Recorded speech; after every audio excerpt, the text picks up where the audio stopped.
seem to have any confidence in his words.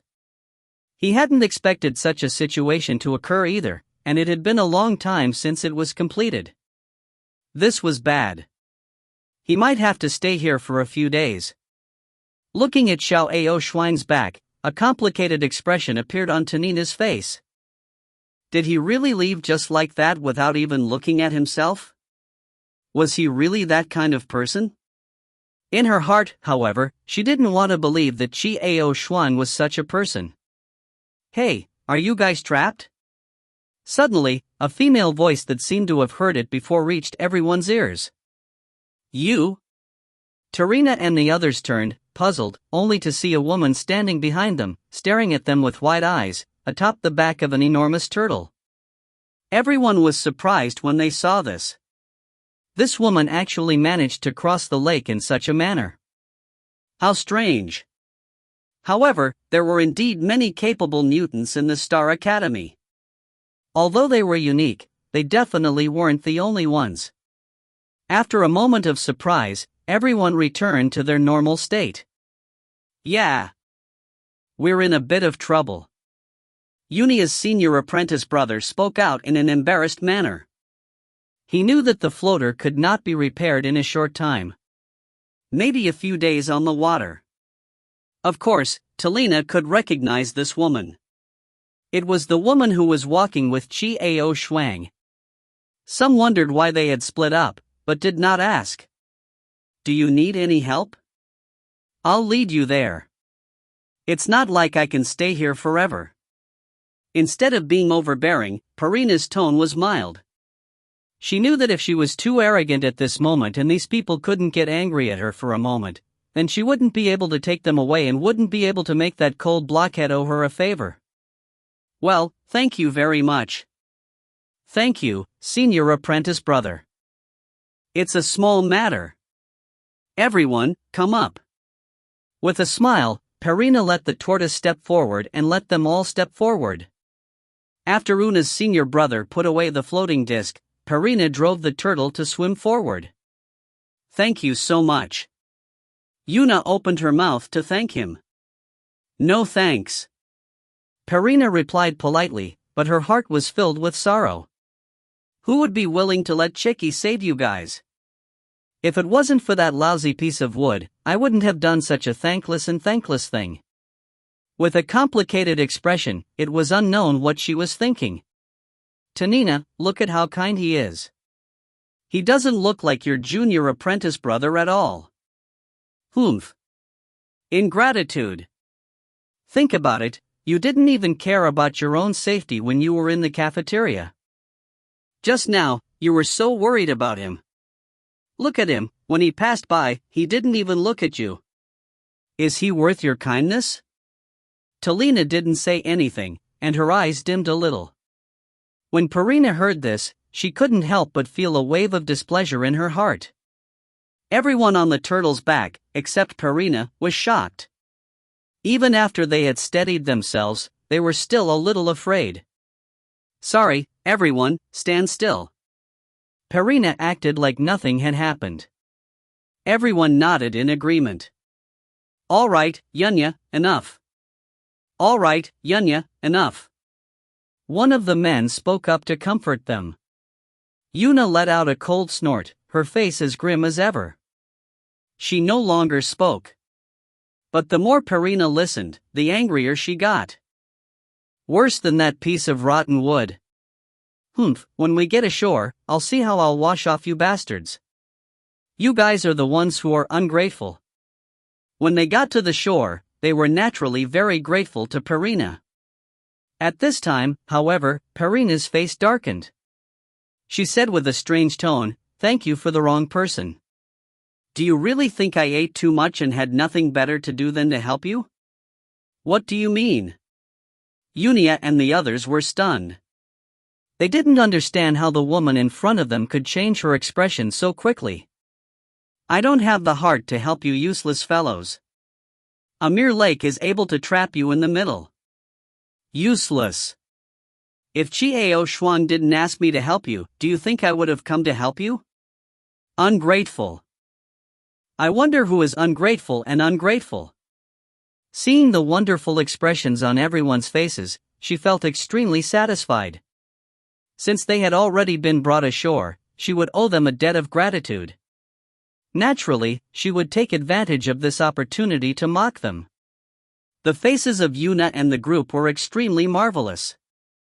They were constantly changing, the color of their livers was red, and in the end, they could not say a word. There were astonishment, gratitude, shame, and regret.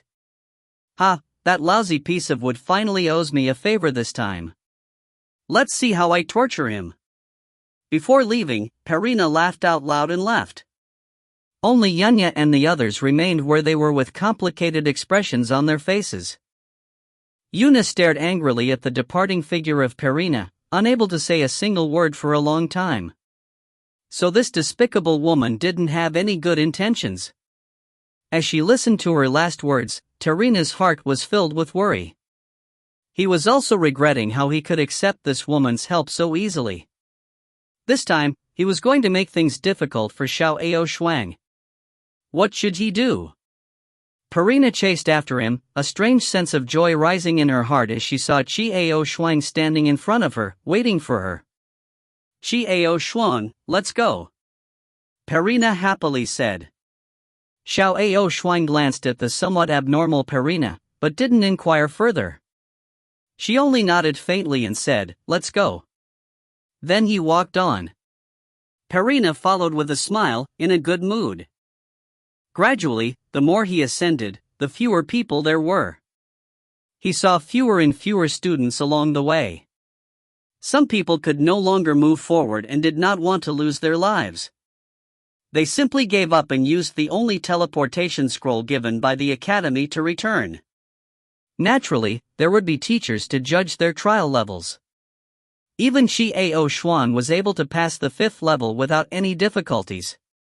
She finally understood that this red-haired fellow's strength was definitely not inferior to those 6-star students. The 6th level was a bit difficult. The 6th level was a flat plain, but there was a massive tornado blowing on the plain, and it never stopped. To get to the next level, you need to safely pass through this violent cyclone. Many people were left with only half their lives after the tornado, so they gave up on moving forward. He only obtained the proof of his strength as a 6-star esper. Xiao Shuang looked up at the huge tornado. The tornado roared, its violent power seemed to tear people apart. Xiao Shuang looked up and saw an embarrassing scene. In the sky above the tornado, there were countless shreds of clothes, and some belongings were still roiling about. The clothes and belongings of those who had obviously entered the cyclone were swept up into the sky. This violent tornado may be difficult for others, but it's a piece of cake for Xiao Shuang. All the winds were Xiao Shuang's friends. Xiao Shuang entered the tornado with a calm face, and Perina quickly followed behind. As expected, wherever Xiao Shuang went, the tornado would not go berserk. Instead, it would gently circle around Xiao Shuang, or even hover around her body gently. This was the first time she had seen the winds so close to a person. Even if this guy had a wind attribute physique and used wind magic, there was no need to exaggerate things so much. This guy, who exactly was he? Perina followed closely by Xiao Shuang's side, pulling her by the sleeves of her robe and passing through without a hitch. Wow, this is the first time I've passed so easily. After passing through this tornado, Perina patted her chest, stuck out her tongue and said playfully, I used to be the one who caused all this trouble. This tornado was very strange. The stronger a person was, the bigger they would be able to resist it. The weaker one would be able to resist it, but at the same time, they would be easily blown into the sky. No matter what, it's not going to be easy. Perina explained. Xiao Shuang looked at the tornado, deep in thought. This tornado was indeed very strange. After a long period of time, the strong would remain strong, and the weak would remain weak. However, no one dared to hide all their power and enter this tornado, because without any defense, the outcome would be very comedic, and they would be directly blown into the sky to fly a kite. Under the ground of this tornado, there seemed to be a mysterious force. It seemed to be faintly resonating with the source of wind in his body. It was a pity that the wind origin was resting. Otherwise, he could call it out and ask about it. As for the 7th level, it was more dangerous. As expected, it was on 2 levels compared to the 6th level and below. The number of people who passed was even fewer. This was a magical land. In the skies above, ice cones continued to descend. The cold wind howled through the air, piercing straight into the bones. However, the ground was extremely hot, and the temperature was abnormally high. Flames were continuously spewing out from the ground, and if one was not careful, they would be grilled to the ground. Half of it was hot, the other half was cold. Once a person stepped on it, their shoes would probably immediately be scorched and evaporated. He also needed to guard against the flames that were rising from the ground and the falling ice cones. See? The 7th floor has been completely different since the beginning. I didn't go there the last time. It's too dangerous here. Some people were the cream of the crop in their sex, so they had masters to give them treasures. They could use them to pass through this place. A small number of people go by on their own. The 8th floor is even more difficult. No one has ever seen the 9th floor. Perina stood at the edge of the room and said while looking at the front with lingering fear in her heart. Xiao Shuang silently stared at the terrifying scene before her. The icicles in the sky unceasingly fell, violently stabbing into the ground. After which, there was an ear-piercing sizzling sound as they evaporated instantly. Flames continued to erupt from the ground. The high temperature of the flames seemed to be able to burn everything, making one's heart palpitate. What was even more troubling was that the spots where the flames were emitted were extremely irregular, and there was no way to predict where the flames would appear the next second. I won't accompany you on your journey. Be careful on your journey. Suddenly, she frowned and thought of something, then said in a low voice, right, the 8th floor is said to be a terrifying swamp. There are many rocks floating above the swamp, and you can only pass through by stepping on them. But not every rock can bear to stand on it. You have to be careful not to fall down. If you fall down, you will be beyond redemption. I heard it from someone. You have to be careful, don't die. Remember, you still owe me a favor that you haven't paid back. Perina knew that with her cultivation, she could not advance any further. He couldn't give Xiao Shuang any more trouble, or else both of them would be in danger. The higher he went, the more dangerous it became. This was why there were people below the 6th level who were willing to bring along those who had a relationship with him, but after the 6th level and the 6th level, nothing like this would ever happen again. That would only harm people and themselves. Xiao Shuang turned to look at Perina and nodded, thank you, I will be careful. You will also return alive to repay your favor. Humph. It's good that you know. Perina pursed her lips and snorted. Then, she took out the teleportation scroll given by the academy and crushed it, waiting to be teleported out. If you can't, then retreat. Don't lose your life in vain. Remember this. Perina's figure slowly disappeared, and she continued to instruct him. And Perina herself did not notice the change in attitude. At the beginning, she only wanted to capture this annoying fellow, but now, she couldn't help but care for him from the bottom of her heart. Xiao Shuang stared at the terrifying scene before her eyes, but she didn't hesitate as she continued walking forward. He entered this place that was like an Azura hell. If you find any errors, ads pop up, ads redirect, broken links, non-standard content, etc., please let us know. Report chapter so we can fix it as soon as possible. Chapter 272. Stunning Edge, C272. Xiao Shuang stared at the terrifying scene before her eyes, but she didn't hesitate as she continued walking forward. He entered this place that was like an Azura hell. So hot, yet so cold. It was very strange, very contradictory, but there were two feelings that existed at the same time. This was the feeling Xiao Shuang had. It was extremely hot on the ground. Waves of terrifying heat crazily swept up from the bottom of his feet. In the sky, however, incomparably cold ice cones continued to fall, gusts of cold wind blowing. As expected, the shoes gave off a burnt smell. Even though Chiao Shuang did not touch the ground, she still ended up with the same result. Chiao Shuang did not touch the ground, but let the wind gently support her, allowing her to move forward a few centimeters. Even so, his shoes still smelled like scorch. The corners of Chiao Shuang's mouth twitched as she took off her shoes and threw them into her interspatial ring, floating barefooted on the scorching hot ground. The ice cones continued to fall from the sky, and Chiao Shuang easily dodged them. As they walked forward, the ice cones in the sky became denser, and the flames on the ground became more frequent, making it impossible to guard against. A figure gradually appeared in front of them.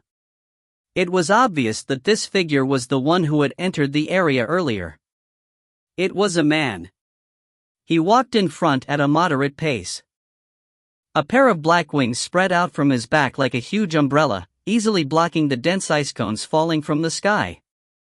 When the icicle landed on his wings, it actually did not leave a single wound.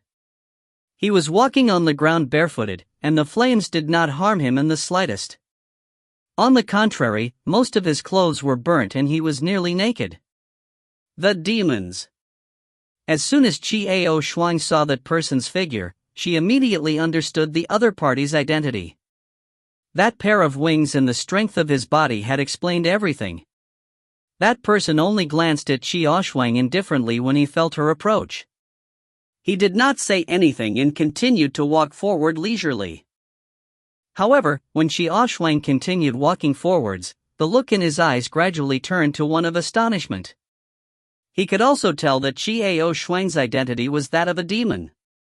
However, the opponent did not spread out his wings to block the falling ice cones. Instead, he continued to dodge the falling ice cones in the sky. His body was so nimble and strange, and as he kept looking around, he could see a lot of shadows floating around. As for Chiao Shuang's physical body, it was getting further and further away. As he watched Chiao Shuang disappear into the distance, the man seemed to have thought of something. Looks like there will be a dark horse this year.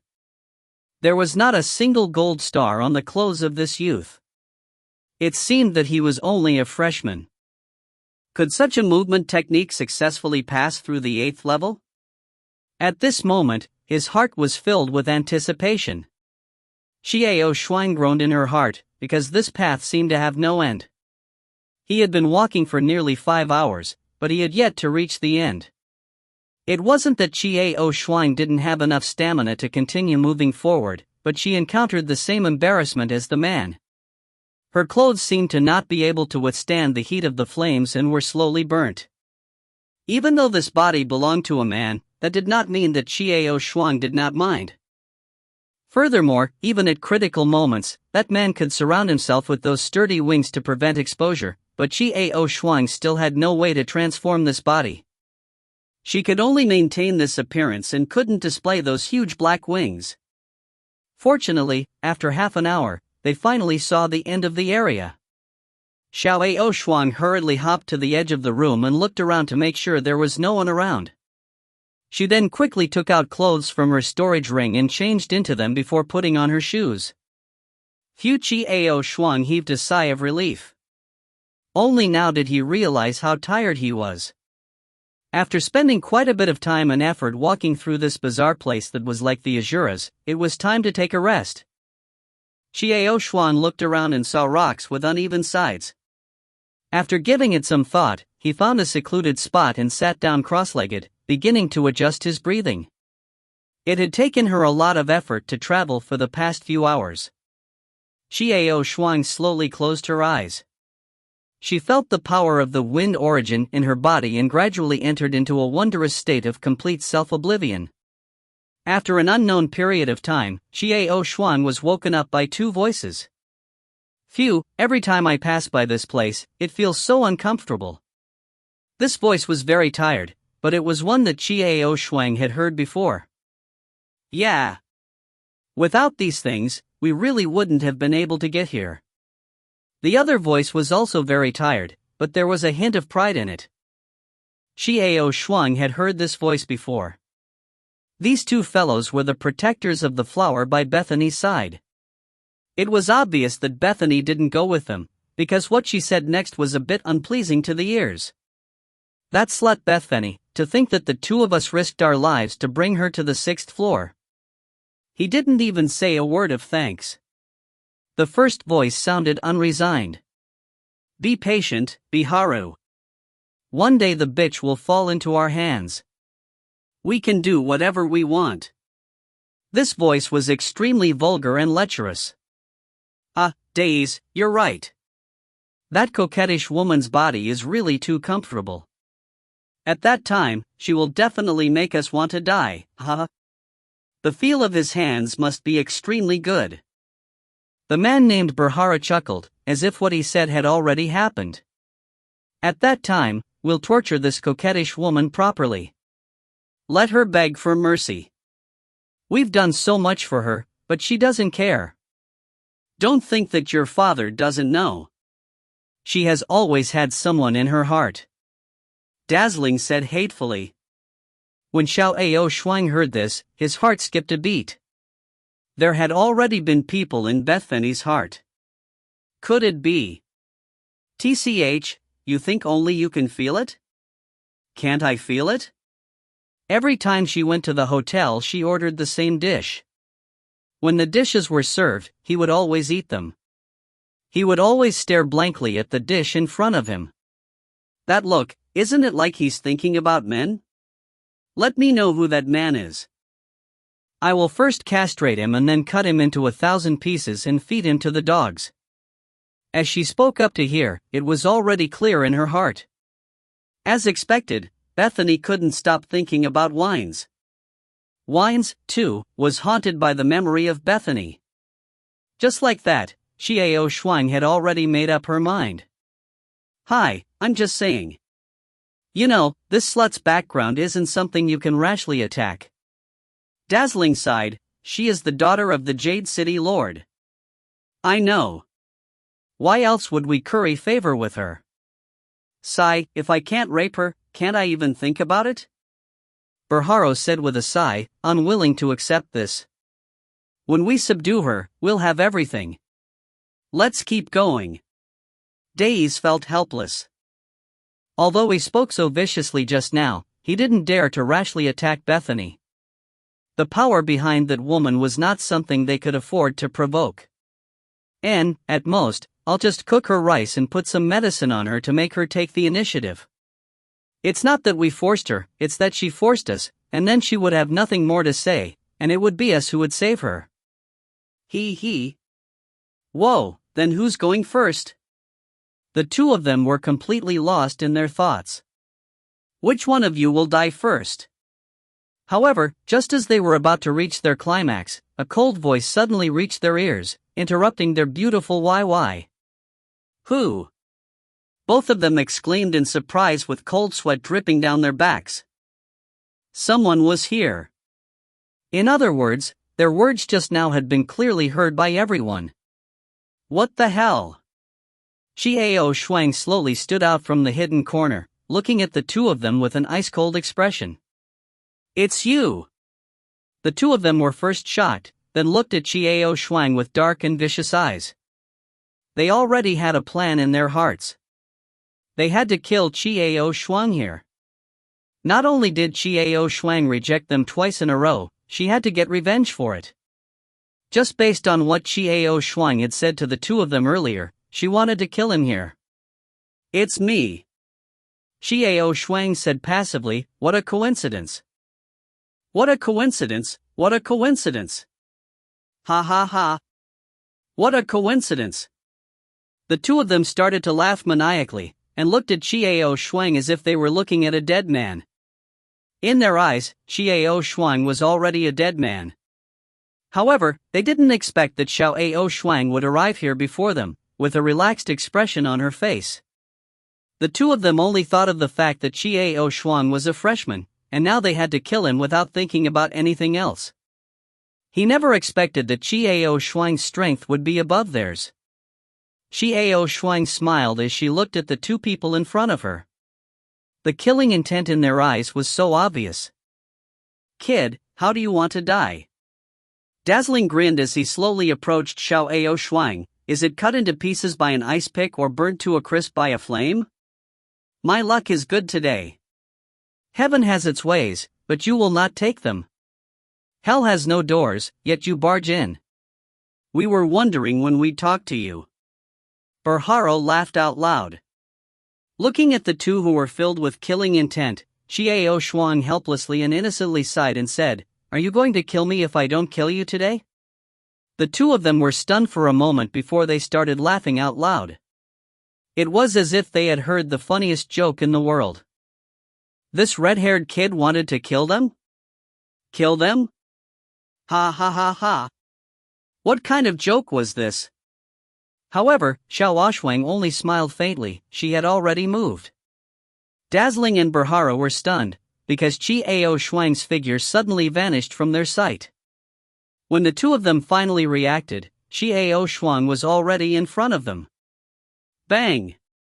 Dazzling's entire body flew up into the air, before flying backwards like a kite with its string cut, before falling into that terrifying Azura region. Swish, swish, swish. Ah! Dazzling's miserable scream rang out, and then suddenly, there was no sound. Dazzling ice cones stabbed into Dazzling's body, ferociously stabbing him into the scorching ground. Flames instantly rose from the ground and roasted him into charcoal. All of this happened in a split second. Berharo didn't even see Xiao Shuang's movements clearly. Dazzling was actually dead when countless ice cones stabbed into his body in midair. At that time, he had already been cut into several pieces by the ice cones. Blood flew everywhere before falling to the ground and being roasted into several pieces. This way of dying was what he had arranged for Xiao Shuang to die, and now it was all on him. Berharo looked at this scene in a daze. At this moment, he even forgot his fear, only looking at the scene in front of him with disbelief. The person who had been with him earlier was now dead without a complete corpse. "What about you? How do you want to die?" Xiao Shuang's smile was like a flower. At this moment, her beautiful smile was as terrifying as a death god in Berharo's eyes. Only then did he come back to his senses. He wanted to run, but his legs kept on shaking, as if they were rooted to the ground. He couldn't move even half a step. Don't kill me, I can promise you anything." Berharo's voice trembled, but the fear in his eyes could not be hidden. Only then did he consider the question he had not thought of earlier. This red-haired youth had arrived here before them. Moreover, he looked so relaxed. He must have recovered after coming here for a long time. Why didn't they think that this youth would be able to beat them here? His strength shouldn't be weak. Oh? Accept everything? However, Xiao Shuang smiled carelessly, looking lazily at Berharo. "Did you forget what you were talking about just now?" Berharo's back was already soaked in cold sweat. The fear in his heart almost made him crumble. He couldn't be blamed for being so scared. Davis's death was too horrible, too bloody. Even if they had killed someone with their own hands, they had never seen such a terrifying technique. Quick, ruthless, accurate, it would be over without giving the other party even the slightest chance to catch his breath. I was only farting a moment ago, please let me go in large numbers. I promise I won't tell you what I saw today." Berharo was already somewhat at a loss for words, frantically begging for mercy. He then kneeled down in fear, crying and begging for mercy. He looked as pathetic as he could be. How could he still be as arrogant as he was before? "Say, if you exchange places with me, will you let me go?" Xiao Shuang was still smiling lazily, but she frowned innocently and said, "I gave you all a chance. Do you forget what I said before I did it?" Berharo was startled, but then he suddenly remembered what Xiao Shuang had said. "Will you kill me today if I don't kill you?" Cold sweat was pouring out of Berharo's forehead. At that time, how could they have thought that it was true? They only thought that it was Chiao Shuang going crazy. How could they have thought that Chiao Shuang actually had the power to kill them? At this time, even Biharu's intestines turned green with regret. However, could time be reversed? Of course not. I have eyes but I can't see. Please let me go.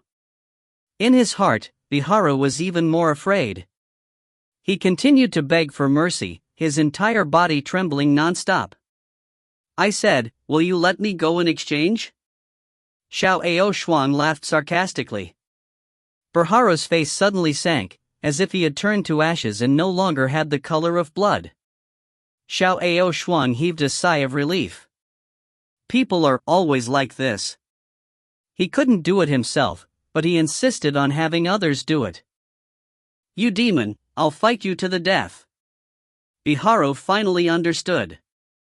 No matter how he begged, he would not be able to escape this calamity. He decided to make up his mind, wanting to make the last stand. However, in the next instant, Chiao Shuang already appeared in front of Biharu. She stretched out her finger and gently flicked it at Biharu's forehead. Under his astonished and terrified gaze, the last thing he saw was a sky full of ice cones. Chiao Shuang looked at the charred objects in the terrifying area with disdain. These two people could only reach this level with the help of their treasures, but their true strength was far inferior. The Star Academy's survival training wouldn't restrict such things. In the eyes of the Academy's elders, the treasures that the students brought along and those who knew how to make use of them could also be considered a type of strength. Even luck was a type of strength. The bodies of Biharu and Davis evaporated, leaving only two bright objects on the hot ground.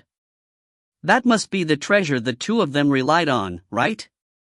Chiao Shuang picked up the two items. One of them was a round and cool pearl, and the other was a shiny jade pendant. The clothes and undergarments of the two people had all been evaporated, leaving only these two treasures and two spatial rings. Xiao Ao Shuang kept the storage ring without any hesitation. Although the space wasn't big, it could store items and see if there were anything valuable inside. After temporarily throwing all these items into her spatial ring, Chiao Shuang continued walking forward. What would the 8th level look like? Is it really a swamp, as Purina says? What Purina had said was right, there was a swamp on the 8th floor, but there was more to the 8th floor than just a swamp. And the swamp, as Purina had said, had to be treaded on the right rocks to get through. But not every time. In other words, this time, he had found the right path to pass through the swamp. However, the next time he would come, he would definitely not find the right path. Each rock will change after being stepped on. Don't try to take advantage of the situation and get away with it once and for all.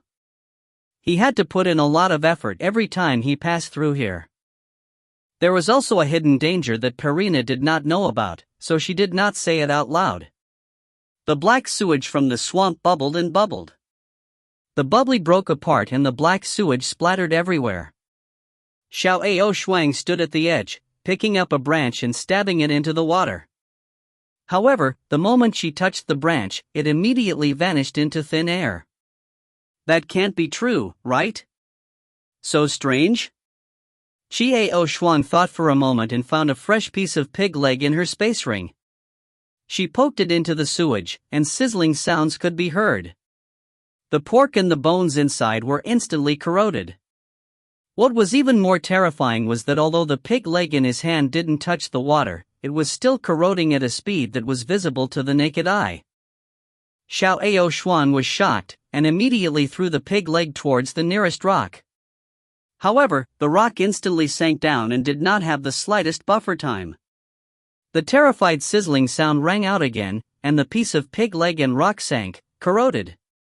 Only the small black bubbles were breaking apart. The corner of Chiao Shuang's mouth twitched. There was no way out if he fell down. Goo, goo, goo. Suddenly, a strange sound came over. Chiao Shuang raised her head and looked over, extremely shocked. This was because she saw a creature in this enormous swamp. The marsh extended into the distance without end. Rocks and rocks were scattered all over the place, causing people to be unable to distinguish between what was real and what wasn't. Floating in mid-air was a light black miasma. With a glance one could tell it wouldn't be easy to absorb. Under such harsh conditions, there was a living being in the corrosive marsh water. Why wasn't it called Xiao Shuang's surprise? The creature had a big head and soybean-sized eyes. It looked very strange. Its mouth was yawning, but it was ridiculously big. With a dong sound, the creature leaped out of the water like a fish out of water, splashing up countless amounts of black water. The water splashed onto the surrounding rocks, emitting a terrifying corrosive sound. In the instant that strange creature jumped out, Xiao Shuang was able to clearly see its appearance. His head was the size of 2 basketballs, but his body was so small that it was almost invisible. As he jumped, he let out a weird cooing sound. Xiao Shuang stared at the monster that was slowly approaching her. After thinking for a moment, she took out a large piece of pig leg and threw it at the monster. With a howl, the monster suddenly opened its mouth wide and swallowed the pig leg that was far larger than its entire body. At this moment, its mouth strangely widened several times. What was even stranger was that after swallowing such a big chunk of pig leg, its body was still pitifully small. I don't even know where the pig's leg was swallowed. The monster swallowed the pig leg and smacked its mouth as if it wanted to continue. She glared at Xiao Shuang and did not move. What kind of creature was this? Xiao Shuang broke out in a cold sweat. To think that he could survive in such a harsh environment, and his mouth could instantly widen so much that he could just swallow a random person. It was even more difficult to fight with this creature. With a random leap, the black-colored sewage would splash everywhere, and it would definitely cause people to become flustered. Xiao Shuang did not guess wrong, and there were many experts who did not like this place. Did they find any fixed rocks that had fallen into the sewage and were corroded to death? Some were directly swallowed by this creature. Many people had suffered here before. Even the most powerful ones, who had treasures, would lose a layer of skin if they didn't die after being splashed by this deadly sewage. There were so many rocks floating on the surface of the swamp, but they were all swaying unsteadily. One couldn't tell what was real or what wasn't. Xiao Shuang squatted to the side, looking at this terrifying place and thinking of a countermeasure. The strange creature floated to the side, staring at Xiao Shuang.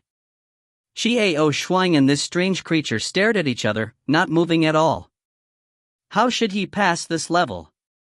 If you find any errors, ads pop up, ads redirect, broken links, non-standard content, etc., please let us know. Report chapter so we can fix it as soon as possible.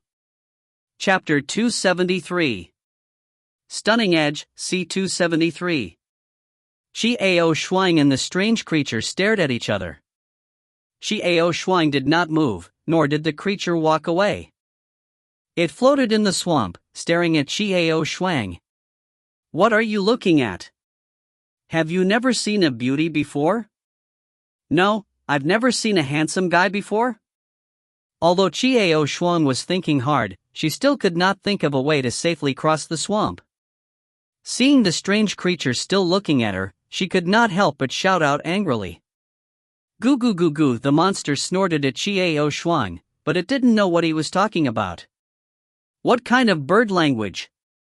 Xiao Shuang frowned as she looked at this dangerous fellow, keeping her guard up. How could someone who was able to live comfortably under such terrifying conditions be an easy opponent? Just the size of that bizarre head and that terrifying mouth was enough to make one's hair stand on end. Ha ha! At this time, the sky suddenly jumped out from Xiao Shuang's body, jumping directly in front of the monster and letting out 2 chirps. Coo, coo. Ha ha. Goo goo. Goo goo goo goo. Chi chi, hiss, hiss. The 2 of them were chattering away in a language that Xiao Shuang did not understand. Suddenly, with a loud crashing sound, the monster actually jumped up and splashed water all over the place. The ground and the nearby floating rocks all made a corrosive sizzling sound. The places where the water had splashed were all corroded, causing people to shudder in fear. And the monster made gurgling sounds and was jumping around. He seemed to be happy? Ha ha! Zhio, the sky seemed to be angry as it bounced around. It seemed like it was scolding him? What made Xiao Shuang shocked was that the monster was actually like a child who had done something wrong, obediently swimming over, floating beside the swamp, staring at the sky with its beady eyes. What confused Xiao Shuang the most was that her soybean-sized eyes seemed to have a pitiful look in them, as if she was begging for forgiveness. What was going on? Hey, Xiao Shuang, the vast sky leaped back to Xiao Shuang's side. Do what? Xiao Shuang looked at the sky curiously. You can understand that guy's words? His name is Momo. Do you want to pass through this place? With him leading the way, it would soon be smooth sailing. All you have to do is pay for the road. The sky looked like a ruffian as he laughed mischievously. Xiao Shuang. And then he felt a little urge to spurt it out. Harry? This strange creature had a name, but it was still the same. What a tangled name. And he even wanted money for it? What? What money? Xiao Shuang felt that her tongue was a little tangled. Simple. Momo said that the meat you threw earlier was delicious, so I'll order some more. Then I told him, you can make it better.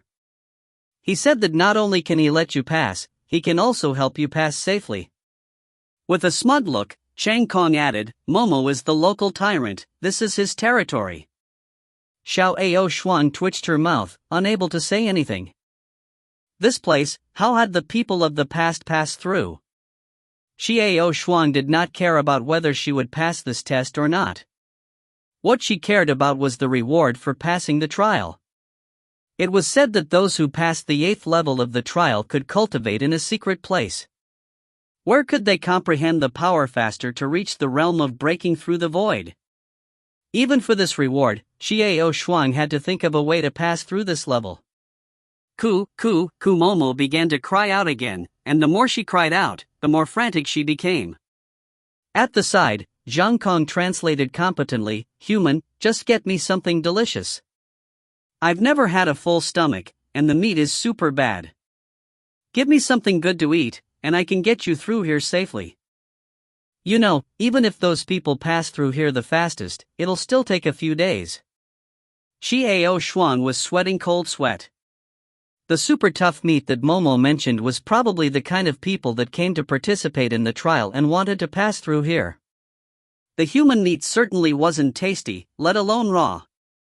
The first time Momo ate pork, she naturally felt that it tasted much better than the human meat. In addition, if there was a wind origin ability that understood his words, that would be even better. A few black lines appeared on Xiao Shuang's forehead. So there was such a way to get through this dangerous place. Bribe Momo. If those people from before knew of this method, they wouldn't have to hold their grudges anymore. However, even so, how many people would be so bored as to throw pork at Momo, and who would be so coincidental that they had the elemental energy to communicate with Momo? Xiao Shuang was the first person in history to have these two conditions. Roast meat? Xiao Shuang looked at Mao Mao's bean-sized eyes and stared at her, her scalp tingling. She then took out all the tools for roasted meat, and took out a few pieces of fresh, fat meat. Goo goo! Goo goo! Momo was so excited that she started to flop around in the swamp. Finally, she laid her huge and ugly head against the edge of the swamp, staring at the things in Xiao Shuang's hands with her small eyes. With a gurgle, the sky turned around and chattered to Momo. Momo was swallowing her saliva. Only then did Chang explain to Xiao Shuang what that gurgle meant. Xiao Shuang was speechless. She sped up her actions, roasted a piece of meat and threw it at the fur on the shore. A few pieces of meat had disappeared just like that. Zhang Kong, this fur, where did it go to swallow the meat? So small, Xiao Shuang was puzzled. He made his own space, temporarily swallowing it in the space in his mouth, then he can spit it out and eat it. The sky explained. So awesome? Xiao Xuan was speechless. This habit of hers was just like a hamster's. However, this fella was actually able to create space in his body. What kind of creature was this? After roasting almost all of the fresh meat in Qiao Shuang's spatial ring, Momo closed her eyes in satisfaction and smacked her lips in satisfaction. Then he swam left and right, blinking at Qiao Shuang. Momo said she can lead the way now. The sky jumped onto Qiao Shuang's shoulder and said, "All right." Qiao Shuang nodded and said to Mao Mao, "I will be troubling you then." Goo goo. Goo goo goo goo. The fur man began to growl. "You've already paid for the trip, no need to thank me." Vast Sky was a competent interpreter. At this moment, a soft sound could be heard from afar. Goo goo goo. Momo suddenly began to croak softly. "Someone's coming." The words flew back into Xiao Shuang's body. Xiao Shuang was confused, turning around. "Who is it?" Gradually, the soft sound got closer and closer. "It's you?" A sharp voice sounded, filled with doubt. The one who spoke was Lonnie. At this moment, her face was filled with disbelief. She was frowning as she looked at Qiao Shuang. Beside Lenny was the calm Dittas. It was just that Lenny looked a little tired, while Ditton seemed to be in good spirits. From this, one could tell the difference in strength between the two. Clearly, Lenny had put in a lot of effort to pass that level, while Ditton's had easily passed. But Jonathan didn't seem to be with them? "Why are you here?" Lenny stared at Qiao Shuang and asked him politely.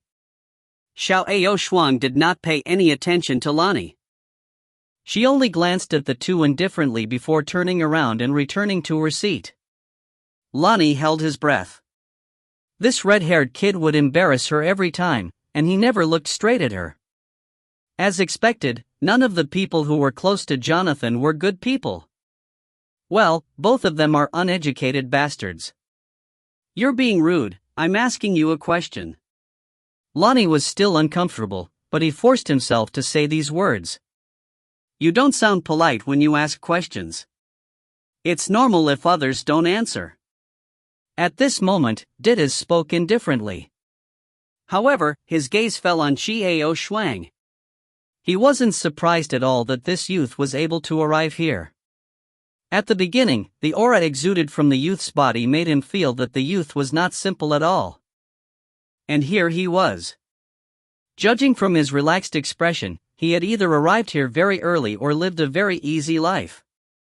After hearing Sten's words, Lonnie felt a sense of fear. Only then did he remember that he had indeed lost his composure. I was only surprised. That's why I asked with some impatience." Lenny quickly explained, afraid that he would leave a bad impression in Dittas's mind. In addition to his nervousness, he also harbored a grudge against Xiao Shuang. This red-haired kid was the same as Jonathan. He had the ability to make himself lose his composure. No wonder Lenny was so angry. In this academy, which man would ignore Lenny's questions? Those admirers would always say whatever they know, even if they weren't admirers they would still give them some face. Jonathan was the only one who mocked and ridiculed her. His attitude toward her was driving her crazy. He just ignored her. Xiao Shuang did not say anything, only quietly sitting there waiting. She wanted to see how the two of them would manage to survive this perilous swamp. At this time, the voice of Dylan didn't have the slightest ripple to it. It wasn't directed at Qiao Shuang, but at Lonnie. "Lenny, you can't always rely on me. This time, you have to rely on your own strength to get through." Ditto's voice was calm, without the slightest ripple of emotion. These words were spoken with a light tone, and only then did Qiao Shuang realize what had happened. So it turned out that this Lenny had only managed to pass through the 8th floor by relying on Dittos. If all the students who passed the 8th level had to participate in the competition, then what was the point of Lenny getting 3rd place? Could it be that the other students who passed were all male students and all of them had been given to her? Qiao Shuang's guess was correct. It was true. The other boys were all being merciful to Lenny, but Jonathan was the only one. That was why Lenny was Jonathan's third brother in 10,000 years. Lenny's strength was only at the peak of the 7 stars, not yet at the 8-star level. A trace of disdain flashed across Yixuan's eyes. She looked down on Lonnie, and even more so at those people who made Lonnie participate in the competition. So what if she was pretty? Beautiful enough to do as she pleases? He was truly speechless. Hearing these words, Lenny's face naturally turned pale. He shouted in fear, "Diddas, you can't do this. If you don't bring me there, I will descend to the 7th star. If you find any errors, ads pop up, ads redirect, broken links, non-standard content, etc., please let us know. Report chapter so we can fix it as soon as possible." Chapter 274. Stunning Edge, C274. Lenny cried out in panic, "Diddas, don't, I can't drop a star. The last time I kept my promise, I gave you back your personal love and took you there. But this time, I have no obligation to bring you there." When Diddas saw Lenny's beautiful face, which had lost all color, he did not show the slightest hint of pity. His tone was still as calm and collected as before, without the slightest trace of emotion or warmth. There was no expression on Ditto's handsome face. "No, Dotens, I'm in 3rd place. I can't be reduced to the 7 stars. If that's the case, then what face would I have left?" Lenny cried pitifully to Dittens, "Diddas, are you going to put up with it? Do you have the heart to see me humiliated? I'm afraid Bisurfin and Perina and Eber are waiting for me to make a fool of myself." Out of the 4 school beauties, Lenny was the strongest. He was ranked 3rd among the 8-star students. But this 3rd place, the water is actually very big. It was no wonder that Lenny's reaction was so intense, provoking many people that many male students liked him. Naturally, he was the object of displeasure for many female students. If Lenny had been reduced to the 7 stars, the women's jokes would be ranked in a row. Lenny's arch-nemesis, Eber, in particular, was the first of the 7 stars, the 4 school beauties, to question him. He had been at loggerheads with Lenny the whole time, and when they met, it was like a thunder striking a lightning bolt. If you're being laughed at, it's your own fault. You are originally not at the 8-star level. You know better than anyone how you got 3rd place.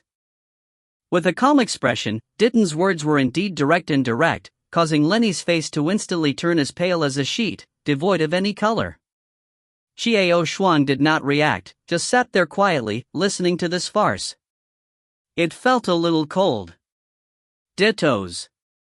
Lenny looked at the indifferent Diddas in disbelief, as if he didn't dare to believe that Diddas would say such ruthless words to him.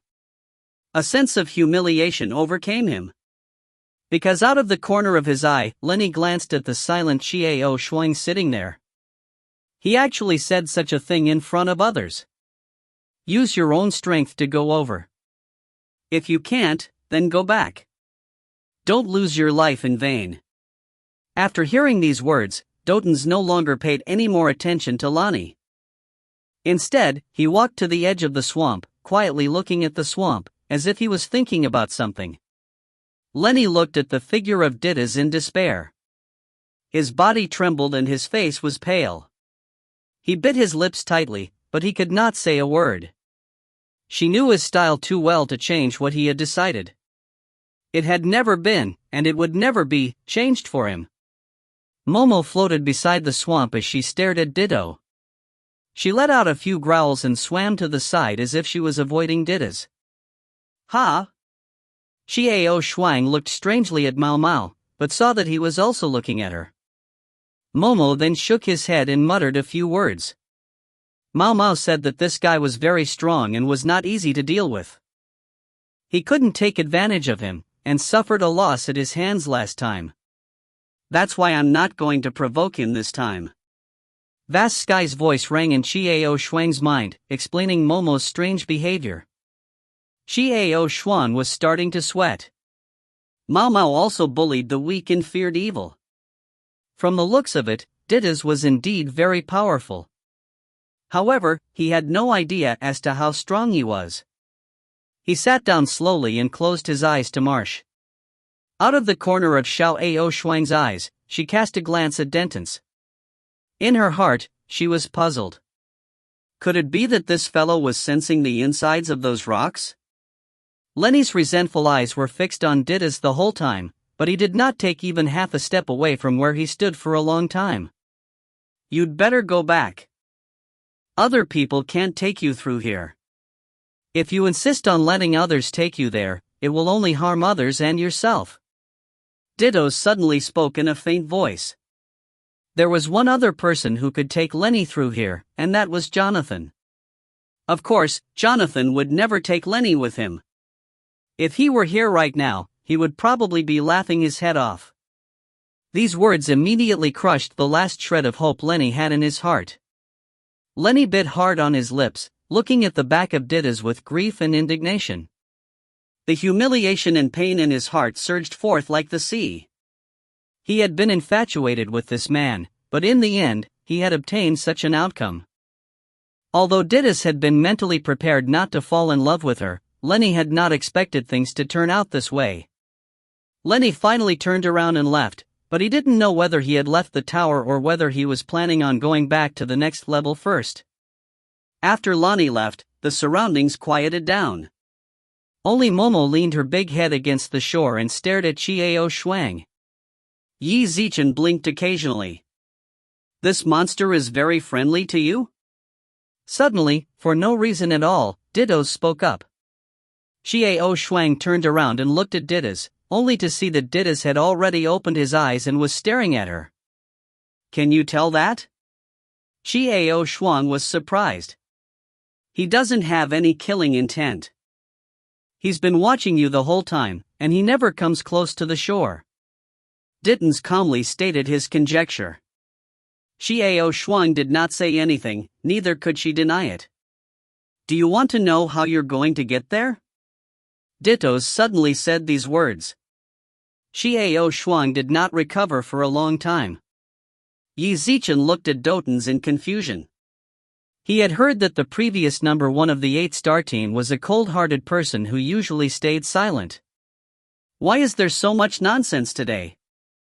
Without waiting for Xiao Shuang to reply, Dylan continued, you just need to calm yourself down, blend into the surroundings, and blend into this world. With your heart, you can feel the true and false nature of those floating rocks. With that, Ditto slowly stood up as if he was ready to depart. Why are you telling me all this? Xiao Shuang finally asked. Don't think I'm helping you. When I'm in a good mood, I tell someone. But, how many can comprehend my defeat? There was a hint of mockery in Ditto's calm tone. Before Xiao Shuang could say anything, he had already moved to the third rock in the swamp. After he firmly stood there, he didn't hesitate and continued moving forward. His figure gradually vanished into the miasma, vanishing from Xiao Shuang's eyes. Integrate himself into the surroundings, into this world? Xiao Shuang sat on the spot without moving, thinking back to what Dylan had said. As for Momo, she did not leave either, only staring at Xiao Shuang. Hey, Xiao Shuang, aren't you leaving? Momo is still waiting to guide you. Vast Sky's voice rang in Xiao Shuang's mind. I'm not in a hurry right now, just let Momo play by herself first. I'll call him when I need him. Xiao Shuang told Chang to tell Momo to move around first. Oh. Although the sky was filled with doubts, he still agreed. He walked out of Xiao Shuang's body and told her what Xiao Shuang wanted. Hairy Hair mumbled a few words as he swam towards the depths of the swamp. Xiao Shuang sat cross-legged on the floor.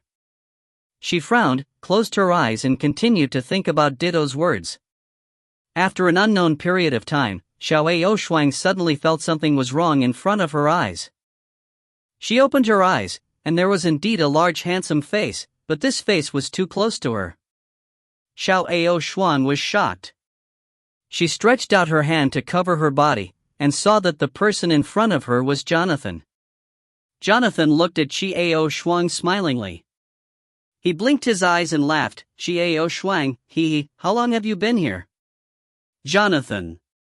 Xiao Shuang frowned, looking at the grinning man in front of her, then she reached out her hand to push him away. Xiao Shuang, I knew you would come here for sure. I was right. Jonathan said proudly. So what? Xiao Shuang frowned slightly. Looking at the relaxed Jonathan, she knew that Jonathan didn't put in much effort to get here. Jonathan's second place was obviously real. It was completely different from Lenny's. Let me tell you something nice. Jonathan sat beside Xiao Shuang and said happily, Who do you think I just met? Lenny. Xiao Shuang did not even think and said one word. Jonathan stared at her in astonishment. How do you know? You even ruthlessly taunted her and humiliated her. Xiao Shuang continued to say these words expressionlessly. Wah! How do you know that? Jonathan was even more surprised, and his eyes widened. Isn't Lenny's pain your joy? Xiao Shuang twitched the corner of her mouth as she said those words lazily. Ha! Ha ha ha! After hearing this, Jonathan was stunned for a moment, then started laughing out loud, laughing even harder. Xiao Shuang did not say anything, waiting for Jonathan to finish laughing. You know me too well. Ha ha ha, yes. If she's unhappy, I'm happy. If she's in pain, I'm happy. Jonathan reached out his hand to pat Xiao Shuang on the shoulder and said happily. Why do you hate her so much? Xiao Shuang was a little puzzled. Was there any grudge between Jonathan and Lenny? I don't know why, I just hate it. All day long, you can do whatever you want with your beauty. So what if she was pretty? So it's great if she's pretty? Jonathan snorted disdainfully, and the thought in his mind matched Xiao Shuang's. This woman is so disgusting. The last time he had passed the 8th level was by relying on dittos. He had won the 3rd place by consulting other students in private to beg for help. How noble do you think she is? She thought dittos and I didn't know. We just don't want to talk about it. Xiao Shuang was stunned. She did not think that Lenny was pleading with those people to let her. She thought they were the ones who asked her to. A lot of things need to be done together with the top 3. The Academy rewarded the top 3 for cultivating in one place. Lenny has really put his life on the line to get close to Dittos. Jonathan's disdain deepened. Why do you think Dittos took her with him? Because Dittos owed her a favor. I have to start from the beginning.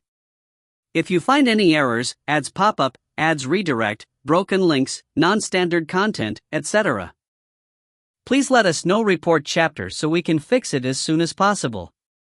Chapter 275. Stunning Edge, C275. A black line appeared on the back of Xiao Shuang's head. Looking at Jonathan's spitting words, the corner of her mouth twitched. She didn't expect this guy to be so gossipy, not only venomous. There is a beautiful older sister in Daitanton who is the wife of the city lord of Nine Heavens City. Once, when her sister was assassinated and Lenny happened to be there, Lenny saved her life. That's how much I owe him. By do search, actually, I know what it's like. I know it and I know it and I know it and I know it and I know it and I know it and I know it and I know it and I know it and I know it and I know it and I know it. He didn't need Lenny, and his sister wasn't in any danger. But Lenny, at that time, was spitting, and he threw himself forward to block a sword attack for Ditta's sister. Jonathan pursed his lips, disdainfully saying, she plotted to meet the sister of Force Tannen. She wanted to curry favor with the sister. Now that there's an opportunity, she definitely won't let it go. Xiao Shuang finally understood. So this was how the favor was owed. Even if we don't use Chicken Lenny at the time, Ditton's sister will be fine. But the guy's sex flail. Sigh, what a cause for worry. All these years he had allowed Lenny's hand to follow him, and many times he had helped her. He even brought her through the 8th level. Jonathan's eyes were full of contempt, and then he laughed. But Didas will not take the woman with him now, he said. It should be because he feels that the debt of gratitude has been repaid, ha ha ha. Jonathan laughed even more triumphantly. He raised his head and laughed maniacally. He was so proud of himself. Momo was lying on the shore, staring at Jonathan with her beady eyes. That's right, Xiao Shuang, are you not leaving? Let's go, I'll bring you over. Jonathan was beaming. No need. Xiao Shuang shook her head, I can go by myself. That's right, I was too happy. I'm sure you can pass. Jonathan smiled brightly and nodded heavily. At this moment, there was another sound behind them. Other students had also arrived. Amongst them was the demon that Xiao Shuang saw on the 7th level at the 2nd heavenly layer of ice and fire. Yo, you're all here. Jonathan stood up and looked at the men, his voice light and lazy. Jonathan. A deep and unfriendly voice sounded. Ha, I was wondering who it was. So it's the flies that run around Lenny all day. Jonathan crossed his arms in front of his chest and looked in that direction quizzically. Xiao Shuang turned around and saw 5 men walking towards them. The one who was walking at the back was the demon that she saw on the 7th floor. The man at the front had a gloomy expression. His appearance could also be considered handsome, but the viciousness between his brows ruined his handsome appearance. Of course, he was worse off than Didas. Jonathan. You can do it. What else can you do with a quick tongue and bullying a woman? The gloomy man said coldly. Ha, Simi, not only will I succeed. Your tongue is too fast. I can still beat you until you're a mess. If you don't believe me, we can try. As for you saying that I'm bullying women, Jonathan pretended to be deep in thought and frowned. I'm very friendly to women, and very graceful. Pa! You are too embarrassed. That man called Simi's face was as red as a pig's liver. He did not dare to answer Jonathan's earlier words. He knew that Jonathan could really beat him to a pulp. So all he had to do was say, "You're nice to women?" Aren't you afraid of losing your tongue? Do you need me to say what attitude you have towards Lenny? Everyone knows, you are everywhere? Just a moment ago, you humiliated her. Are you a man? How dare you do that to Lenny? Simi said angrily, a vicious light in her eyes, but she didn't dare to move. Ha! Jonathan blinked innocently and said, Lenny? Was she a woman? Was she a woman? Why don't I know? Seeing Jonathan's reaction, Simi was so angry that she almost vomited blood. He pointed his finger at Yixuan and said, You are unreasonable. Jonathan shrugged his shoulders and said helplessly, Your eyes really have a long butt. You like that kind of person too. Wise mind, vicious heart, self-righteous, Jonathan continued. Shut up. You're not allowed to insult Lenny. Simi's expression changed greatly, and she was about to pounce on him with an angry shout. Jonathan's face darkened, a trace of laughter and viciousness flashing in his eyes. He didn't mind showing this stinking Simi a lot of colors, huh? Simi, don't. Suddenly, a delicate shout was heard, stopping Simi's movements. Xiao Shuang recognized this voice. It was Lenny. So she still hadn't left? Hiding in the back. Jonathan raised his eyebrows and looked at Simi, who was full of anger. He thought to himself. No wonder Simi was so excited today. He knew that he wasn't his match yet, but he still wanted to show off in front of his sweetheart. What? Lenny, if you don't leave, who's going to take you here? Jonathan looked at Simi with disdain and sneered. Do you expect Simi to take you there? Take you with him? All of you can die together. Where was Jonathan's smile now? The smile on the corner of his mouth was extremely charming. Simi clenched her fists tightly and stared at Jonathan. If ice could kill, Jonathan would have been torn to pieces, dead and alive, alive and dead. But, unfortunately, ice can't kill. So Jonathan stood looking at Simi triumphantly. Shmi was so angry she wanted to vomit blood. Lenny bit his lips and stared at Jonathan, but he was powerless. She was no match for Jonathan, and neither was Sime. The others were all silent, watching this farce unfold in front of them. No one spoke a word. Xiao Shuang also sat there silently. Lenny's eyes, however, were fixed on Xiao Shuang. Her eyes were filled with killing intent and resentment. Murderous intent? Xiao Shuang frowned. She did not make a mistake. The way Lonnie looked at her was filled with killing intent. Did she want to kill him? Why? Xiao Shuang frowned, but she couldn't figure it out. He didn't seem to have provoked her, right? How could Xiao Shuang know what Lenny was thinking? It was a great insult to Lenny to be told such cruel and heartless words in front of Xiao Shuang. Her true love was forced to be mercilessly trampled on by Tanth, who felt no love for her. It would be fine if it was just the two of them talking in private, but it was done in front of Xiao Shuang. No matter how she tried, she couldn't swallow her anger. That humiliating scene was seen by others. Absolutely not. Who is she? She was one of the 4 school beauties, Lenny. She was the pride of the stars and moon. Never let anyone else know what had happened to her with forced Tanth. Because such a thing was too humiliating. He would let those girls who hated her know and mock her ruthlessly? No. Her haughty pride would never allow such a thing to happen. Lenny was glad that Xiao Shuang had not told Jonathan what had happened between her and forced Tanth. Otherwise, with Jonathan's personality, he would have already been trumpeted and mocked wantonly. There was still time. Never let anyone know what had just happened, especially Jonathan. Lenny saw the look in Xiao Shuang's eyes turn colder and colder. He made up his mind in his heart that he would kill him here. No one could say for certain what had happened to her when she died in the swamp. That was why Lenny did not leave the tower immediately. Instead, he waited for her admirer to arrive and asked Simi to kill Xiao Shuang stealthily as she passed through the swamp. I don't want to waste my breath with you today.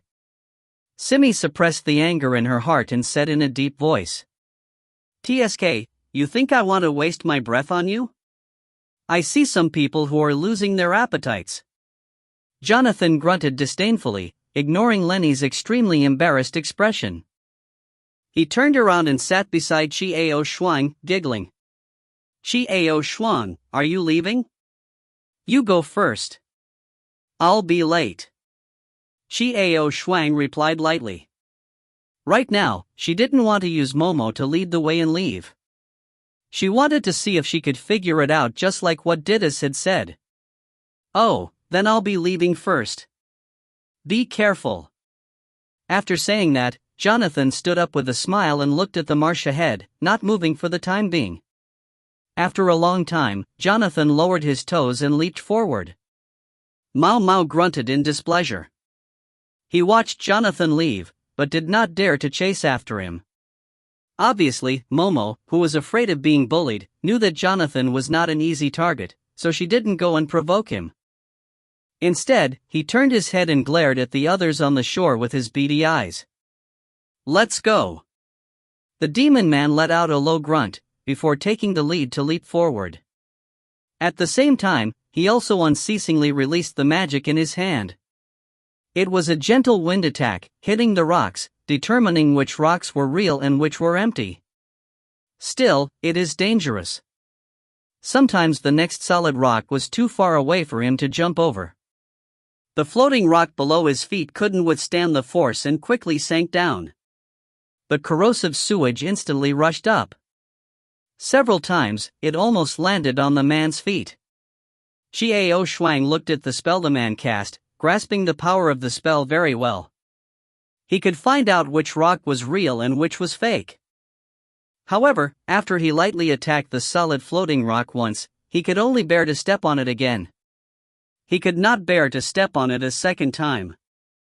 This way, the others wouldn't be able to follow behind him and take advantage of him.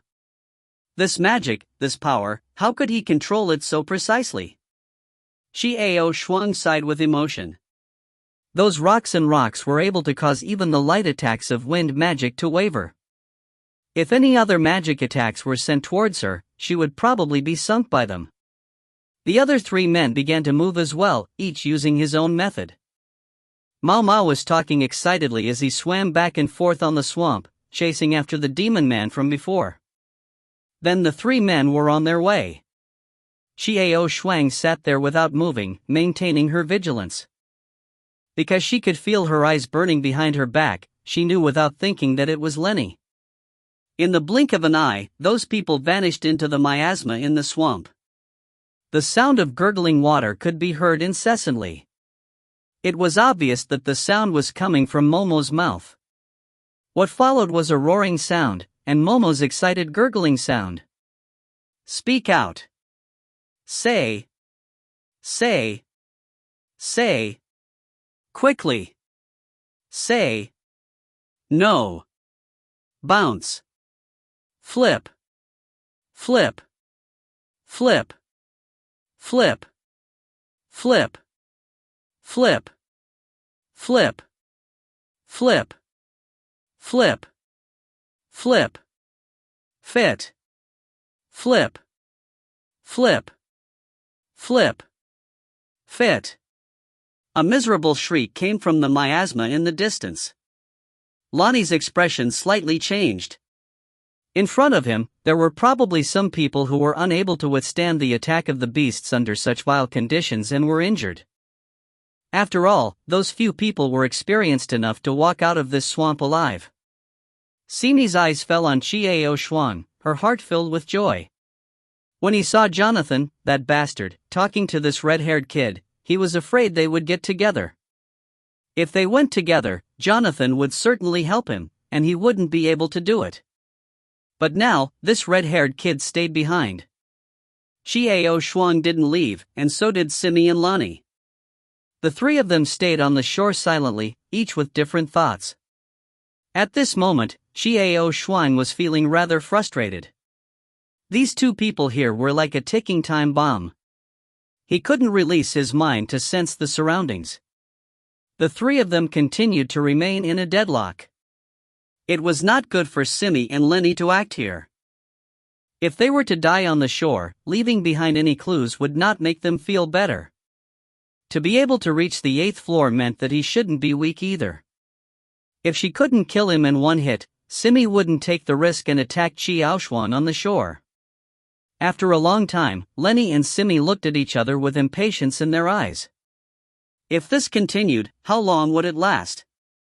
The two exchanged a look, not wanting to delay any longer. What the hell was this red-haired kid doing?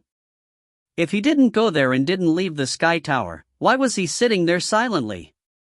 Lenny, that monster went after them. How about I take you there? I'll explore the rock first and find the correct rock. I'll take one step and you will take one. This treasure is for you, it can withstand the sewage. At this moment, Simi intentionally spoke up, taking out the treasure he had relied on last time and handing it over to Lenny. In fact, this method was simply unworkable. Many of those solid rocks were unable to bear the weight of the rock a second time, and only a few were able to withstand the power a second time. That's why the students have to find their own way through here. There was also the fear of beasts and for appearing and disappearing, and it was unknown when it would appear to attack people.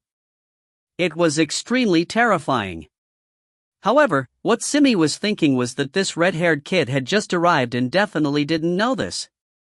Tempt him to follow him. Now that the beast was gone, all he had to do was lure the kid up into the swamp and get rid of him before sending Lenny back. He knew that with his current strength, he could only rely on that treasure to barely pass. It was impossible to get past Lonnie without a treasure. However, the beasts were not present, and they were not far from the shore. There shouldn't be any problems. Ha!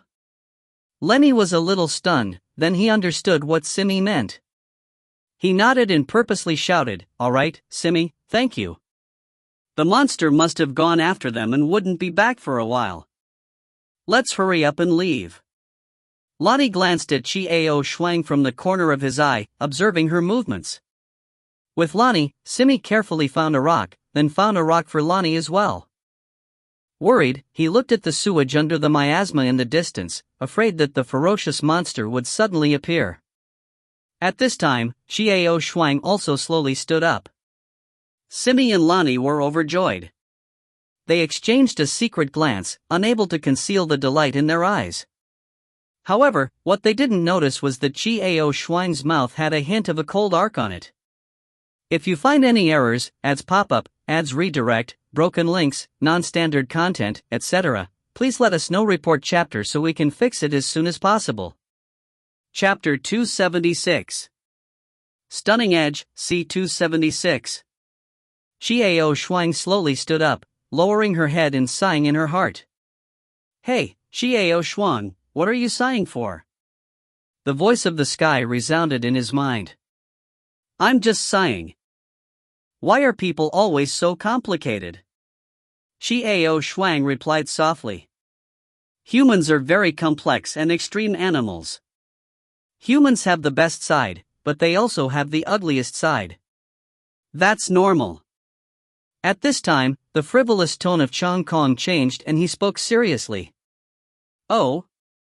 People are the most extreme," Xiao Shuang repeated the words of Chang Kong. "You should not be soft on those ugly, nasty ones. For the best, we naturally have to cherish it." The voice of Zhang Kong suddenly became cold as he said in a deep voice, "There is a saying that benevolence towards the enemy is ruthlessness towards oneself. It's better to kill those two people now." When he said this, it was as easy as eating a meal. "Oh? Kid, I can't tell that you're so ruthless. Aren't you a child?" Chiao Shuang slowly walked towards the shore, talking to Yu Zhangkong in her mind. "Please. I'm an adult." Although he was just an adult, he was no longer a child. "Also, I have inherited memories in my head. I still know a little bit about humans, this complex animal," he said. The sky retorted unhappily. "Yes. All right, you're an adult." With a faint smile, Xiao Shuang walked to the shore and raised her head to look at Simi and Lenny. With their backs facing Chiao Shuang, Simi and Lonnie had their eyes on Chiao Shuang from the corner of their eyes. "TSK, which path is the right one?" Xiao Shuang was standing on the shore, looking at the swamp with some vexation, seeming to not know which rock to go to. Simi and Lonnie were both nervous. If Chiao Shuang hadn't chosen the right path, it wouldn't have been bad for her to fall. If he chose the right path, that would be good as well. Attack him and let him fall. "Forget it, let's guess." Xiao Shuang mumbled to herself. With a tap of the tip of her foot, she floated to a rock not far from Simi and Lenny.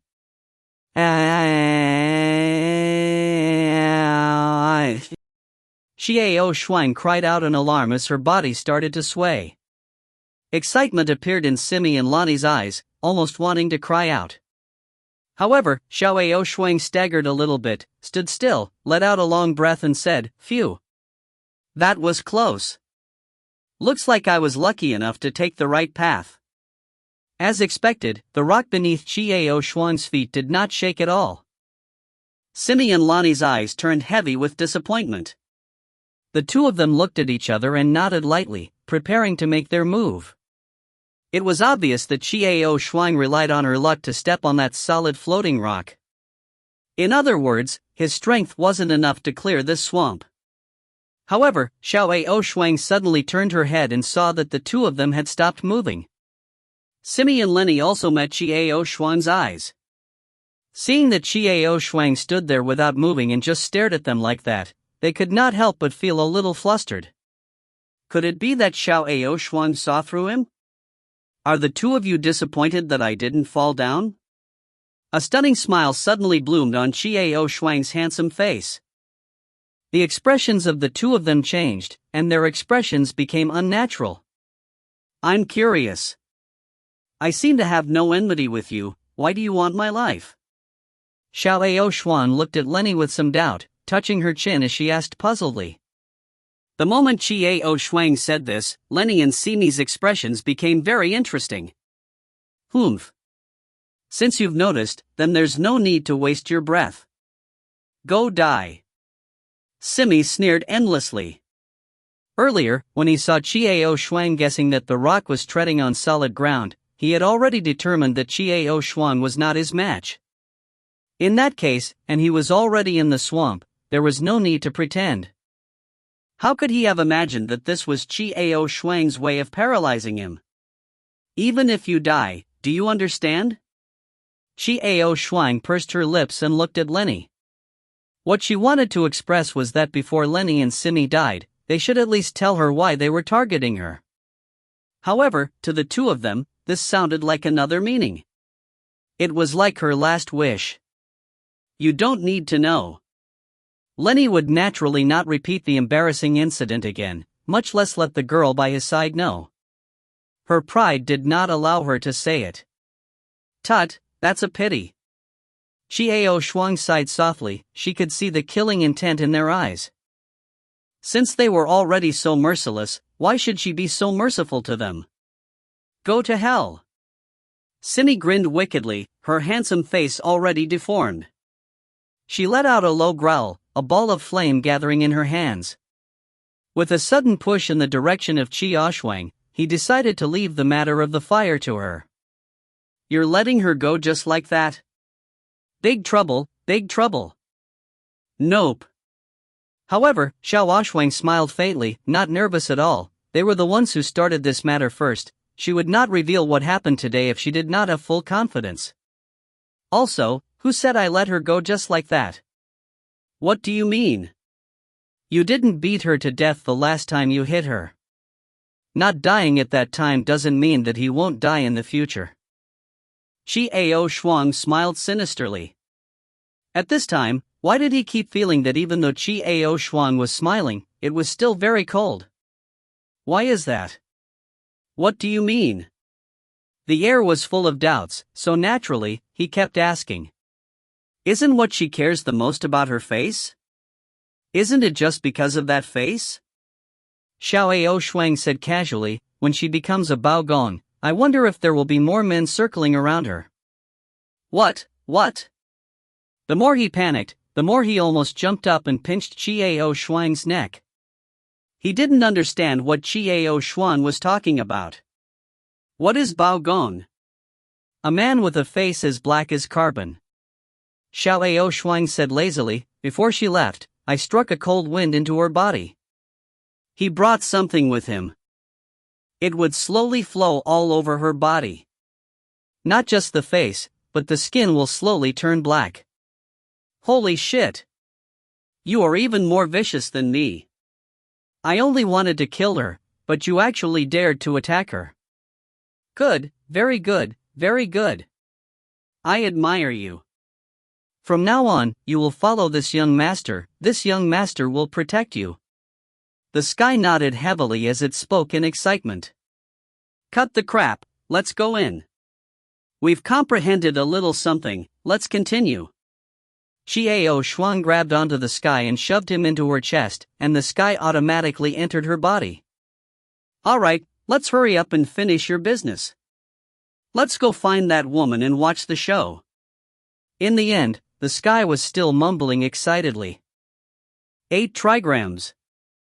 Color. Put a stone in the well. It was difficult for these features of vast sky to make Qiao Shuang combine him with the pure elemental essence of the legends. After finding a quiet corner to sit down cross-legged, Qiao Shuang connected several barriers before slowly closing her eyes and trying to merge herself into the world. Everything went dark and quiet. Between heaven and earth, everything had disappeared, leaving only darkness behind. The wind, a gentle breeze slowly blew over. The wind blew against Qiao Shuang's face, ruffling her hair before it slowly blew forward. Xiao Shuang closed her eyes but felt the wind far away, her consciousness slowly chasing after it. Gradually, a little light appeared in front of them. It was getting brighter as he continued forward. The surroundings suddenly became clear. Everything was imprinted into Xiao Shuang's mind. The bubbling swamp, the floating rocks. Real and fake, real and fake. Whoosh! Whoosh! Whoosh! Whoosh! Whoosh! Xiao Shuang's consciousness continued to move forward. Harry? Momo swam happily in the swamp, harassing the students. Those students were suffering unspeakably. They wanted to investigate the solid floating rocks and also wanted to guard against Momo's attacks. One of the students had his right hand tightly bandaged and cold sweat covered his forehead. The person who had been attacked by Momo and had cried out in pain should have been him. Xiao Shuang's consciousness continued forward, and she saw a relaxed figure. It was Jonathan. Jonathan stopped for a short time. Soon, he could find the next rock to land on.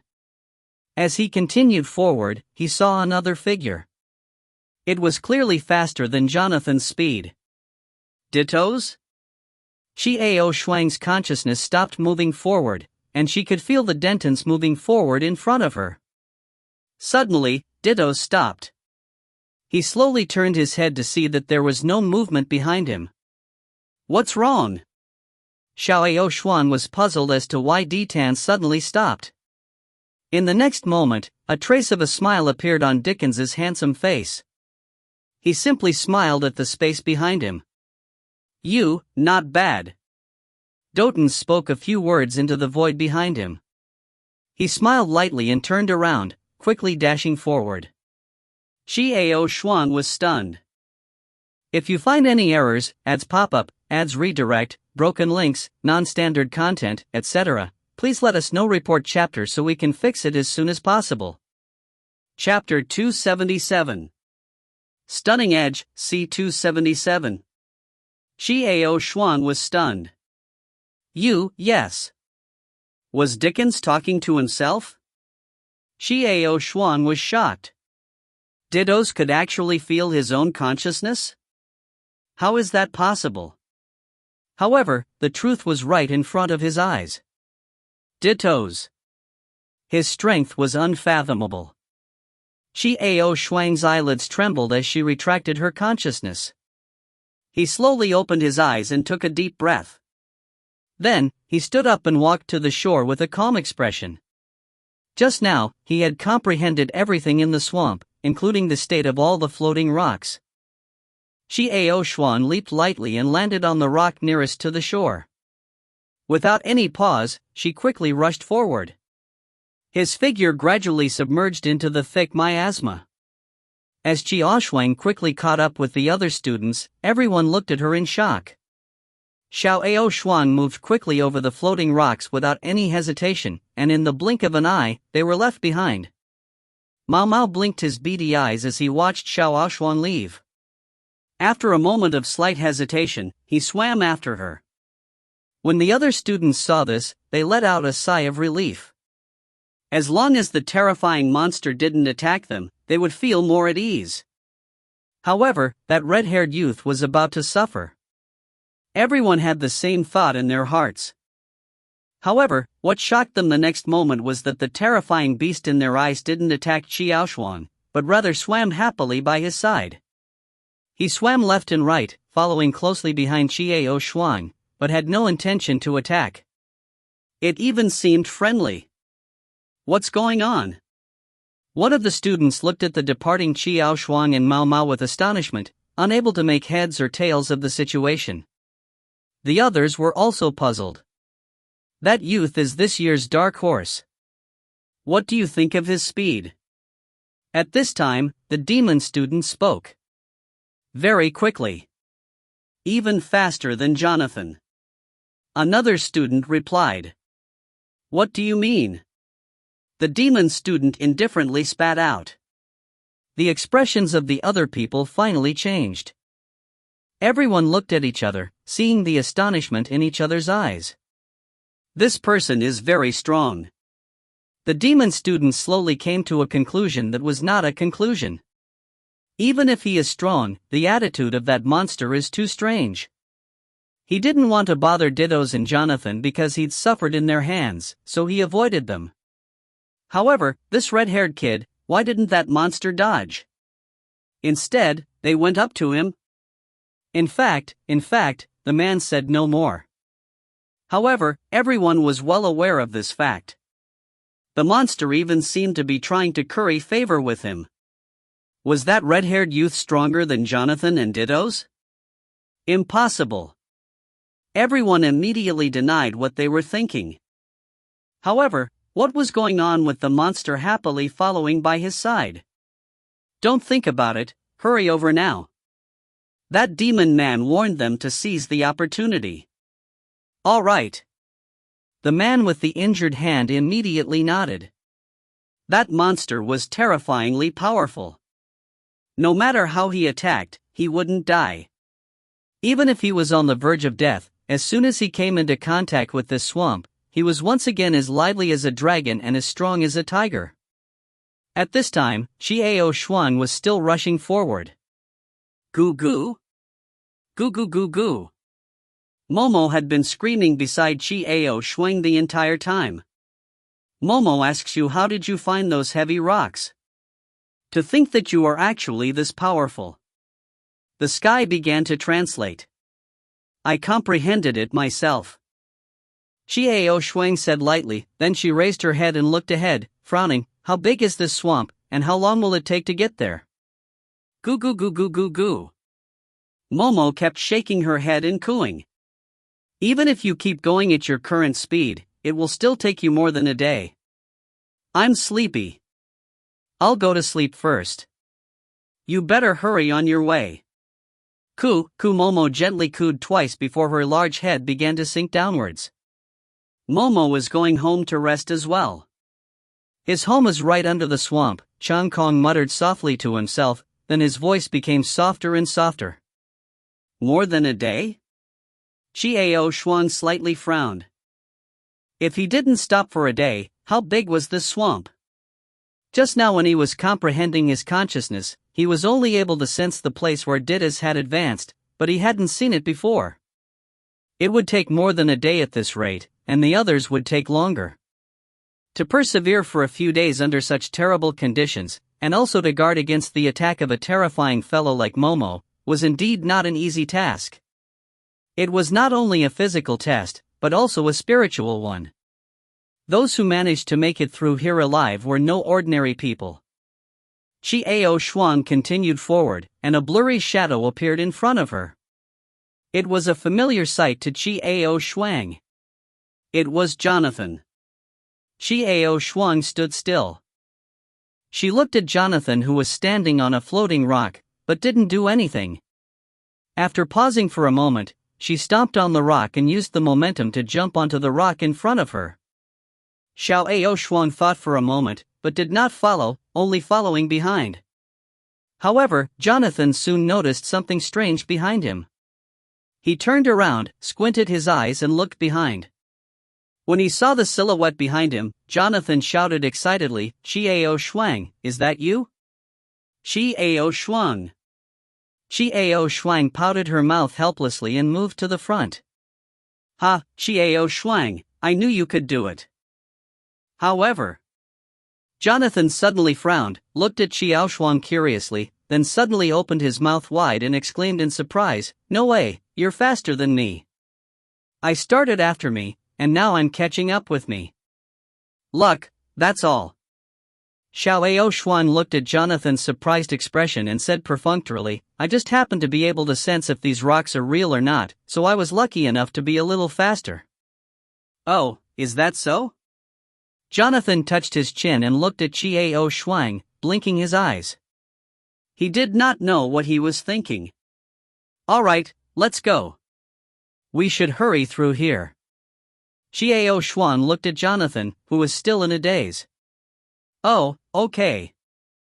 Jonathan nodded, then frowned and asked seriously, you can sense the rock and it will move faster than me, right? Xiao Aoshuang didn't know what Jonathan meant by this question, but seeing how serious Jonathan was, she could only nod her head. That's good, show me the way, you're fast. You can point me the other way as you go. It's faster. Jonathan said this very seriously. The corners of Chiao Shuang's mouth twitched. She had never seen such a shameless and serious person. Walk by yourself. Xiao Shuang threw out a few words in annoyance, and was about to walk away. Ah. No, wait. It will be lonely for you to walk alone. This swamp is very big. It's so lonely, so let's walk together and talk along the way. Jonathan shouted from behind. I'm not lonely, I'm not empty. Chiao Shuang jokingly retorted, let's go, I'm afraid of you. Don't be like Tang Seng anymore, we can leave together. Tang Monk, who is that? Is he like me, a handsome man with a graceful bearing? Jonathan looked at Chiao Shuang with expectation and said these words. Chiao Shuang was speechless. She only had one thought in her mind, and that was to not look at this fellow's face. Thus, he silently rushed forward. Wait for me. Jonathan ran after him. Just like that, the two of them continued forward. Chiao Shuang, to be honest, the feeling you give me is very different. In the end, I wasn't wrong. You are the second person who managed to pass the 8th level of the smelting trial on your first try. Jonathan jabbered on after Chiao Shuang. The first is Ditto's? Chiao Shuang asked Jonathan casually. It was obvious that Jonathan was trying to get him to ask who the first person was. Yeah, sort of. However, before the two of you, there was another person who passed the 8th level of the trial on his first try. However, after being expelled by the academy, he was no longer considered a student of the academy, and his record is naturally not counted in it. Jonathan replied lazily, his voice casual. In fact, in the hearts of the students, that talent is the academy's pinnacle figure. It's just that the academy doesn't allow us to talk about him. Oh? Upon hearing Jonathan's words, Chiao Shuang was intrigued. Why was he expelled? Why is it a forbidden topic again? Because he almost destroyed the Star Heavenly Pagoda and injured the headmaster as well as a few elders. Shocking the world, right? This kind of tragic history was strictly forbidden in school. That's why less and less people learned of it later on. Jonathan narrowed his eyes. His eyes seemed to be recalling something. You saw it? Xiao Aoshuang asked with a frown. No, I was still a freshman then. I only see what happens after it happens.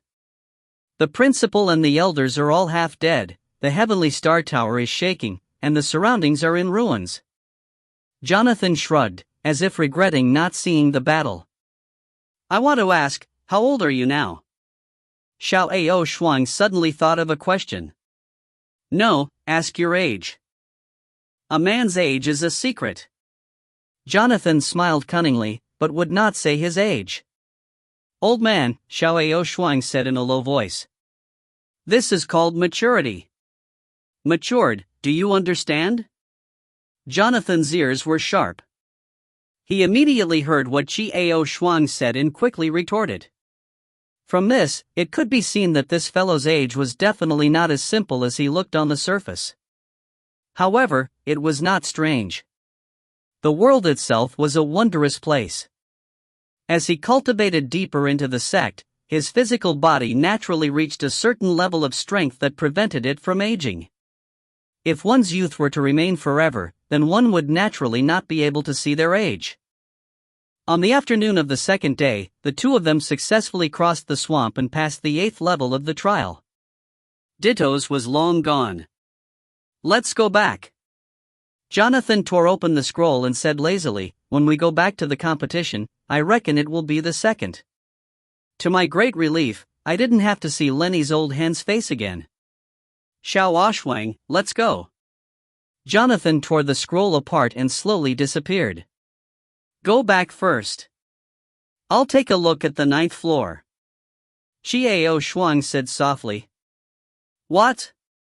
Don't go, Jonathan heard what Xiao Shuang said the last moment before he disappeared.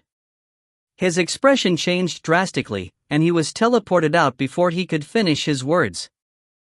If he went to the ninth floor with his current strength, he would die without a doubt. Does this kid want to die so badly? The last thing Jonathan saw when he was teleported out was the calm face of Xiao Shuang. He felt both angry and worried at the same time, but there was also a hint of sadness in his heart. After the teleportation, Jonathan appeared at the designated place next to the Sky Tower. There, the coaches would take turns to change shifts and pick up the students who came out. What a pity, Jonathan shook his head and sighed. 8 stars. The instructor next to him quickly determined Jonathan's test results. The instructor knew Jonathan. He kept shaking his head and sighing. He asked doubtfully, Jonathan, what happened to you? I've never seen you sigh like this. Did he almost pass the 9th level? Alright, stop teasing me. Teacher, it's not like you don't know about it. Even Dittos has no way of going over. Jonathan shook his head and sighed. Before he could finish his words, Jonathan stopped. What's a pity? What was he regretting? It was a pity that a powerful student like Xiao Shuang had gone to the 9th floor to die? Pah! He would never be so merciful. What does the life and death of others have to do with me? What was he regretting? Jonathan scratched his head and closed his eyes in distress. Suddenly, he did not understand what he was regretting. What's a pity? The instructor could not help but ask when he saw Jonathan's distressed expression. Nothing, nothing. Jonathan laughed dryly, and was about to leave. Don't forget to participate in the 8-star competition after the exam. The instructor was baffled by Jonathan's strange behavior, but still reminded him dutifully from behind. Got it. Jonathan rushed off. At this moment, looking at the bright exit, Xiao Shuang knew that it was the exit to the 9th floor.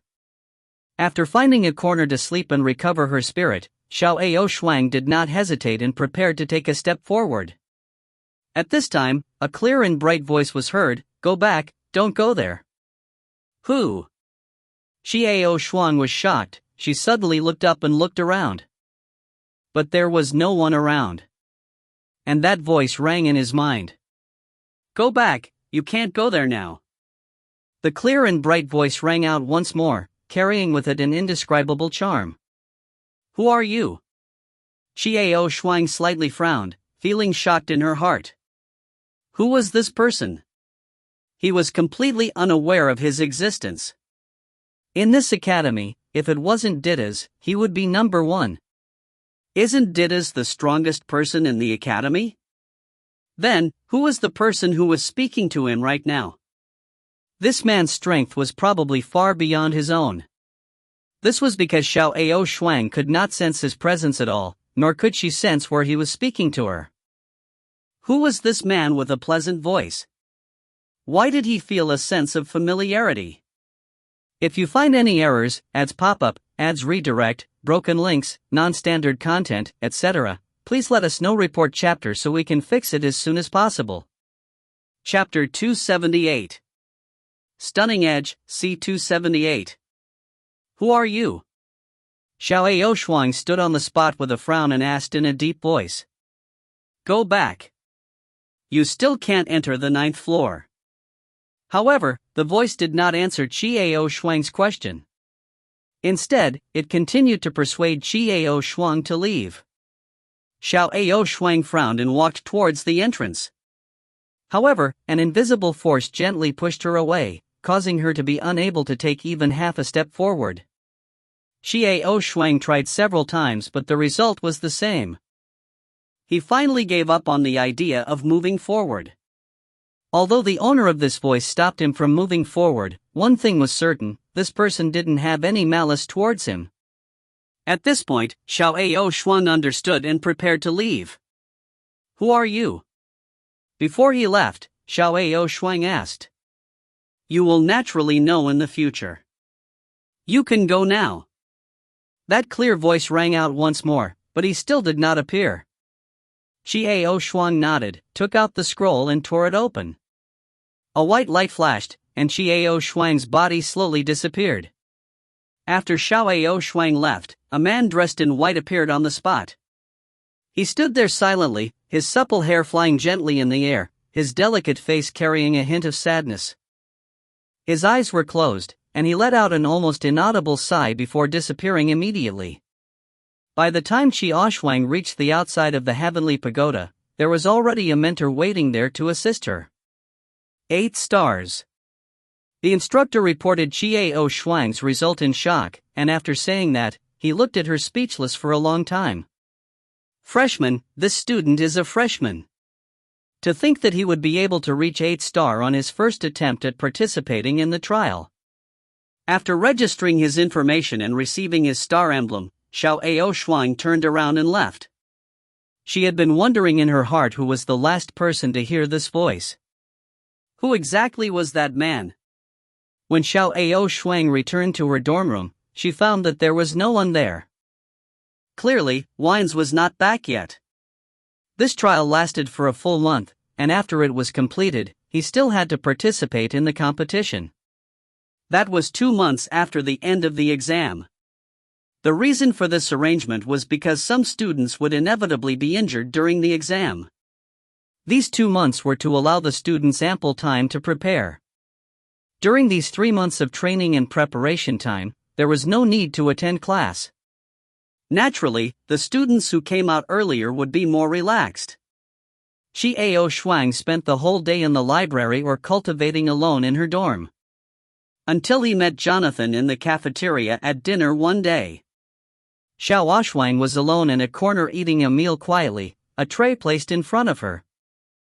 Xiao Shuang raised her head and saw the smiling Jonathan. Hee, I thought I'd never see you again.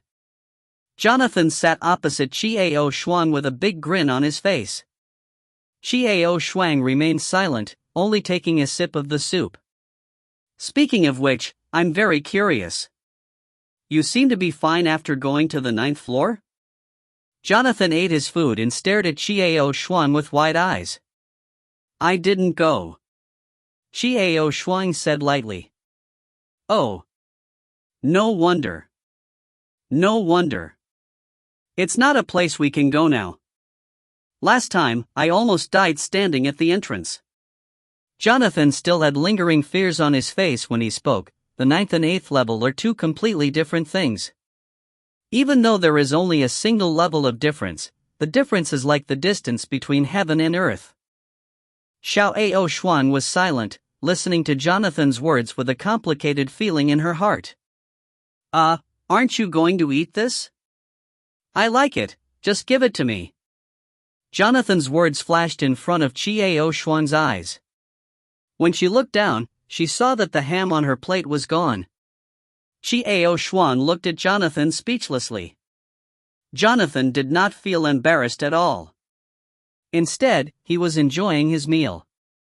You sure are thick-skinned. Xiao Shuang said exasperatedly. This is called having good mental fortitude. Suddenly, he raised his head and looked towards the door, and a strange expression appeared on his face. Xiao Shuang turned around and looked at the direction Jonathan was looking. She was also stunned when she saw the person at the door. They all knew the person at the door. It was Lenny, but his face was covered by a veil. A person went to carry a meal in silence. Also? Why is the hen wearing a veil today? Pretending to be mysterious? It's been hard for her not to bother Dittos since she came out of the tower. Jonathan narrowed his eyes and frowned as he looked at Lenny, who was carrying food to a corner to eat, and said in a schadenfreude manner. Of course, she knew why Lenny wanted to cover his face. It seemed that the things that had entered her body that day were beginning to take effect. Lenny's face should be beginning to darken a little. Jonathan meant chow chow, chow chow chow. Just as he finished speaking, Dotens appeared at the entrance of the cafeteria. Hey, Dittos, this way. Jonathan waved at Dittos. Dittos glanced at them quietly, then walked straight towards them with the meal in his hands. Lenny, who was standing in the corner, looked at him with resentment. When he saw Jonathan's gloating sneer, he immediately lowered his head. Dittos, this way. Ham, do you have any? Jonathan craned his neck to look at Dittos' plate. Dittos sat down, set the plate down, and Jonathan's fork poked through it. Thank you. Xiao Xuan looked at Dotens and said softly. No thanks. Yes, sir, replied Dittos, and he began to eat his meal in silence. Jonathan chewed his ham, blinked at the silent Dittos, then looked at the calm Xiao Xuan, puzzled. You two know each other? Jonathan blinked, not understanding. He had never seen these two speak, nor had he seen them befriend each other. Why did it feel a little strange between the two of them? Jonathan asked, and neither of them answered. They ate in silence, and drank the soup. After dinner, Xiao Xuan was about to leave. Hey, Xiao Xuan, there's still 2 months until the competition. We don't have any classes these 2 months, how about we go out for a walk? Jonathan suddenly asked for a stay. I'm not going. Xiao Xuan replied faintly and was about to leave again. Let's go together. I'm going back to Nine Heavens City. All of you can come at once. At this time, Dittos gently put down his spoon and looked at Xiao Xuan as he said indifferently. All right. Xiao Xuan only said one word. Jonathan's eyes widened. He looked at Xiao Xuan, then he looked at Dittos. There was still no expression on their faces. See you at the school gates tomorrow morning. Dittos said in a deep voice. All right. After replying to her words, Xiao Xuan left. Jonathan was still in shock as he watched Xiao Xuan walk away. Then he looked at Dittos, who stood up silently. The doubt in his heart was growing bigger and bigger. Dittos stood up and slowly walked towards the door. Jonathan hurriedly followed behind him like a noisy crow. He whined, Hey, when did you two know each other? Since when did their friendship become so good? How could this be? Obviously, he and I are on better terms. Why did I invite him not to agree to my request, so you only need to say a word and he will agree to it?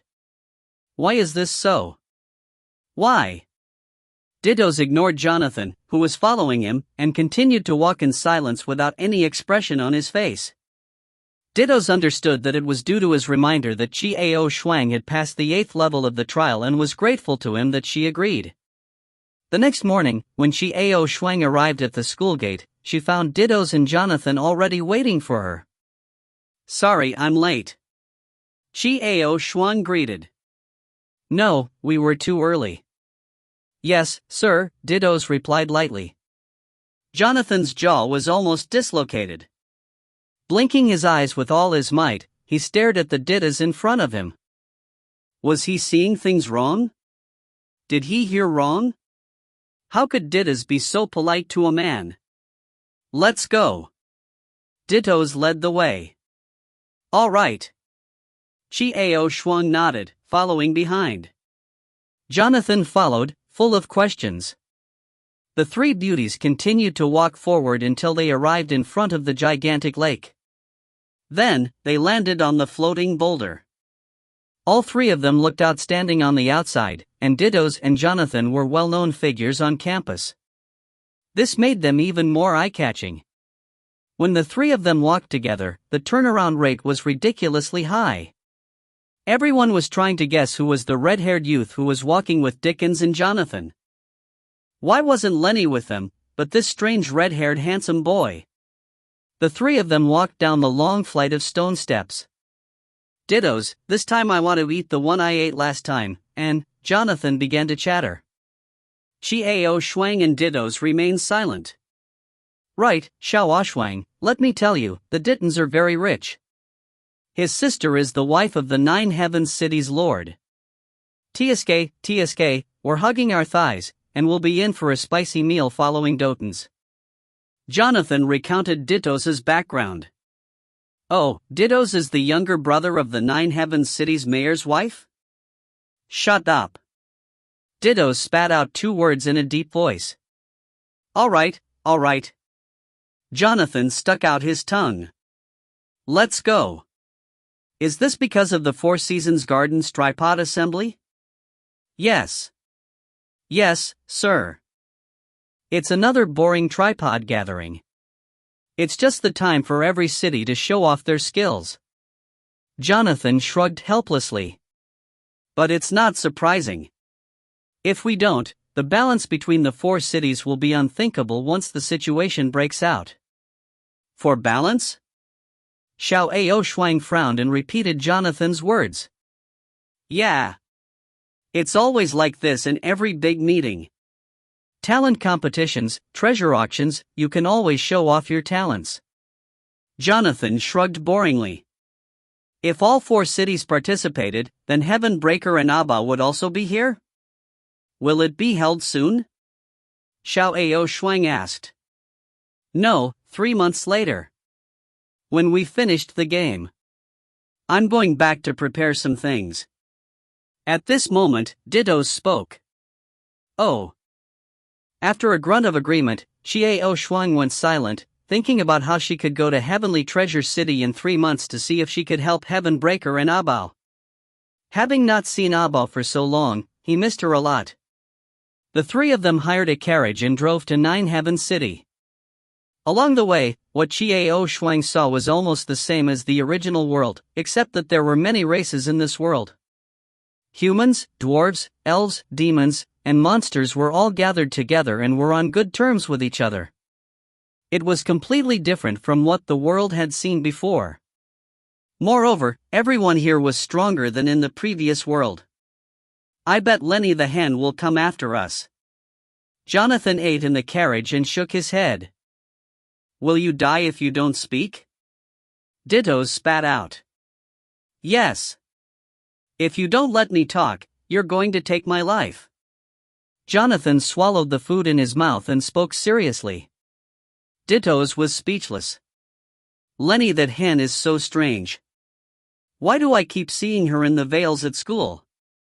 Pretending to be mysterious? Not really. Everyone in the academy already knows what she looks like. Jonathan couldn't figure it out. He rubbed his chin and muttered to himself. Xiao Shuang closed her eyes and did not speak. She was clear what was going on. Could it be that something happened to her face that she was so proud of, so she had to temporarily cover it up? Jonathan frowned, guessing. Can you not be so gossipy? Xie Ao Shuang shook her head helplessly. How can that be? Did you forget what I said? Jonathan chuckled. I'm glad she didn't like it. Xiao Ao Shuang rolled her eyes and did not say anything. This gossipy old man was truly speechless. He walked very slowly because Jonathan was busy, so he either bought this or ate that. When the 3 of them finally arrived at the Nine Heavens City, it was already 7 days later. The city lord's mansion of the Nine Heavens City was magnificent. Her sister Eliza, a gentle and beautiful woman, received the 3 of them in the small hall. When she saw Dittos, she was extremely happy and was very familiar with Jonathan. However, he was a little shocked when he saw Xiao Ao Shuang. Because Jonathan's words were Ditton's invitation for Xie Ao Shuang to come back.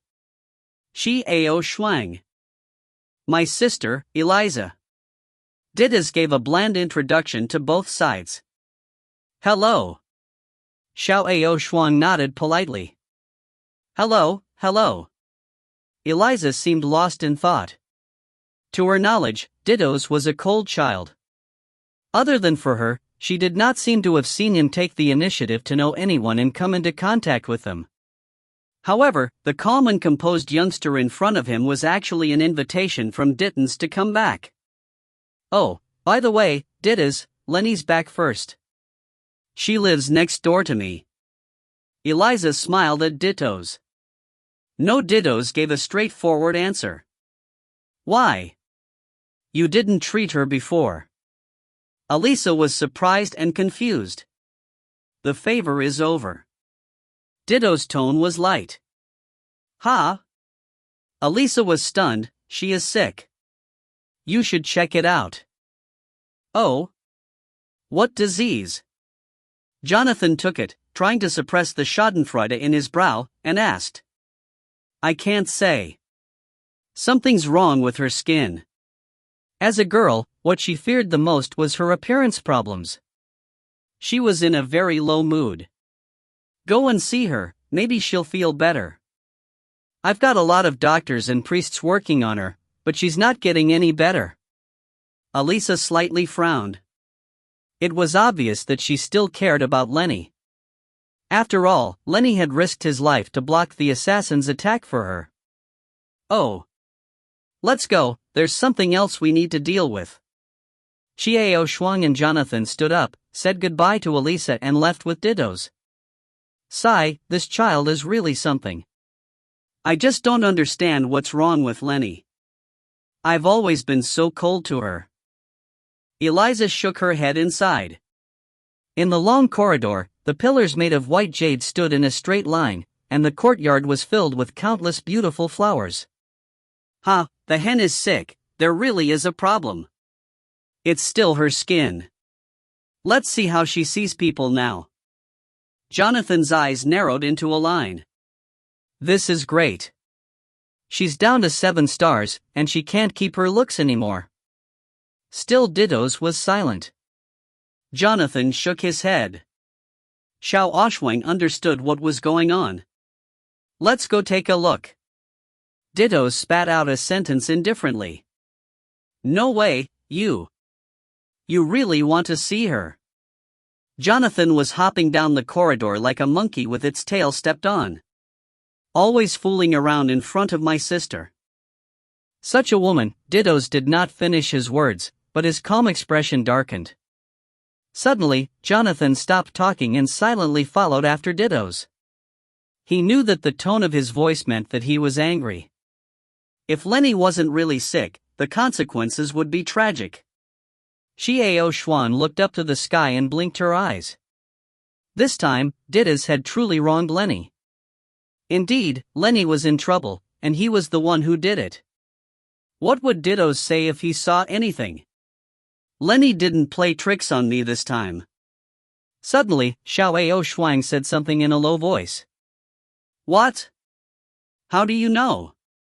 Jonathan looked at Xiao Shuang in bewilderment. Dotens also stopped and turned to look at Xiao Shuang. His face was calm as he asked indifferently, Did you do it? Although it was an inquiry, the tone was already certain. Ka? Jonathan opened his mouth wide and looked at Xiao Shuang in surprise. Yes. Xiao Shuang nodded. When we were at the swamp, she wanted to kill me with that simi. Xiao Shuang did not panic or change her expression when she saw the frank and honest manner in which Dylan asked him. She only indifferently admitted that he did it himself. Well, what about Simi? How did you do it? Jonathan was a curious baby. Kill him. I just got something in Lenny's body. Xiao Shuang told him honestly. In front of these two people, Xiao Shuang felt that she didn't need to worry about what she did to Lenny. These two people would never care about it. Well done, I like it. Jonathan laughed. Ditto's immediately turned around and walked in the other direction. Where to? You're not trying to get Xiao Shuang caught, are you? Jonathan frowned. If you find any errors, ads pop up, ads redirect, broken links, non-standard content, etc., please let us know. Report chapter so we can fix it as soon as possible. Chapter 279. Stunning Edge, C279. Where to? You're not trying to get Xiao Shuang caught, are you? Jonathan frowned. Ditto's was silent, ignoring Jonathan, and continued forward. Xiao Shuang followed silently. Hey! You can't be so unkind, Ditto's. Jonathan began to squawk. Idiot! Idiot. The two voices spoke in unison. It was Chiao Shuang who said that he was an idiot, and it was Didos who said that he was retarded. Both of them were expressionless. Then they walked on together, ignoring the petrified Jonathan. In this world, only you know my heart. The two of them walked side by side, and suddenly Didos said the same thing. Xiao Shuan was stunned. She turned to look at Didas, but Didas remained calm, as if what he said just now wasn't what he said. Xiao Shuang smiled faintly and did not say anything. She understood that if she were a woman at this moment, then her words would sound ambiguous. But now that she was a man, she knew that Didos was treating her as a brother and a friend. Xiao Shuang clearly understood why Diance had said such a thing. Because she understood what Didos meant. Jonathan caught up with him after a moment, scratched his head, and realized that he had misunderstood Didas. Thus, he silently followed behind her. Let's go take a look at the Eternal Palace. That is the place where the people of Nine Heavens City live. Oh, look again? Those people walk with their noses up. Jonathan smirked. The Hall of Eternity was the residence of some of the stronger men under the command of the Nine Heavens City's Castellan. These people were similar to guest warriors. The amount of food and shelter they had was the last. Nine Heavens City would provide them with everything they needed for cultivation, and they would help them whenever they needed anything in the city. His position in the Nine Heavens City was quite high, so it was not an exaggeration to say that Jonathan could walk with his nose in the air. This meeting of the four cities will depend on them. So go take a look, no other people from other cities can sneak in. Didos said slowly. Tisk, what's so good about those old things? It's because you don't want to participate, but you want to participate in their turn to show off their might? Jonathan obviously didn't like them. Didos did not speak again. Xiao Shuang looked around curiously, and suddenly, the sky appeared, squatting on Chiao Shuang's shoulder and looking at her surroundings. What is this? Jonathan looked at the sky. Your pet? You still keep this furry little marten? To attract the attention of the ladies? You are too vulgar. Jonathan sighed. Xiao Shuang was speechless. The formation of the long space was not self-directed. It was this guy himself who wanted to become like this. Jonathan was right. The reason why the sky had become so adorable was to attract girls' attention. This little pervert. GG. The sky waved its claws at Jonathan, seemingly dissatisfied. Of course he resented Jonathan's last words. What vulgarity! What nonsense are you talking about? This is called scheming. Dotens only glanced at the sky indifferently before retracting his gaze. After a quick glance at him, the swaggering sky was silenced. He quietly squatted on Xiao Shuang's shoulder. Xiao Shuang, this kid is a bit, vast sky's voice suddenly sounded in Xiao Shuang's mind. What's wrong? Xiao Shuang secretly conversed with Chang in her heart. This guy isn't easy to deal with. The sky muttered. Didn't you see it when we were in the swamp? Momo also said that he's not someone to be trifled with. Xiao Shuang felt strange. No, I didn't need his eyes at that time. This man is very cold and dangerous. With a solemn expression, Chang Bai added, be careful of him. There was a lingering fear in the air. For some reason, he felt like the man could see through him with just one glance. This kind of feeling was very, very bad. All right. Xiao Shuang agreed. Didos was indeed much stronger than he was, so it wasn't strange for Kong Zhangkong to come to this conclusion. Eternal Palace was in the deepest part of the city lord's mansion, in a secluded and elegant environment. It was divided into many small courtyards that were not connected to each other. These small courtyards were where the guest officials lived. The three of them arrived at the entrance of the huge building. There were two guards standing upright at the entrance. I won't go in. Xiao Ao Shuang said softly, perhaps in 2 months, I will join the Heavenly Treasure City in participating in the Tripod Conference. If we go in now, we might cause trouble in the future. Just as Dotens was about to say something, Xiao Shuang added, I know you don't mind. But your sister and your brother-in-law, you have to consider them. Dittos slightly frowned and finally did not say anything. Instead, he nodded slightly and replied, then wait for me here. I'm not going, either. I don't want to see those old guys with their noses up in the air. Jonathan pursed his lips and stood beside Xiao Ao Shuang, urging Dotens, go quickly, go check quickly, and then come back. I'm waiting for you to take us to the best hotel in town. Dittos did not speak again. He nodded and walked in. Xiao Shuang, let me tell you, which restaurant should be established? TSK, it smells good. Jonathan narrowed his eyes in satisfaction, as if recalling the delicacy. Just as Jonathan squinted his eyes to savor the aftertaste, he suddenly heard a tender voice. Brother Jonathan! A young and tender voice rang out. Jonathan's face changed and he looked behind him unnaturally. Xiao Shuang also turned to look at the source of the voice. It was a small child dressed in luxurious clothes, only 5 or 6 years old. Behind him were 2 maids dressed up. It's the mayor's son, Kira. Damn it, calling me Dittos is uncle. Call me brother. The corner of Jonathan's mouth twitched, obviously dissatisfied with the title. Xiao Shuang laughed inside when she heard this. It was a funny name, really, and it brought Jonathan down a generation. Kira, why are you here? Jonathan smiled. I've come to see Uncle Dittos. Find him and go to Auntie Lenny's. Kira revealed a pure smile, then he turned his head to look at Xiao Ao Shuang and asked with a frown, who are you? You didn't even greet me when you saw me? At such a young age, he already had such an air of superiority. He's a friend of your Uncle Dittos. You go back first, Kira. I'll tell Dittos to send him to you later. Jonathan obviously didn't like the arrogant kid, so he replied perfunctorily. A trace of disdain flashed in his eyes. It was probably Lenny's method to find Dittos and go to Lenny. This lousy kid, listening to that hen? Friend?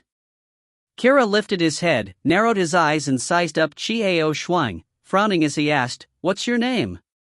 How come I've never seen you before? Still red hair. Kira bluntly said. I wanted to say that this red hair is very dazzling, very ugly. But Kira refrained from remembering her mother's usual teachings. However, Aunt Lenny's orders must be done. Give this red-headed guy a little embarrassment and take Uncle Dittos over. These were all trivial, extremely simple. Looking at the bossy child in front of her, and the deep look in his eyes, Xiao Shuang's heart started to feel complicated. This child, at such a young age, he already had such a character. What would happen when he grew up? Jonathan had made it clear that the child's attitude was still the same. It seems to have been instigated. And the one who instigated it was Lenny, I'm afraid. Should he say that this child had a bad character, or that Lenny was too skillful? Or both? If this child were to inherit the city lord's position, would it be a blessing or a disaster for the Nine Heavens city? His name is Xiao Shuang. Okay, Kira, you go back first. Jonathan urged perfunctorily. Xiao Shuang? Why does it sound like a woman's name? There was a sneer on Kira's small face that didn't quite match his age. Xiao Shuang shot a faint glance at Kira, but didn't say anything. Instead, she turned her head toward the entrance of the Eternal Hall, waiting for Dittos to appear. Kira, aren't you a bit of a young chieftain when you talk? You can either go in and find it yourself, or you can go back. Jonathan's face changed abruptly. He no longer replied perfunctorily but said those words coldly. At this moment, the venomous Jonathan choked Kira until his face turned red. The 2 maidservants also lowered their heads, not daring to say anything. Their young master was not a good man, but this Jonathan was more terrifying. Better to shut up. Jonathan's words confirmed that Kara did not have the connotations of a young master. Humph. I'll go in myself. Kara's face reddened, but he didn't dare to do anything to Jonathan. He could only give an indignant glance at Ao Shuang's back before passing by the two of them and walking towards the entrance of the Eternal Palace. The two maids hurriedly followed after him. Ao Shuang, don't be so calculative with this spoiled child. I think it's Lenny's dead hen again. Jonathan turned and stood beside Ao Shuang to console her. Yes, I know. Ao Shuang nodded. She naturally wouldn't mind a small child like this. He was just feeling sad for the Nine Heavens City Lord. How could such a descendant bear such a heavy responsibility? Being young was not an excuse, but children from large families usually had two different situations. A person of self-restraint, bearing, or hedonistic character. This is related to the upbringing of the family. It was clear that the child was spoiled and did not give him the correct instruction he deserved. Forget it, let's not talk about this. Jonathan was bored. The two men were silent for a moment, then Dittens came out with Kara in his arms. Kara's mouth was very high and he seemed very unhappy. Uncle, why don't you take me to Auntie Lenny's for fun? Kara pursed her lips and wrapped her arms around Dittes's neck, making her final effort in a coquettish way. Go yourself. If you don't want to walk, just let the maids carry you. Dittos put Kara down and touched his head. Uncle! Kara stamped her foot and tried to say something else. Dickens turned to Jonathan and said, Let's go. Don't you want to eat? Aha! Jonathan nodded, not looking at Kara's exasperated expression. You guys, bring the young master back. Go, Dittens instructed the two maidservants. Yes, my lord. The two maidservants did not dare to even breathe loudly and agreed. Dittos did not say anything else and walked out with Jonathan and Ao Shuang. Uncle! Kara called out from behind him, but Dittos didn't look back. Young master, let's go. The maid spoke in a low voice. A trace of viciousness flashed across Kara's eyes. He suddenly turned around and crooked his finger at the maid behind him. You, squat down. After 10 years of surprise, he still obediently squatted down. Pa! Kara viciously slapped the maid in the face. Even though the child's strength was not great and the beating was not painful, it was loud and clear. Remember, I am your master. When will it be your turn to take care of me? Kara's heart was filled with rage, and he directed all of his anger at the maid before him. Yes. The maid lowered her head and responded in fear. To Aunt Lenny. Let's go. Kara narrowed his eyes in hatred and left huffily. The two maids hurriedly followed. At this time, the three of them had already left the mayor's mansion and were walking on the street. I say, Dittas, that child of Kara's is really undisciplined. To speak rudely, to cause trouble for Ao Shuang. It must have been Lenny who instigated it. Jonathan was still unhappy and started to be noisy. What? Dittos asked in a deep voice. That's the way it is, Jonathan explained everything Kara had said in detail. Finally, he curled his lips and said, I just don't understand why this child would listen to Lenny so much. Did Lenny please him that much? Ao Shuang did not speak, her face was calm, as if these things had nothing to do with her. All right. After hearing Jonathan's words, Dittos gave a light grunt of acknowledgement and did not say anything else. Hey! Why don't you say yes? What's wrong with letting it go on like this? Lenny the hen abetted your nephew, in case something irreparable should happen in the future? Jonathan whined, stating the power of it. All right. N. Jonathan pursed his lips and looked up at the sky. Tonight, half forest. Dittos suddenly said. Half forest, What are you doing there? It was a desolate place, and there were magical beasts roaming about as well. What are you doing there in the middle of the night? Jonathan wondered. Why did Dittos suddenly say this? Half of the forest, the checkered cliff. Come on. Still, Dittos was terse and concise. Xiao Shuang slightly frowned, but didn't say anything.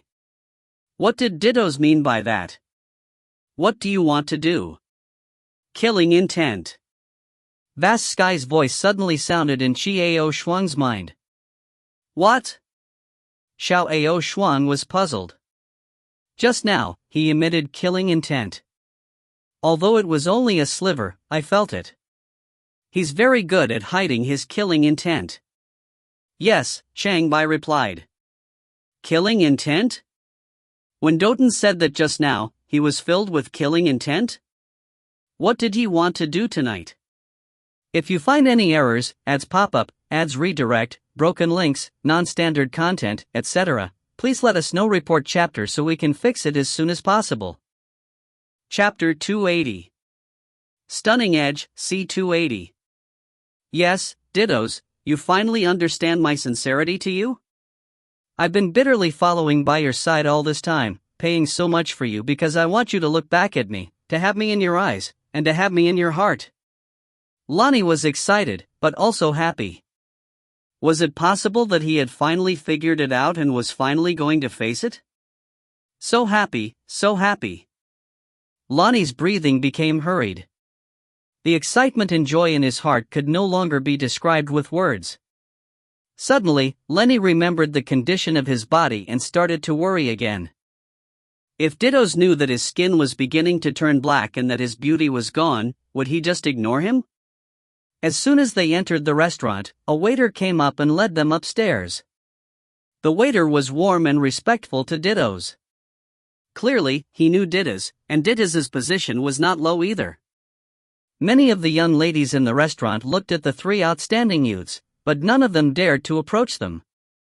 Tut, can you two put a softer expression on your faces? Who would dare talk to you beauties like this? Jonathan bared his teeth and smiled brightly at the girls. Some of the girls immediately blushed, their hearts beating fast. Don't be so bored. Same here. Xiao Shuang did not even bother to repeat herself. Instead, she just spat out a single word. Tisk, not interesting, 2 pieces of wood, 2 pieces of ice. Let's see which woman will like you two in the future. Serves you right. You won't have a wife in the future. Jonathan's mouth twitched in speechlessness. Suddenly, he understood the reason behind the subtle relationship between these two people. In some ways, the two men were remarkably alike. After eating together, the three of them went back to the mayor's mansion. Dittos arranged for 2 people to live in his own yard, next door. The sun and moon moved, and the night quietly approached. Jonathan yawned and knocked on Xiao Shuang's door. Xiao Shuang, Xiao Shuang. The door opened, and Xiao Shuang looked at Jonathan, who was still yawning, and frowned. Where is the Dittos? I have something to take care of first. I want us to go wait for him at the Gargle Cliff in the half of the forest. Jonathan yawned impatiently. I don't know what he's up to, mysterious. Xiao Shuang remained silent, a serious look appearing in her eyes. Then let's go. I don't know the way, so bring me there. Xiao Shuang said. Let's go. That guy told us to secretly leave. Come with me. Jonathan seemed to be very familiar with the layout of 9 Heaven City's mansions. He quietly left the city with Xiao Shuang and headed towards the city wall. He secretly passed through the city wall and left the city. After leaving the city, Jonathan brought Xiao Shuang to the south. Half of the forest is relatively desolate. Because there are some dangerous magical beasts and plants, ordinary people wouldn't go there. I don't know what Dittos is up to. Although Jonathan complained, he still listened to Ditto's instructions and quickly ran in the direction that Xiao Shuang pointed out. The two of them moved quickly, and before long, they had arrived at the place that Didas had mentioned.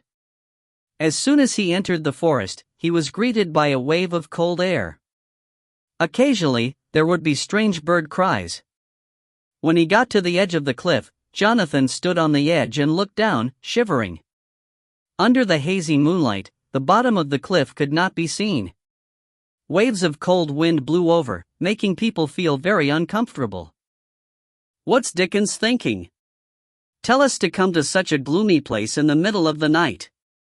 Jonathan turned around, found a big rock, sat behind the rock, and called to Chiao Shuang. "Come here, sit here." Blocking the wind. "Just wait for him here." Xiao Xuan looked around but did not say anything. She sat beside Jonathan. "What do you think Dickens called us here for?" Jonathan blinked his eyes and looked at Chiao Shuang. Chiao Shuang shook her head lightly, but in her heart, there was a strange and indescribable feeling. After a while, a voice came from afar. "Someone's coming." Jonathan was about to get up and see if Didos had arrived when he heard a voice that made him sick. "What did you call me here for, Didos?" This voice was Lenny. Chiao Shuang and Jonathan looked at each other and saw the doubt in each other's eyes. After a moment of silence, Dittens's deep voice rang out, "You don't want to be alone with me?" "No, how could I not?" Lenny's voice rang urgently. Jonathan rolled his eyes. However, Chiao Shuang had an ominous feeling in her heart. Though he had not been with Didas very long, he had some knowledge of his character. Didos would not have said such a thing, for he had never put Lenny in his eyes. But what did he mean by that now? "I know you've always liked me." There was no ripple in Didos's voice, as if he were stating something that had nothing to do with him. "Didas, you finally understand my heart?" Lenny's voice was filled with excitement that could not be hidden. "Yes, I always did. If you like me, I'll call it that. It doesn't matter if you use some tricks on my sister, but you should never play any tricks on Kira." Didas, what did you say? I don't understand." Lenny's voice was a little frantic. Jonathan narrowed his eyes, grinning silently. He did not even need to look to know that Lenny's expression was wonderful. It would definitely be ugly to death. How wonderful! Chiao Shuang furrowed her brows, the strange feeling in her heart getting stronger and stronger. Kira's character really still has to be tempered. But if he continues to be misled by you, he will never grow up right. He wouldn't be able to become a qualified mayor in the future. But it doesn't matter to me what happens to him. Dido's voice was like an old, silent well, calm and cold. Didas, what the hell are you talking about?" Lenny's voice became more and more frantic, the black face under the veil faintly revealing traces of red. The fear and panic in her were growing stronger. Originally, he thought that Dotens had asked him to come here with him to spy on him, and thought that Dotens had already understood his intentions, so he thought that he would have a response tonight. But that does not seem to be the case now. Could it be that she had called him here to criticize him? I don't care what happens to him. I don't care whether he lives or dies. However, if anything happens to him, my sister will be very sad. So, I don't want to see my sister upset." Didos turned and looked at Lenny coldly. Lenny was somewhat flabbergasted. Did he care about Kira's life or death? The boy was his nephew. Did Didos only care about his sister? Why, because Didos was raised by his sister. But why did it feel so strange and a little panicked? Why did Ditton speak of Kira as if he had nothing to do with it? You even incite Kira to embarrass Chiao Shuang today, right? It seemed like he was asking something, but he was already sure of it. Lenny was dumbstruck, wanting to argue for himself. He moved his lips, but he could not say anything. She knew Didas's character, and if he had decided something, it would be useless to argue. Didos slowly approached Lenny, his face calm. Lenny stared at Didas in a daze, but he was a little afraid. Unconsciously, he retreated backwards as Dittos closed in. "Don't move." A hint of a smile suddenly appeared on Dylan's face. This smile was enough to shock a person's soul. Lonnie was completely stunned, and he lost his mind at this moment. Lenny, as if possessed, stood obediently where he was and did not move again. "Lenny, do you really like me that much? Is it the most sincere to my heart?" A devilish smile appeared on Dittos' calm face.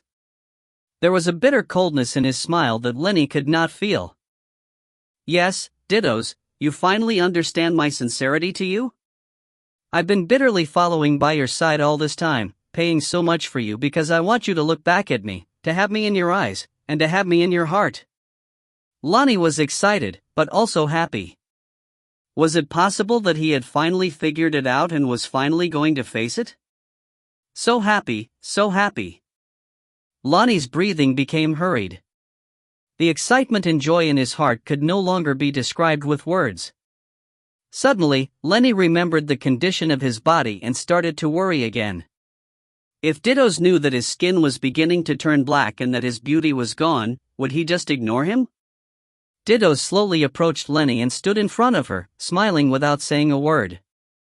"Well, Dittos, I was really happy today. I feel really happy." Lonnie clutched at his chest, a blissful smile on his face.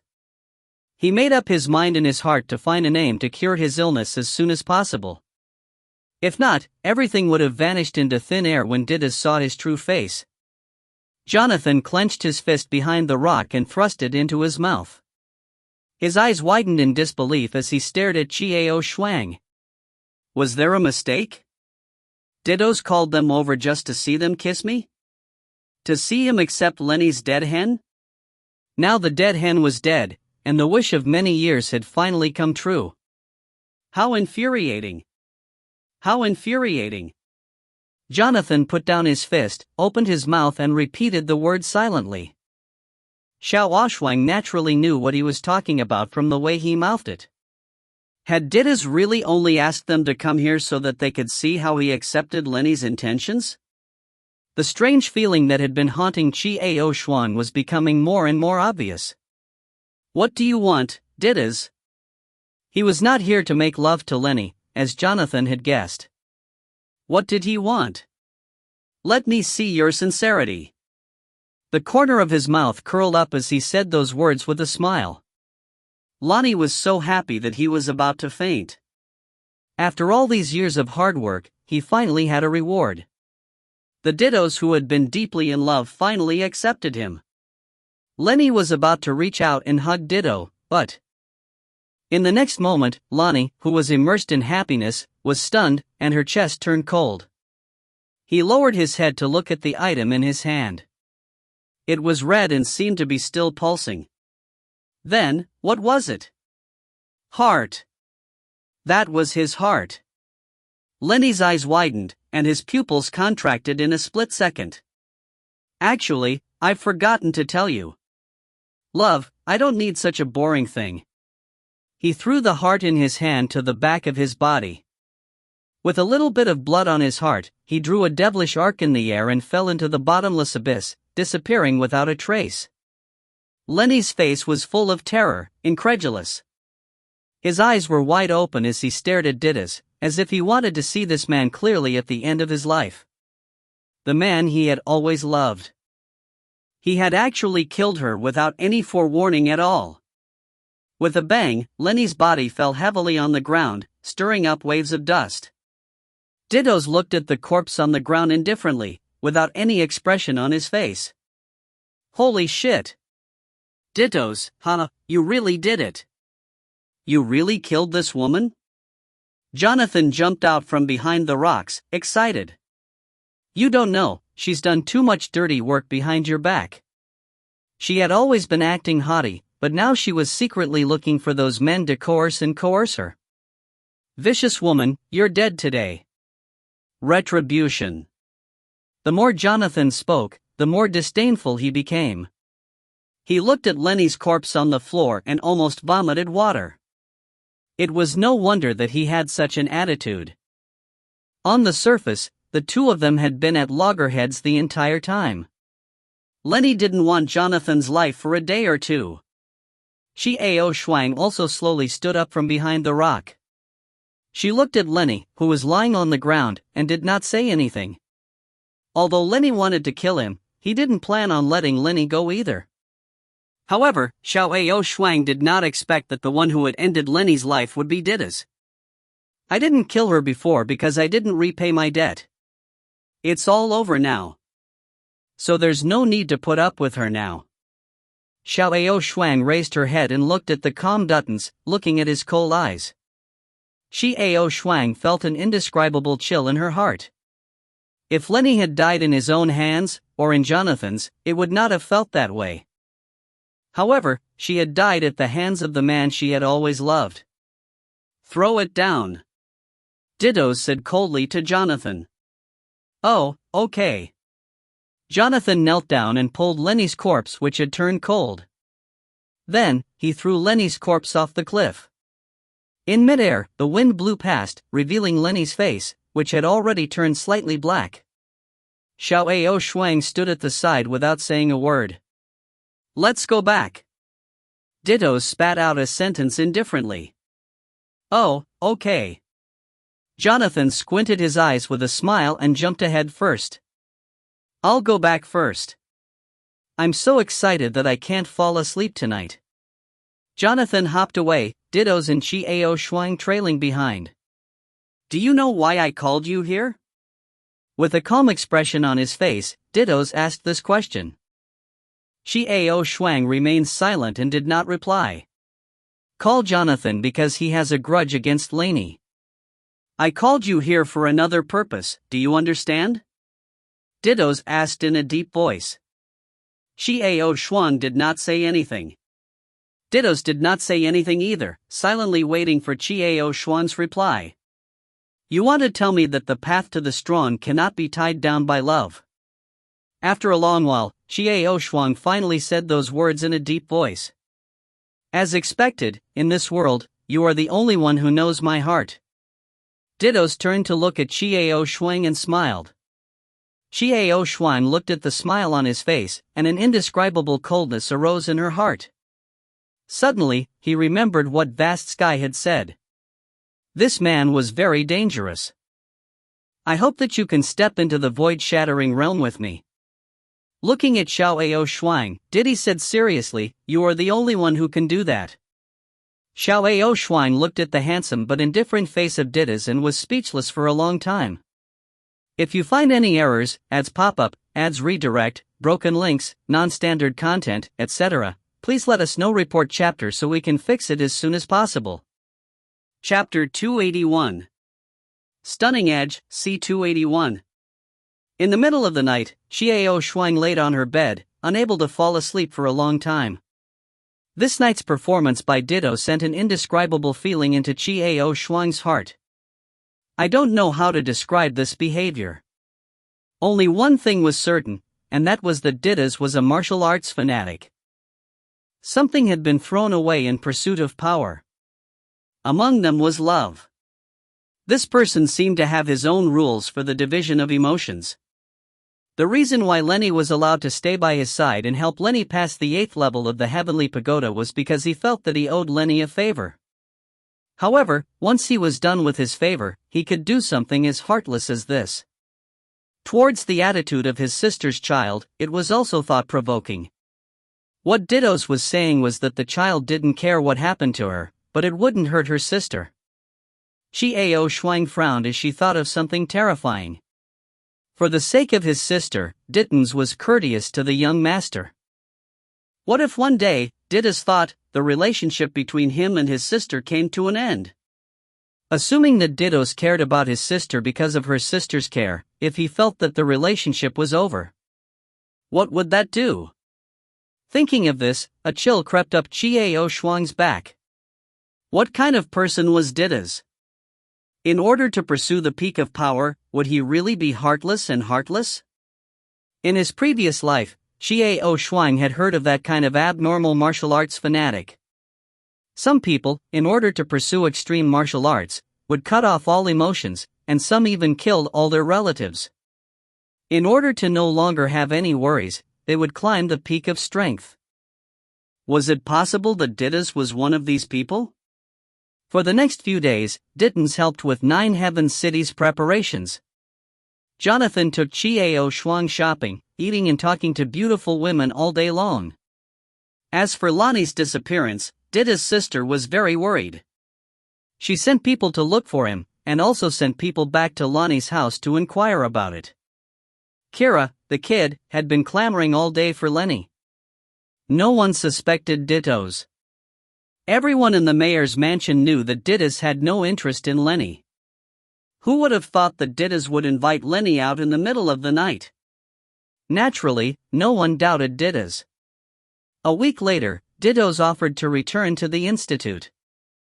Didas, you're not waiting for Lenny? Now Lenny hasn't been found, and her father says Lenny never came home. Elisa asked with a frown. Eliza had always taken Lenny's feelings for Didas to heart. Although the child was a little cold and arrogant, he was not picky with his looks and family background. It had been so long since he had been with Didas that it was clear how much he loved him. And now Dittos was indifferent to Lenny's disappearance. Naturally, Eliza was not happy. Maybe she already went back to the academy by herself. Dittens said indifferently. Impossible. The child could never leave without giving me an answer. Eliza immediately denied it. Then how should I know? I'm going back to the academy first. I'm about to start the competition after the exam. After I finish this, I'll be back. Dittens did not want to dwell on this issue any longer. Dittos. Elisa wanted to say something but stopped herself. I'll be leaving first. Dittos nodded, bowed slightly, and then turned to leave. Chiao Shuang and Jonathan nodded and left. Elisa opened her mouth as if she wanted to say something, but in the end, she just silently watched as Dittos' figure disappeared from the entrance. Every time Dittos left, he left by himself, not allowing Elisa to send him off. Elisa stood where she was, frowning as she looked at the empty door. Dittos, this child, who was he really like? Sometimes, he felt that he was terrifyingly calm. Just like that, the three of them returned to Star Academy, and Lenny never appeared again. After returning to the academy, Chiao Shuang asked about the dorm and found that Wines had returned. Chiao Shuang, where did you go? Just returned from the Sky Tower? Wines greeted him happily, 6 small golden stars already attached to his school uniform. No, I went to 9 Heavens City. Chiao Shuang sat down, smiled at Wines and said, Congratulations, you have become a 6-star student. Hee, this is all thanks to you. Thank you for teaching me so much. Wines poured a glass of water for Chiao Shuang and said happily. If I recall correctly, Bethany is also a 6-star. Chiao Shuang accepted the water and drank a mouthful of water before asking jokingly. Hee, Wines scratched his head in embarrassment. However, there was an unconcealable look of satisfaction and happiness on his face. By the way, Chiao Shuang, why are you going to the 9 Heaven City? It's going to take a long time, so you're already out of the tower? I've only been out for a week. You've been to and from the 9 Heaven City? What star are you now? Wines asked excitedly. 8 stars. Chiao Shuang replied with a smile. Ah. Ha. Awesome, as expected. Wei Yancy laughed out loud in excitement, looking at Chiao Shuang happily shouting, I knew you were not simple, you are really amazing. I heard that a student who participated in this trial for the first time got an 8-star exam. I didn't expect it to be you. No, I should think about it. It's not surprising that you're so powerful. Chiao Shuang just smiled and didn't say anything else. She felt that Wines was really happy for her. Chiao Shuang, the competition will start in another month. I think you can definitely achieve a good result. Ha, maybe you can even win against dittos. You're the biggest dark horse of the year. One must know that in the past, only dittos had received an 8-star evaluation on his first attempt at participating in the survival training. You are the second. You will definitely surpass him. The more Wines talked, the more excited he became. Xiao Shuang smiled and shook her head, saying lightly, Wines, there are two things that are wrong with your words. Ha? What's wrong? Wines wondered. Firstly, I am well aware of the difference between me and dittos. I am no match for him. Second, I am not the one who obtained the 8-star evaluation on my first attempt at the exam. Before Dittench, there was another person. What? Who? I've never heard of such a thing.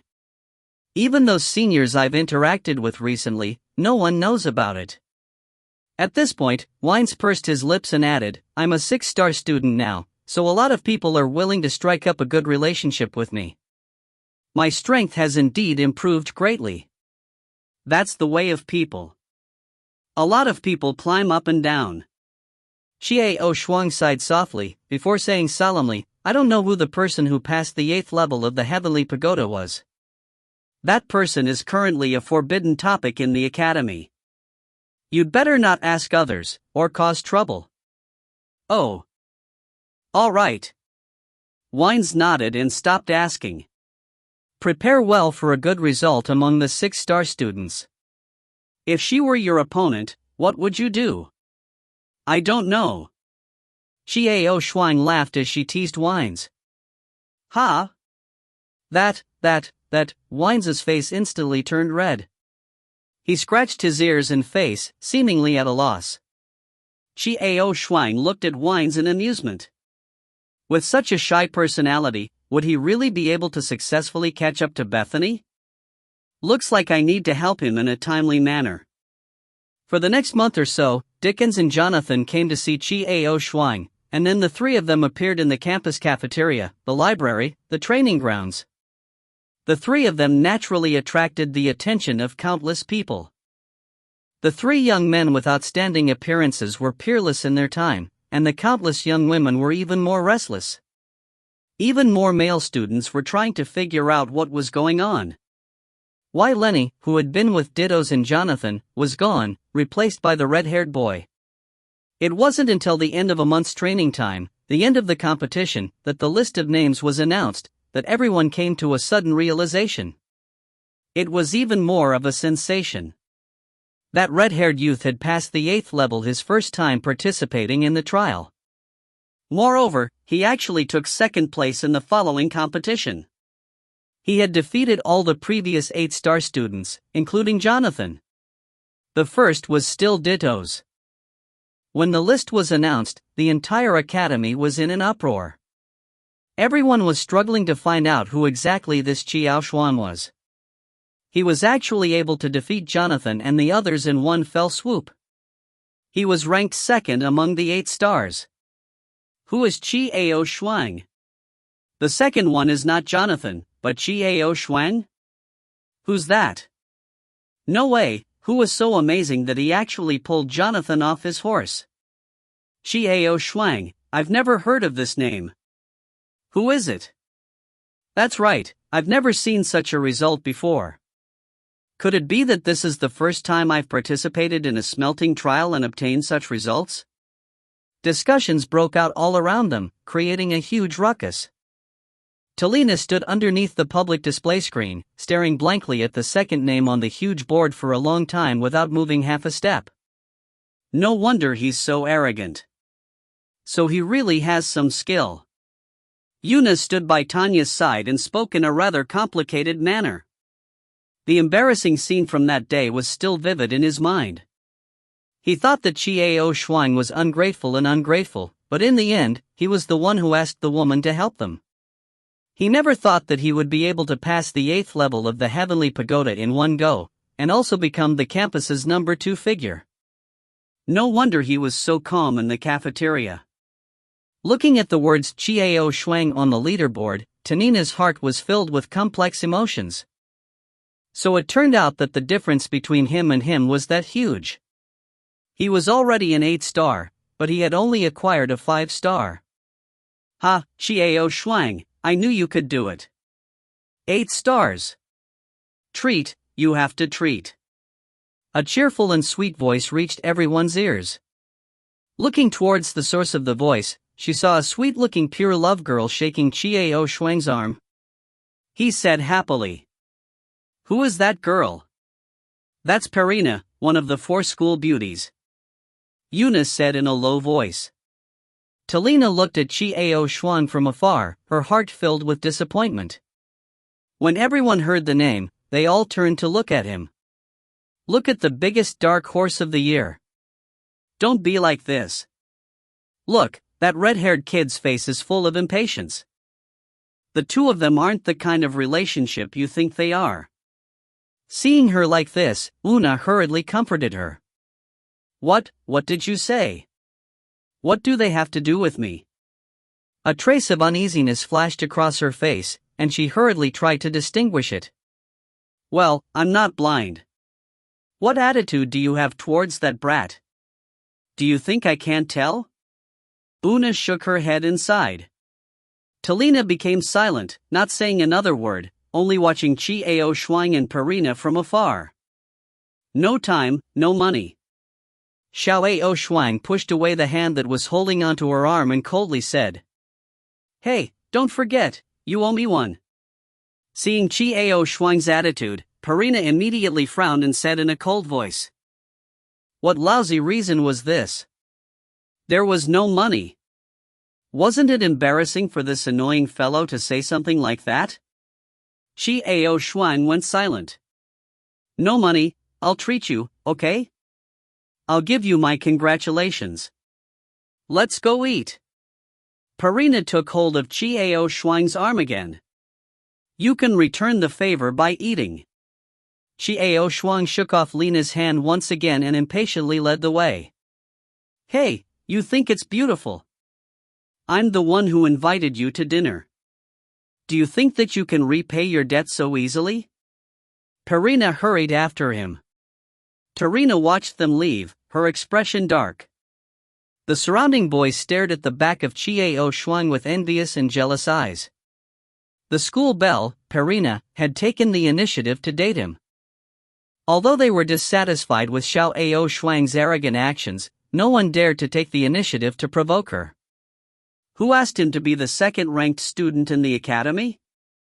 The young ladies around them looked at Qiao Shuang with longing in their eyes. Tarina, you are. Since he liked it, he had to take the initiative. You still have a chance. Look at Qiao Shuang, she clearly doesn't have any interest in Perina. Looking at the worried look on Tanya's face, Yunya couldn't help but feel infuriated. Tarina lowered her eyes, unable to speak. You are from the same sect. He sent people to help you, proving that his attitude towards you is different. You have to make good use of this opportunity. Think about it, his appearance is outstanding, and now he has achieved such good results. I wonder how many girls are eyeing him like prey. Yunya continued to persuade him. Don't say any more, Eugenia, I see. Tarina had a complicated look on her face. Una sighed softly. Xiao Shuang and Perina walked out of the crowd, while Perina chattered, Xiao Shuang, let's go eat. What's your meal at this hour? Qiao Shuang replied bluntly. Then can't you come with me? Perina frowned and said unhappily. He doesn't have time. He's coming with me to the dean's office. A voice suddenly and coldly interrupted her. Surprised, Perina abruptly turned around, only to see the calm and handsome face of Dittos. It was Jonathan who stood behind Dittos. You! Perina was about to say something, but could not say anything in response to the cold look in Dittos' eyes. It was just a light glance, but it gave Perina an indescribable sense of pressure, causing her heart to tremble uncontrollably. Let's go, Qiao Shuang. Ditton said calmly. All right. Qiao Shuang nodded. The three of them turned around and left. Looking at their retreating backs, Perina stomped her feet. This hateful Didas, hateful. Perina stared at Didas's back angrily, cursing in her heart. Don't be tied down by boring love. While walking on the road, Ditton said these words coldly. Jonathan opened his mouth wide. How could Didas be like this? If you find any errors, ads pop up, ads redirect, broken links, non-standard content, etc. Please let us know. Report chapter so we can fix it as soon as possible. Chapter 282. Stunning Edge, C282.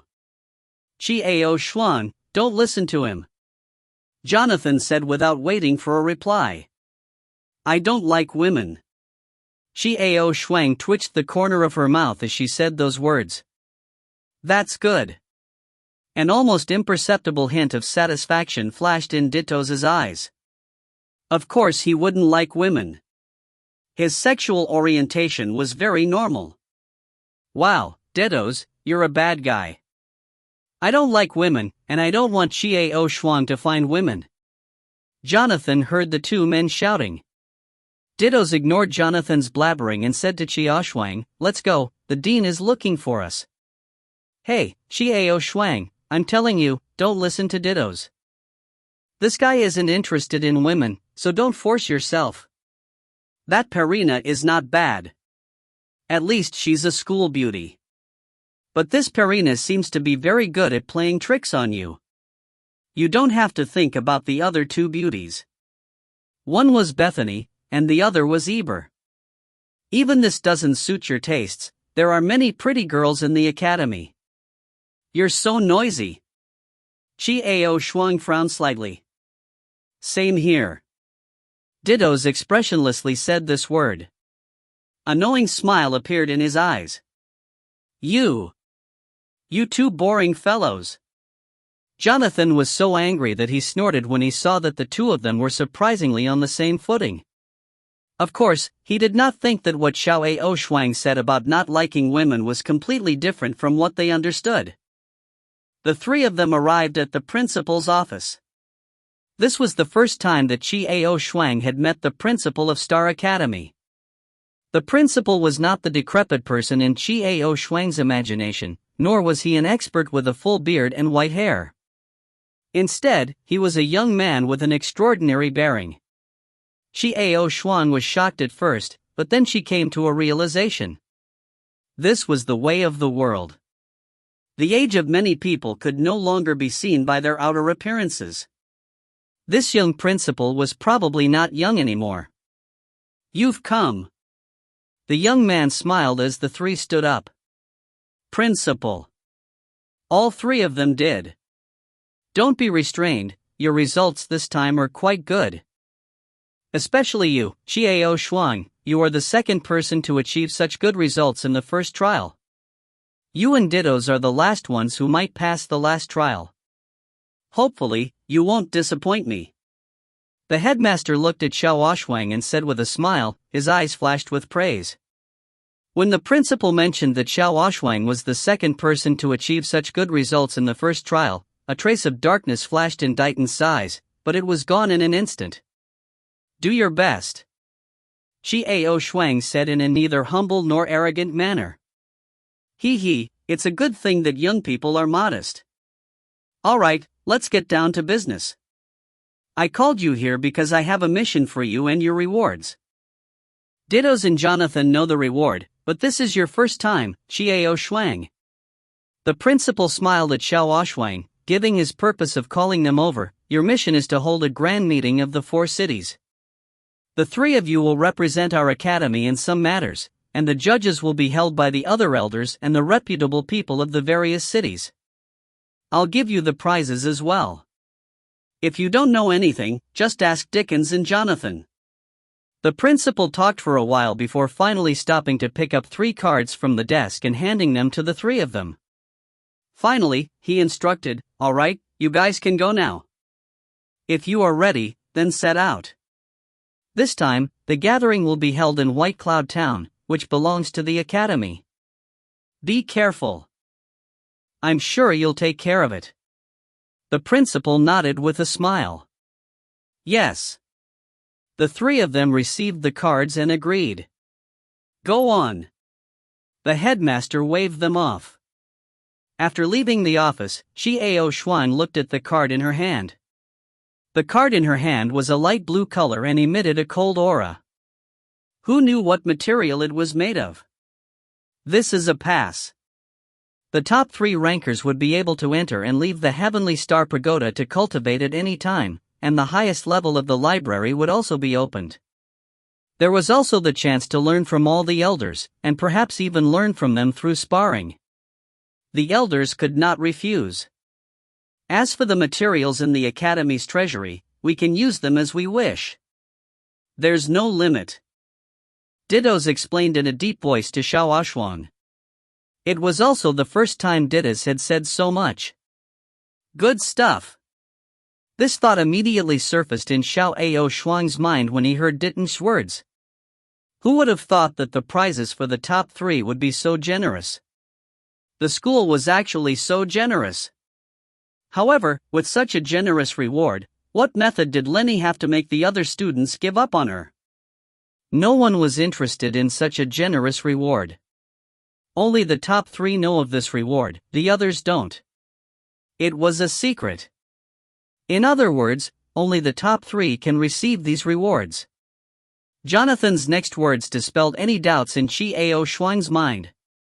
So that was how it was. These rewards had to be kept secret. With such a generous reward, it would be weird if Lannis told anyone. Forget Lenny, I'm afraid no one else would tell anyone else. Prepared to go to White Cloud Town. Dittos frowned slightly, obviously not pleased with the job. Are there any subordinate towns in the academy? Just a moment ago, Yixuan wanted to ask. It's called a town, but it's not inferior to any other city. It was independent and did not belong to any city. In truth, the balance of power between the 4 cities was limited by the balance of power between the 4 cities. But it's not supposed to be on par with the 4 cities, so it's the town. Jonathan explained. Come on, there are lots of delicious things in White Cloud Town, lots of beautiful women. What else do you have but these 2? Dittos snorted. TSK, you think I'm as boring as you too? Life is supposed to be enjoyable, eating, drinking, and having fun. That is the true meaning of life. Jonathan shook his head with narrowed eyes. With your attitude, you won't be able to step into the space-shattering realm. Dittos said coldly. I never thought about stepping into the space-shattering realm. I almost lost my life the last time I went to the 9th level. Life is still beautiful. I don't want to die like this. Jonathan pursed his lips. Frog at the bottom of the well. Dittos coldly snorted. Yixuan remained silent. The pursuit of power by Dentons was indeed obvious. The Academy will take a break during the 4 Seasons Gardens Assembly, and all students will return to their respective powers. Many students will also participate in this assembly. Let's prepare a little. We'll head to White Cloud City in 2 days. Dittos said in a deep voice. Right, Yixuan, what about you? Which power are you standing behind? Jonathan asked curiously. The Lord of Heavenly Treasure City is my friend. Yixuan replied plainly. Friend? Jonathan was surprised. You have friends. Dittos lowered his head. There was a dark look in his eyes. He didn't say anything. What you're saying, I'm a human, so why can't I have friends? Can it be that you guys aren't my friends?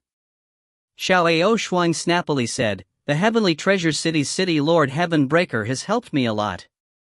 This time, I also want to see how I can help him. You can say that I said the wrong thing. Yes, we are friends. Jonathan laughed. Depart in 2 days. At this moment, Dittons coldly interjected and left first. TCH, that's how Ditantas is, it's boring. The face is often expressionless. Jonathan shrugged. All right, go back and prepare. Xiao Ao Shuang did not say anything further, turning around and leaving as well. How speechless. Why are these two people acting like this? Jonathan pursed his lips as he watched the two men leave, one behind the other. These two truly had imaginative temperaments. But there seemed to be a difference. How was it different? It was impossible to tell. Jonathan frowned and thought but could think of nothing. Forget it, I don't want to. It was better to hurry back and make preparations, and ask Hurricane City if there was anything that he could help with. Small things are fine, but big things are not to be talked about. Jonathan thought of this and left, humming. When he returned to the dorm, Xiao Shuang saw Wines, who was frowning. What are you thinking, Wines? Xiao Shuang called out as she opened the door. Ah? What? Xiao Shuang, when did you come in? Wines almost jumped up in shock. He turned to look at Xiao Shuang. Thinking about Bethany? Xiao Shuang laughed. No, Wines' face turned red, and he couldn't utter a word for a long time. Wines, what is your true identity? Xiao Shuang suddenly asked with a stern face. Bethany is the daughter of the Jade City Lord. The two of you are from a young age. Who is your true identity? Xiao Shuang guessed that although Wines was an illegitimate child, he was still able to come into contact with someone as powerful as Bethany. Therefore, Wines' father was not a simple person either.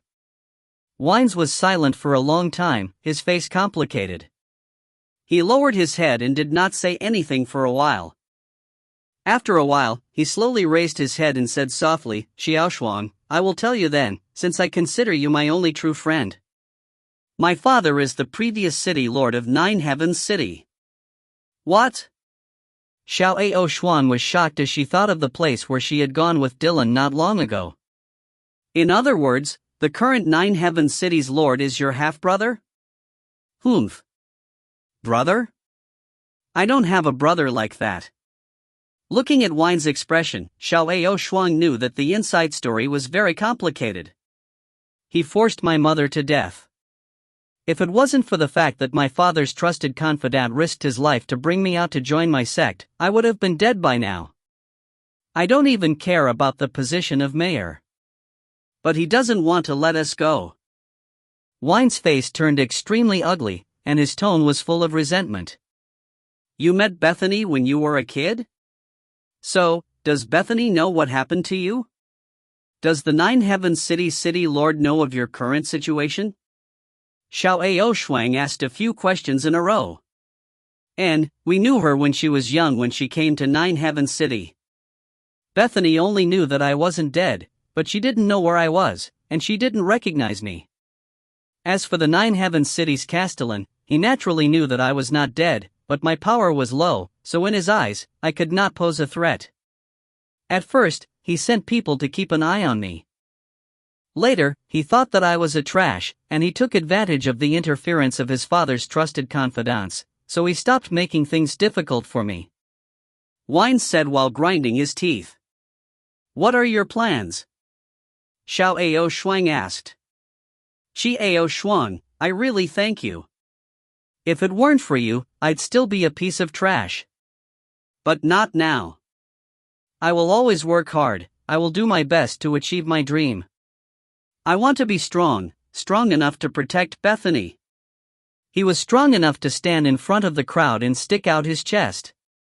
At that time, I will confess to Bethany, and I will never escape again. Wine's eyes burned with determination. Just this? However, Xiao Shuang smiled and said these words softly.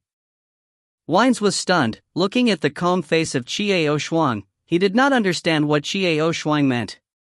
Originally, he thought that if he made up his mind to say such words, Xiao Shuang would praise him and support him, but Xiao Shuang actually said such words. What does that mean? You don't want to take back what you should have? You don't want to take back what the man owes you? Without status, I'm afraid that he wouldn't be able to marry Bethany?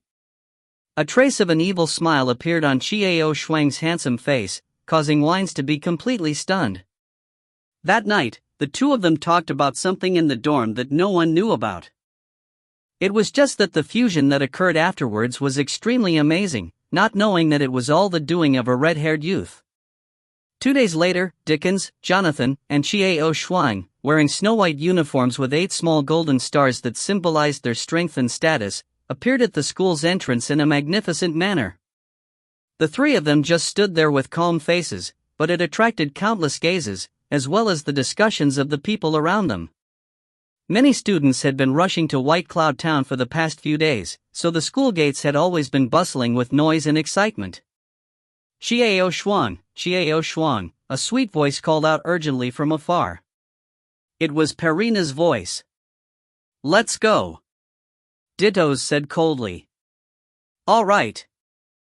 Xiao Shuang nodded and prepared to get on the carriage.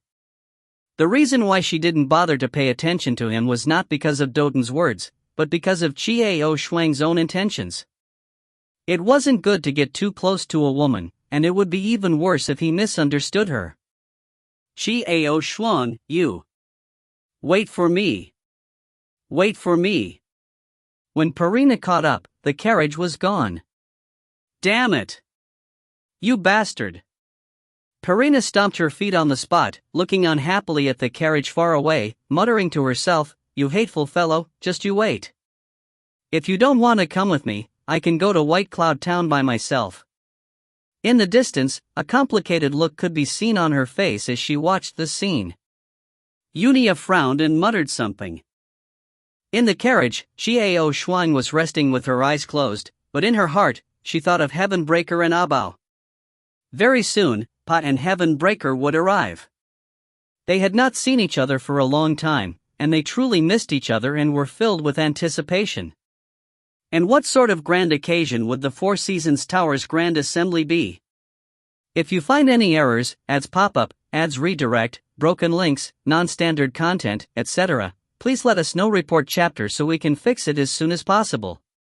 Chapter 283. Stunning Edge, C283. White Cloud Town was not far from Star Academy. It only took them half a day to arrive. The moment he entered the town, there was a hubbub of people, as if there was a huge commotion. The wide streets were filled with customers from all kinds of shops. Jewelry stores, weapon stores, protective gear stores, pet stores, and clothing stores were all full of people. All sorts of major powers were arriving here one after another. As Jonathan had said, although this place was nominally a small town, it was not inferior to the city. The Heavenly Treasure City and the Nine Heavens City that Chiao Shuang had seen were incomparable to the White Cloud Town. In this world, the greatest ruler was still the Star Academy. The only difference was that the four great cities were in the light while the Star Academy was in the dark. Actually, we don't need to do anything. We just wear these clothes and wander around this place. We need to mediate the conflicts here and there. In any case, the major powers will give us some face just because of our status. Jonathan opened the curtain and looked outside, absent-mindedly explaining to Chiao Shuang. All the mayors and their subordinates are staying at the Stellar Hotel.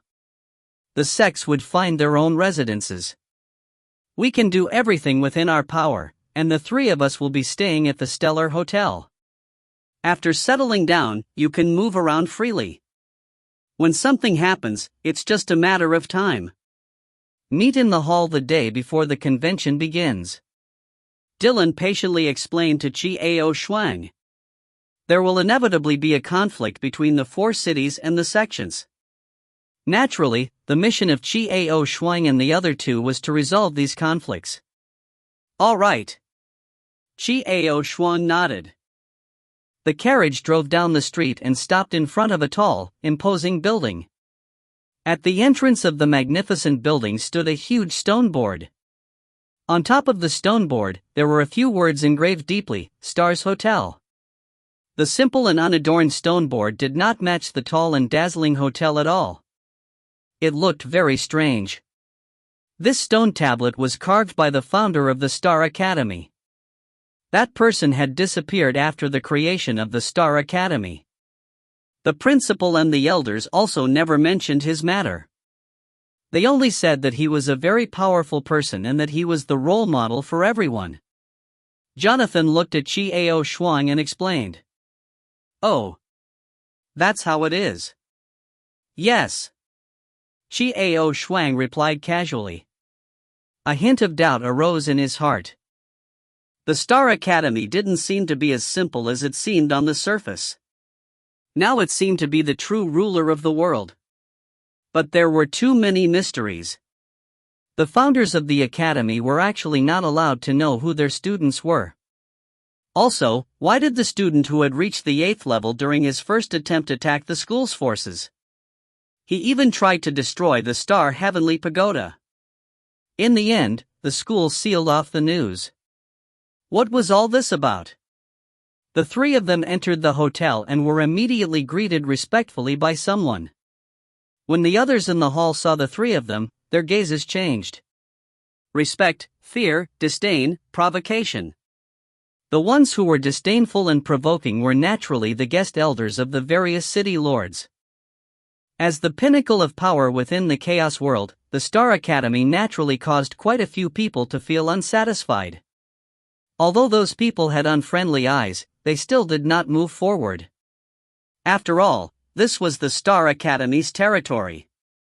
The waiter led the three of them to their living quarters. It was a small suite with an elegant environment. There were 3 luxurious rooms. Each bedroom has a separate bathroom, outside the living room, dining room, and so on. It's all right, you can go now. Dittos waved the waiter down. Yes. The waiter replied respectfully and left. I still want my room, cried Jonathan, hopping toward the bedroom on the far right. Xiao Ao Shuang and Dotens looked at each other speechlessly. Rest first. Someone will bring you lunch later. After saying that to Qiao Shuang, Daitanas walked to the leftmost bedroom, leaving behind the one in the middle. Qiao Shuang nodded and entered the middle bedroom. Looking around at the luxurious surroundings, Qiao Shuang walked over to the bed and laid down on it, wondering if Heavenbreaker and Abao had also come. He planned to ask whether the people from Heavenly Treasure City had arrived after lunch. Sure enough, someone delivered a sumptuous lunch at noon on time. Time to eat, time to eat. Jonathan was sitting in the dining room, shouting at the door of the bedroom. After yelling, he impatiently picked up his knife and fork to enjoy himself. The quadrennial tripod gathering requires us to participate in it every time. It is also that we can see for ourselves if there are any powerful people who can be enlightened. However, it's been so long, why haven't I received any inspirations? Jonathan chewed on the food in his mouth and said unhappily, what a waste of time. This is such a good time. It's so nice to go out and have some fun. Has the people from Heavenly Treasure City arrived yet? Qiao Shuang ignored Jonathan's complaints and instead asked the question that she had always cared about. They should be here. If they are here, they should be staying in the East Hall. They were first in the last tripod meeting, so they should be staying in the East Hall. Jonathan narrowed his eyes, timidly enjoying the delicious food while indifferently answering Qiao Shuang's question. Oh. Got it, thank you. Qiao Shuang nodded. Good time, don't waste it. I've finished eating. I'm going out to find my spring. Jonathan wiped his mouth gracefully, stood up, and became the sunny boy again. Go on. Qiao Shuang looked at Jonathan in amusement. In fact, he was quite envious of Jonathan's attitude towards life. Enjoy, eat, drink, and have fun without a care in the world. However, that was not what she was looking for. At least not yet. I'll go with you. Dittos suddenly spoke in a deep voice. What? What? Jonathan almost jumped up when he heard Dittons's words. He abruptly turned around and looked at him in disbelief. Then he grinned and said with gratification, "Huh, Didas, have you finally figured it out? Are you finally ready to enjoy life with me?" At this time, Ditto slowly raised his head and looked at Jonathan, who was chuckling happily. He said lightly, "I'm not talking to you." The smile on Jonathan's face froze. Looking at the expressionless Dietz, the corner of his mouth twitched and he left with a grunt. Looking at Jonathan's embarrassed expression, Xiao Shuang couldn't help smiling. Jonathan really was a clown. He felt relaxed with such a person. "Actually, if you have something to do, you don't have to go with me.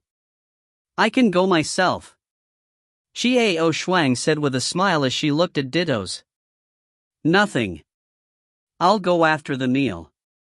Thank you." Xiao Shuang nodded with a smile. The East Hall was in a mess. "No, meow, no." A voice full of impatience. "Ah bao, where another one? Ah bao, where another one?" Another voice was full of flattery.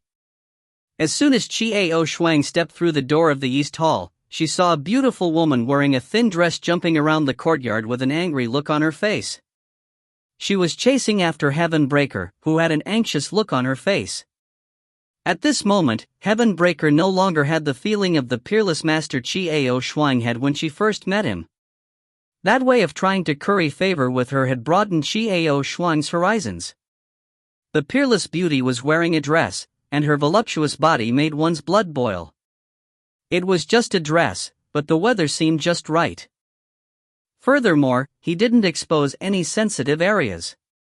Why would Heaven Breaker allow her to wear a coat? What was he doing? Xiao Shuang stared at the scene in front of her. Meow. Ao Shuang, save me. Heaven Breaker is so hateful. When the beautiful lady saw Xiao Shuang enter, she threw herself into Xiao Shuang's arms, refusing to leave. Dittens frowned slightly as he watched the scene unfold before him, not saying a word. "Ah Bao." Xiao Shuang tentatively called out Ah Bao's name. Heavens, this voluptuous, first-rate girl was actually that little Ah Bao? Is there a mistake? This appearance did not match Ah Bao's simple-minded personality at all. "Meow, meow, it's me. Ao Shuang, Heaven Breaker is such a nuisance. They don't like to dress, let them wear it, I do. But Heaven Breaker still wants me to wear it again. It's so hot, I don't want it." Ah Bao's head was shaking like a rattle drum, then it hung on top of Xiao Shuang like an octopus, refusing to come down. The corner of Xiao Shuang's mouth twitched as she looked at Heaven Breaker's helpless and embarrassed face, then looked at Pa, who had his head buried deep in her arms. She didn't know what to say. "Heaven Breaker, you're too stingy." Xiao Shuang looked at Heaven Breaker with disdain, as she clearly understood the reason behind his actions. It was not because he didn't want Ah Bao's hot body to be exposed in front of others. But did he have to? The women wore a dress, and there was no fear in their hearts. Heaven Breaker gave an awkward chuckle, his mouth twitching in speechlessness. "Ah Bao, come down first." Xiao Shuang patted Ah Bao's head with a smile as she comforted him. "Meow, I'm not, unless Heaven Breaker doesn't want me to wear it anymore." Ah Bao tightly held onto Xiao Shuang's neck, refusing to come down. "Heaven Breaker." Xiao Shuang stared at the man who was eating all sorts of vinegar, and shouted with a drawn-out voice. Fine, but I don't want to wear it anymore. Be good, come over here. Ao Shuang is a man. You can't always hide in his arms like this." Heaven Breaker's gaze had never left the part where Pa and Xiao Shuang's bodies were in contact. He had been eagerly watching the whole time, and now he finally said what he wanted to say. "Meow? What does that matter?" Ao Shuang is actually, Po's mouth was immediately covered by Heaven Breaker's outstretched hand. He pulled Ah Bao back from Xiao Shuang's embrace and hugged him tightly. Meow, meow, meow, meow, Ah Bao couldn't utter a word. He could only stare at Heaven Breaker. A trace of inexplicable spirit flashed across Dida's eyes. Just now, what was this woman trying to say? What actually happened to Chiao Xuan? If you find any errors, ads pop up, ads redirect, broken links, non-standard content, etc., please let us know. Report chapter so we can fix it as soon as possible. Chapter 284. Stunning Edge, C284. Looking at Abao, who had his mouth covered, a trace of undetectable doubt flashed across his eyes. Alright, pa, be good. If you don't want to wear it, then don't. You go in first. Eat something good tonight. Meow, alright. But I want to play with Ao Xuan later. Abao nodded his head in agreement and didn't forget to open the deal. Alright, you can go in now. Heaven Breaker could only agree. After Abao entered, Pa turned around and looked at the two. The helpless and awkward smile on his face was no longer there. Instead, it was replaced with a calm and collected expression. Ao Xuan, not bad. You've already passed the 8th level of the trial. Heaven Breaker smiled appreciatively at Chiao Xuan, then turned to Diance. I wonder what business does the Star Academy have with me? It has nothing to do with official matters. I came here to accompany Xiao Oshuang to take a look. Yes, sir, Dittos replied indifferently. Oh? Heaven Breaker was somewhat taken aback by these words. All this time, Dittos had always been the Star Academy's envoy and refused to be seen as 1,000 miles away. He had never been polite or talked too much to the people of the 4 cities. To think that he would actually say such words today and accompany Qi Oshuang to take a look, and it wasn't official business at all? This was too strange. What about the cold, beautiful woman who had been with Dittos all this time? It seemed to be something called Lenny. How come there's no one there? Dittos ignored Heaven Breaker's questions and stood silently to the side. Heaven Breaker's attitude wasn't strange at all. Instead, he turned around and continued speaking to Chiao Xuan. Ao Xuan, why are you with him? Could it be that you also? I am also the envoy this time. Chiao Xuan nodded. The astonishment in Heaven Breaker's eyes grew even more intense. Chiao Xuan actually ranked among the top 3 of the 8-star students. So what's the rank? What about the other 2? And Lenny and Jonathan? By the way, Heaven Breaker, where's Arduous? I also want to thank him in person. Chiao Xuan looked toward the hall behind Heaven Breaker, but she didn't see Arduous. At the inn, with the disciples of the Heaven's Path sect. They will be here later. There are also some disciples from the Celestial sect who wish to represent our Heavenly Treasure City in this competition. Heaven Breaker looked at Chiao Xuan and asked, "Oh right, you came to find Arduous?" "No, I came to see you and ask if there's anything I can help you with." Chiao Xuan smiled. Thank you so much. Your current strength is indeed not weak. To be able to rise to such a level in such a short period of time, it is truly unbelievable. However, this time, I don't need you to do anything. I think we can take care of it ourselves. Heaven Breaker started laughing. That's good. If you need my help, feel free to speak up. It goes without saying that Chiao Xuan's gratitude towards Heaven Breaker and Abao went without saying. Definitely. Come on, let's go in and have a seat. We'll have dinner here tonight. Heaven Breaker replied with a smile, but the glint in his eyes betrayed him. Xiao Xuan couldn't help but laugh. Heaven Breaker, you actually don't want me to enter, right? When you saw Abao throwing himself at me, you went crazy. Why would you want me to go in and have a good time with Abao? Xiao Xuan had mercilessly exposed Heaven Breaker's thoughts. In his heart, he couldn't help but secretly laugh. This guy was so unfathomable the first time he saw him, but this matter about Abao was so childish and adorable. Haha, hee, is that so? No? Heaven Breaker laughed dryly as he laughed heartily. Alright, I can't see through your thoughts. Just tell Pai I have work to do. I said I'd come to see her some other day. Xiao Shuang laughed. Alright, take care. This time, Heaven Breaker gave a straightforward answer. Xiao Shuang speechlessly rolled her eyes, turned around and looked at Dittos. Let's go, Dittons, don't talk to this guy who has no humanity to the people of the opposite sex. Dylan followed behind Xiao Shuang silently and left the East Hall. Heaven Breaker watched Xiao Shuang leave with a smile.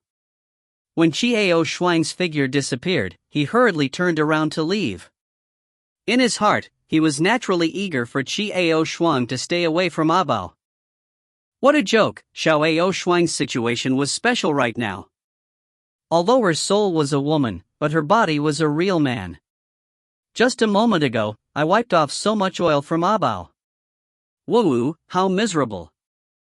Now, he could take advantage of the situation to get back at them. Go back and carry your pa. Heaven Breaker hurried back. After Xiao Shuang and Dentons left the eastern courtyard, Xiao Shuang had a smile on his face, appearing to be in a good mood. The Lord of the Heavenly Treasure City will never be able to step into the space-shattering realm in this life. Why do you say that? Xiao Shuang turned to look at the calm Dittos. He is worried. His love is his greatest restraint. My mind is all on that woman. Dittos coldly said these words. Her. Xiao Shuang smiled, looked at Dotons and said, if you have any ties, you can't step into the space-shattering realm. Do you think that makes sense? Not waiting for the expression on Ditto's face to change, Xiao Shuang continued, he probably never thought of stepping into the space-shattering realm. Because he had achieved his goal in this life. He's doing fine, that's enough. Frog at the bottom of the well. Dittos frowned and said coldly, could it be that you, too, only need to live a good life? He doesn't pursue the space-shattering realm? Xiao Shuang stopped after seeing the expression on his face. Dittos also stopped and frowned at Xiao Shuang. Dittos, although I don't agree with your methods of cultivation, I am heartless and heartless. However, I have a reason why I had to step into the space-shattering realm. Therefore, I will definitely step into the space-shattering realm. Definitely. At this point, the smile on Xiao Shuang's face was gone, replaced by an unspeakable determination. For a long time, Doton stared at Xiao Shuang, but he didn't speak or move. Xiao Shuang also looked at Dittos in silence, but her eyes were filled with determination. Xiao Shuang, I believe you. You and I will definitely both step into the space-shattering realm.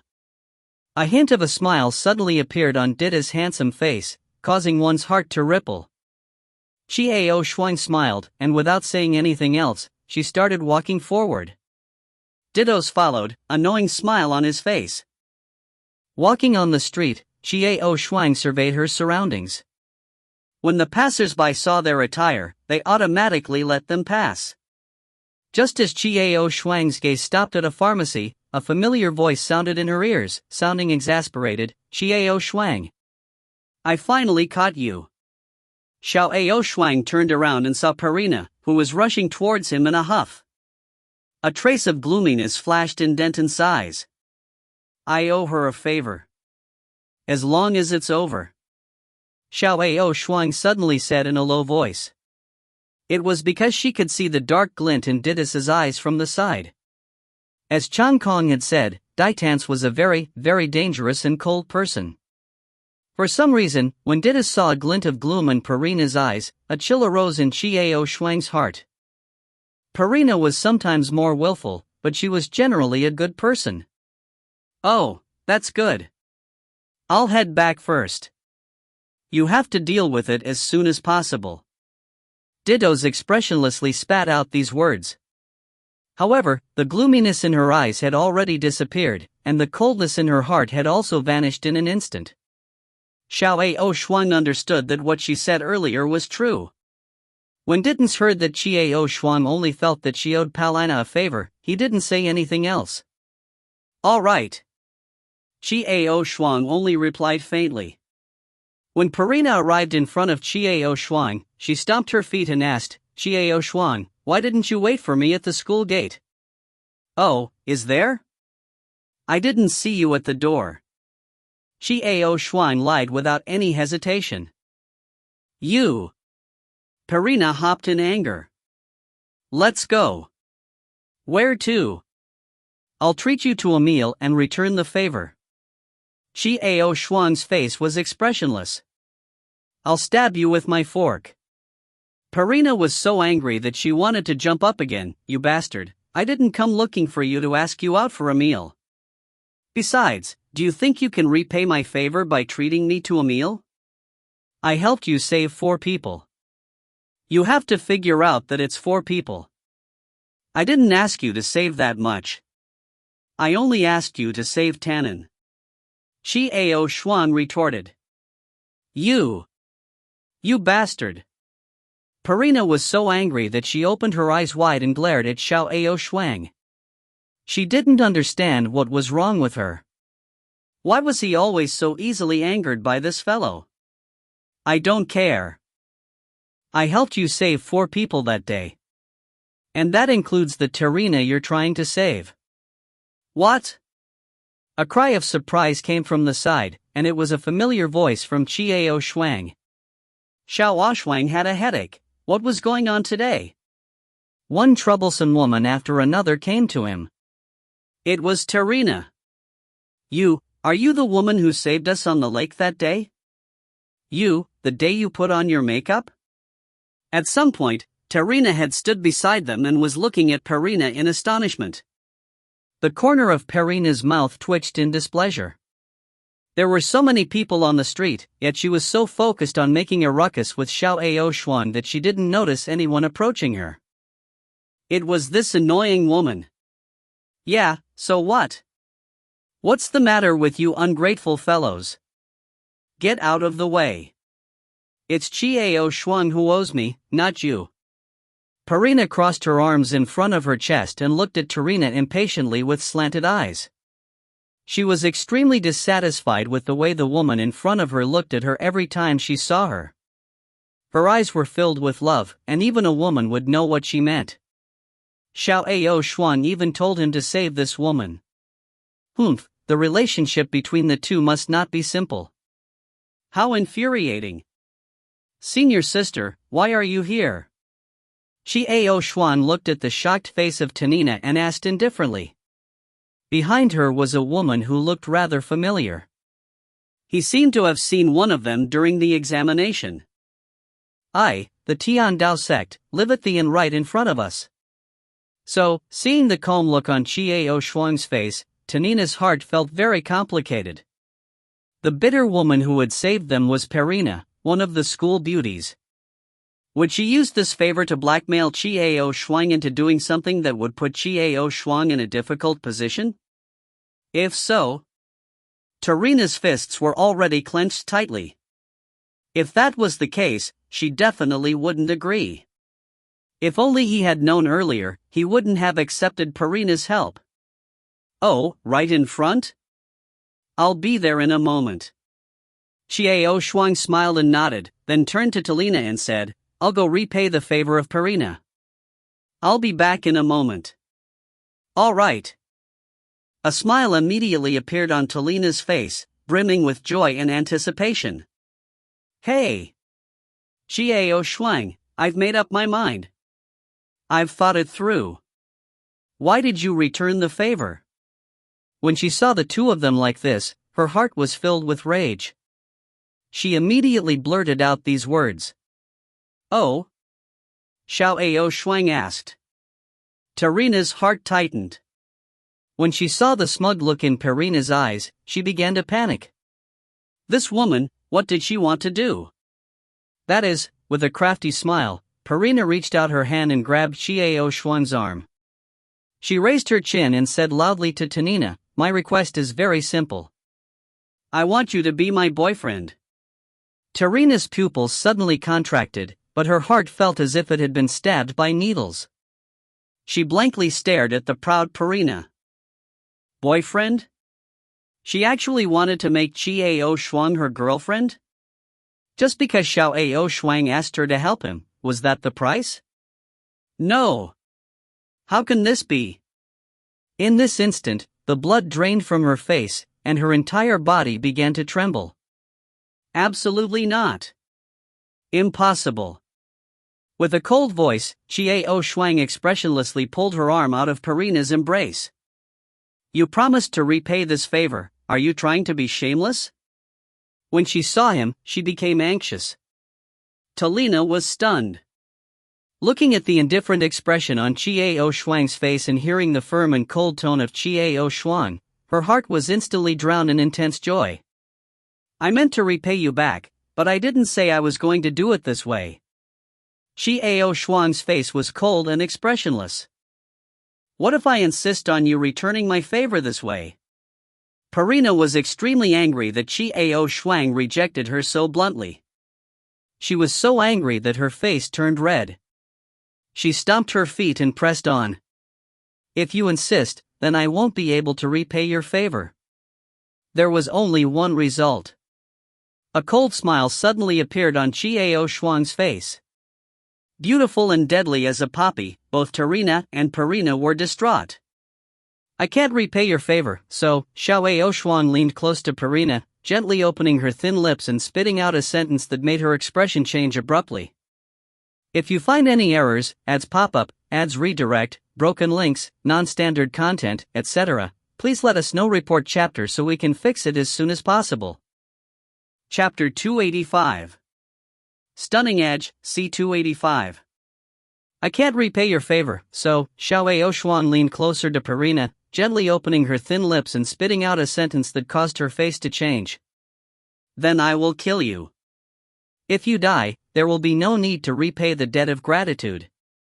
As soon as Chiao Shuang said this, not only did Purina's face change, but even Talina's face instantly paled. You dare! Purina shouted in exasperation. Ha! Do you still insist on using this method to repay your favor?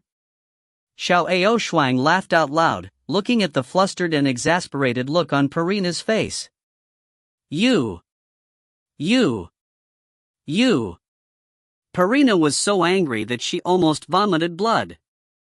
Xiao Shuang was actually making fun of her. Senior sister, you can go back first. I'll come look for you right after I finish. Chiao Shuang turned around and nodded to the stunned Tanina. And, all right.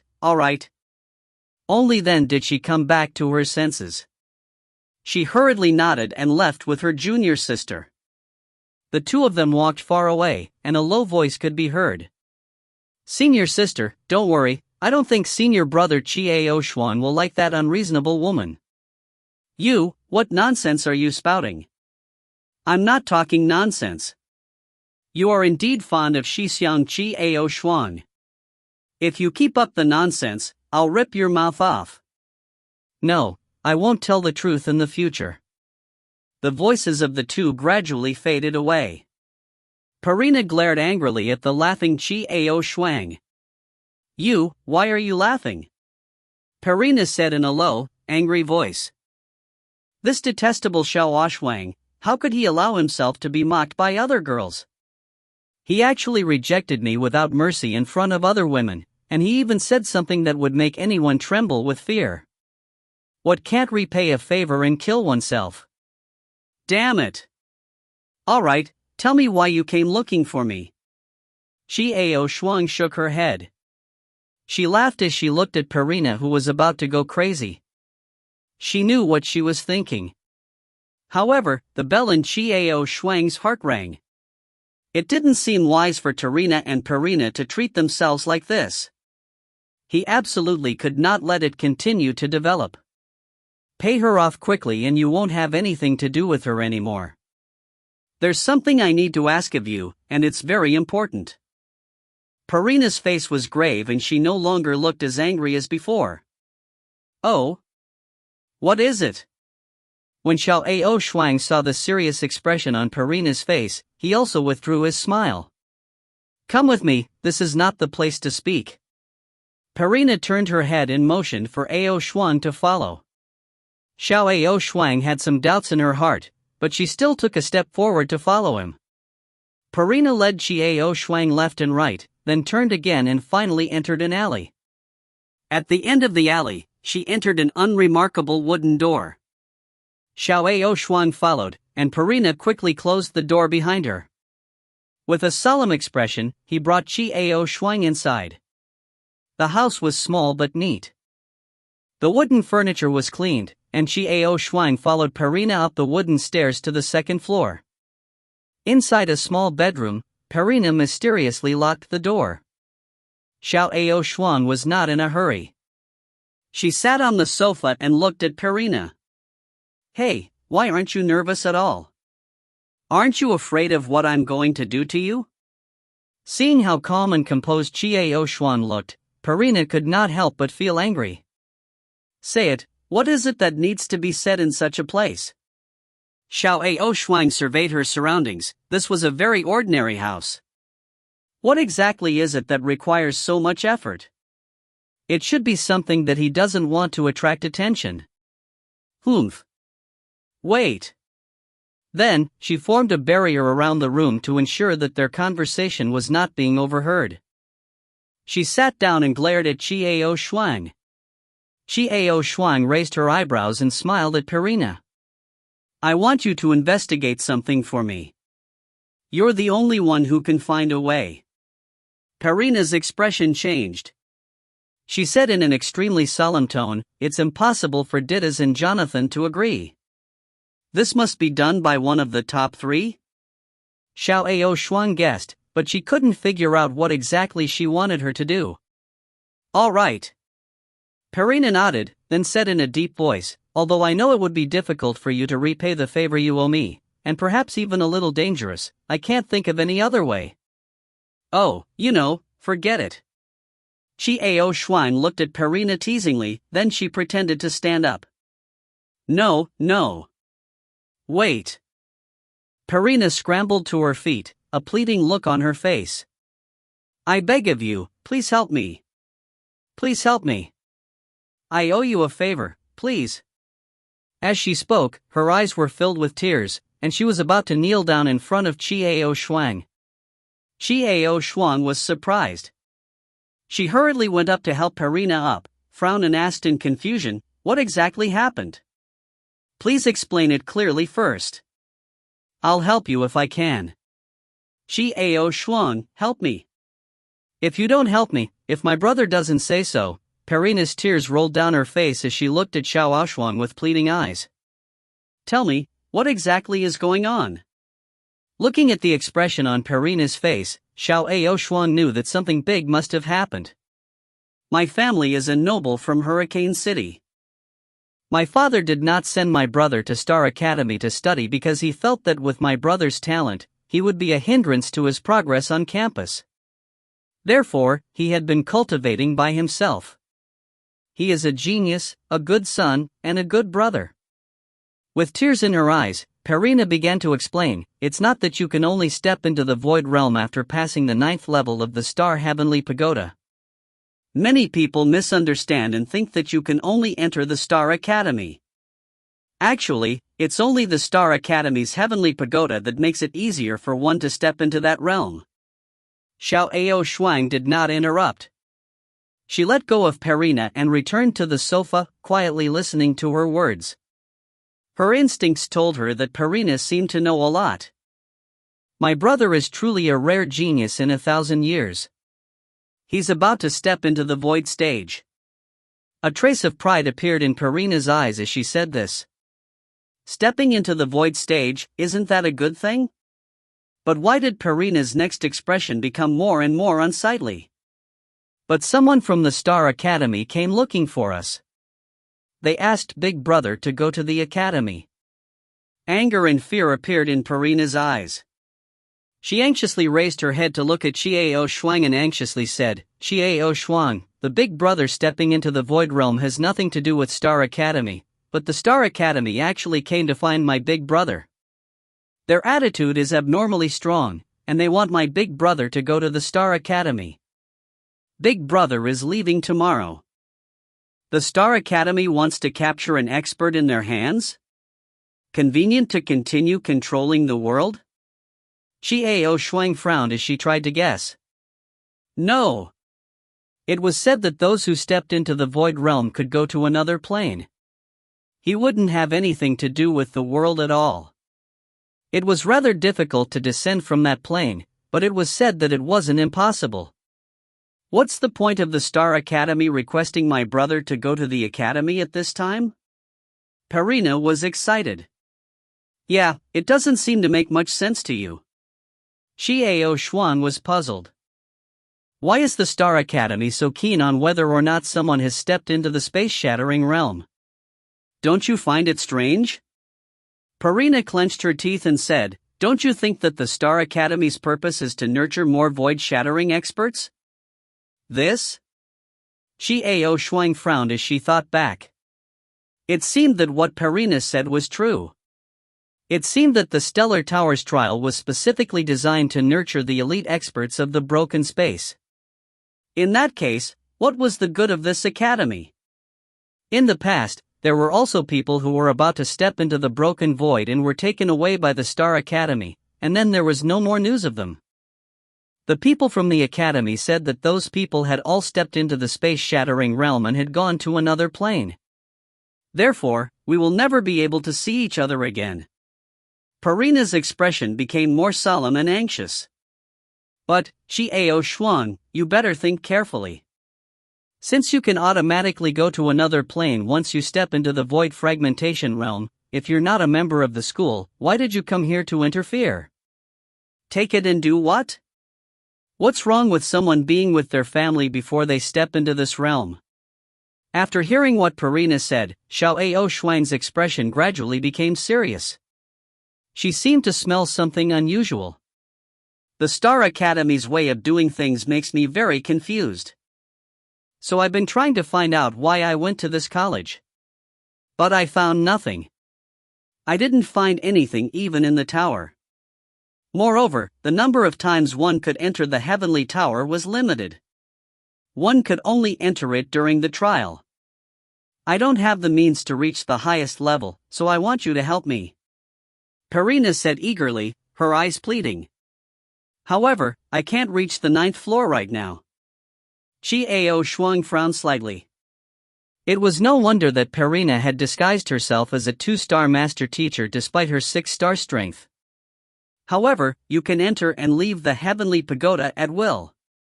Moreover, you can reach the 8th level, so you are only a step away from the last level. You'll find out something. Perina was afraid that he wouldn't agree, so she began to sob softly and beg, Xiao Xuan, I beg of you, help me.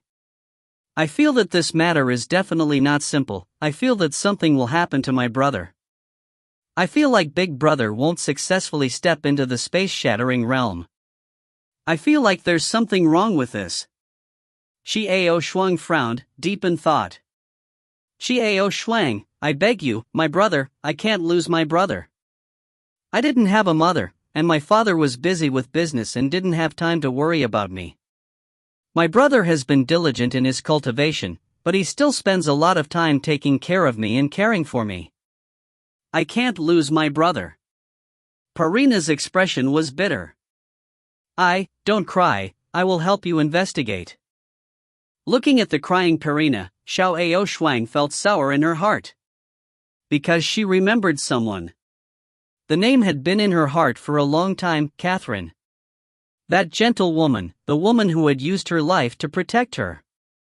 Even knowing that her soul was no longer the same person, he had risked his life to protect her. But Big Brother is going to Star Academy tomorrow. What if I don't see Big Brother tomorrow? Perina's eyes were full of fear. Don't worry, tell your brother to not reach the void-shattering realm first. I believe that if there really is a problem with the Star Academy, he won't make a move on your brother until then. Give me some time, and I'll do my best to help you find out. Xiao Xuan also had an ominous feeling in her heart. Was there really a problem with the Star Academy? If that was true, then wasn't that their goal as well? Because at this moment, Xiao Xuan suddenly remembered what the dean said when she saw the dean. If Perina's guess was true, not only her, but Ditto's was their target as well, right? I'm really scared. I feel that the Star Academy really has a lot of problems.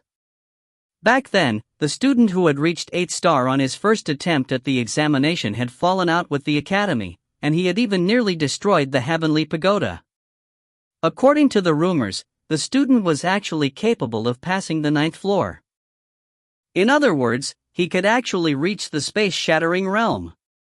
But why did he do such a strange thing? And for what reason did the Star Academy keep those who were about to step into the broken void in their academy? I'm not guessing. I'm sure that nothing good will happen. Purina's body trembled slightly, and her face turned pale. Come on, Purina, your brother is all right. I'll find out as soon as possible. Xiao Oxuang furrowed her brow and said solemnly, if that's true, then this is not just about your brother and you, but about too many people, and I am one of them. What? You? Xiao Oxuang looked at him with her eyes wide open in fear. Could it be that you are also stepping into the void-shattering dimension? No, Xiao Oxuang, no. She rushed forward and hugged Xiao Oxuang, tears streaming down her face. Don't get excited, Purina. Xiao Oxuang hurriedly tried to push away Purina, but Purina was in a state of excitement and held onto her tightly. She refused to let go. Xiao Oxuang could only coax her, don't cry, I will not let this happen. I swear I won't. And I haven't reached the strength you said I would. Don't step into the void, Purina sobbed. Xiao Oxuang sighed softly, not saying anything else. The room fell silent, save for the soft sobs of Purina. After a long time, Purina finally stopped crying, and Xiao Oxuang comforted her once again. Only then did Purina gradually recover, and she embarrassedly let go of her hand. Don't worry, I'll find out soon enough. Remember to go back and tell your big brother to slow down his cultivation and not step into the space-shattering realm so quickly. Xiao Oxuang instructed. Yes, I will listen to you. Purina nodded like a chicken pecking rice. In the end, he gave his brother's appearance and name to Xiao Oxuang, and gave her a necklace made of gems to prove her identity. On the street, Xiao Oxuang watched Purina leave, his heart in chaos. What do you want to do? Would he secretly follow Purina's brother back to the academy tomorrow? So what do we do here? Don't go, don't take risks. It's very dangerous. Give me some time to resolve this. Just as Xiao Oxuang was feeling restless in her heart, a clear and bright voice that she seemed to have heard before reached her ears.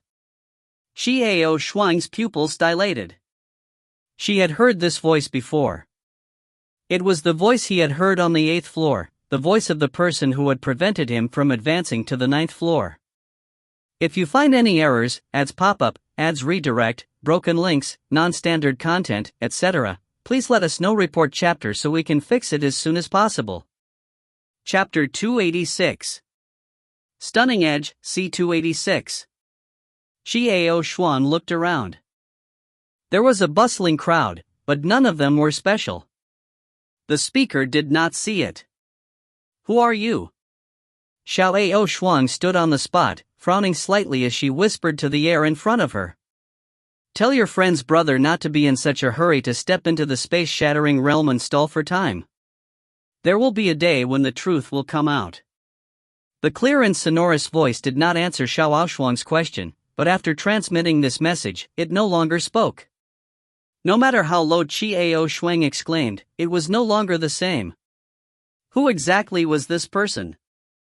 And to what extent had his strength reached? On both occasions, he could only hear the voice and not see the person.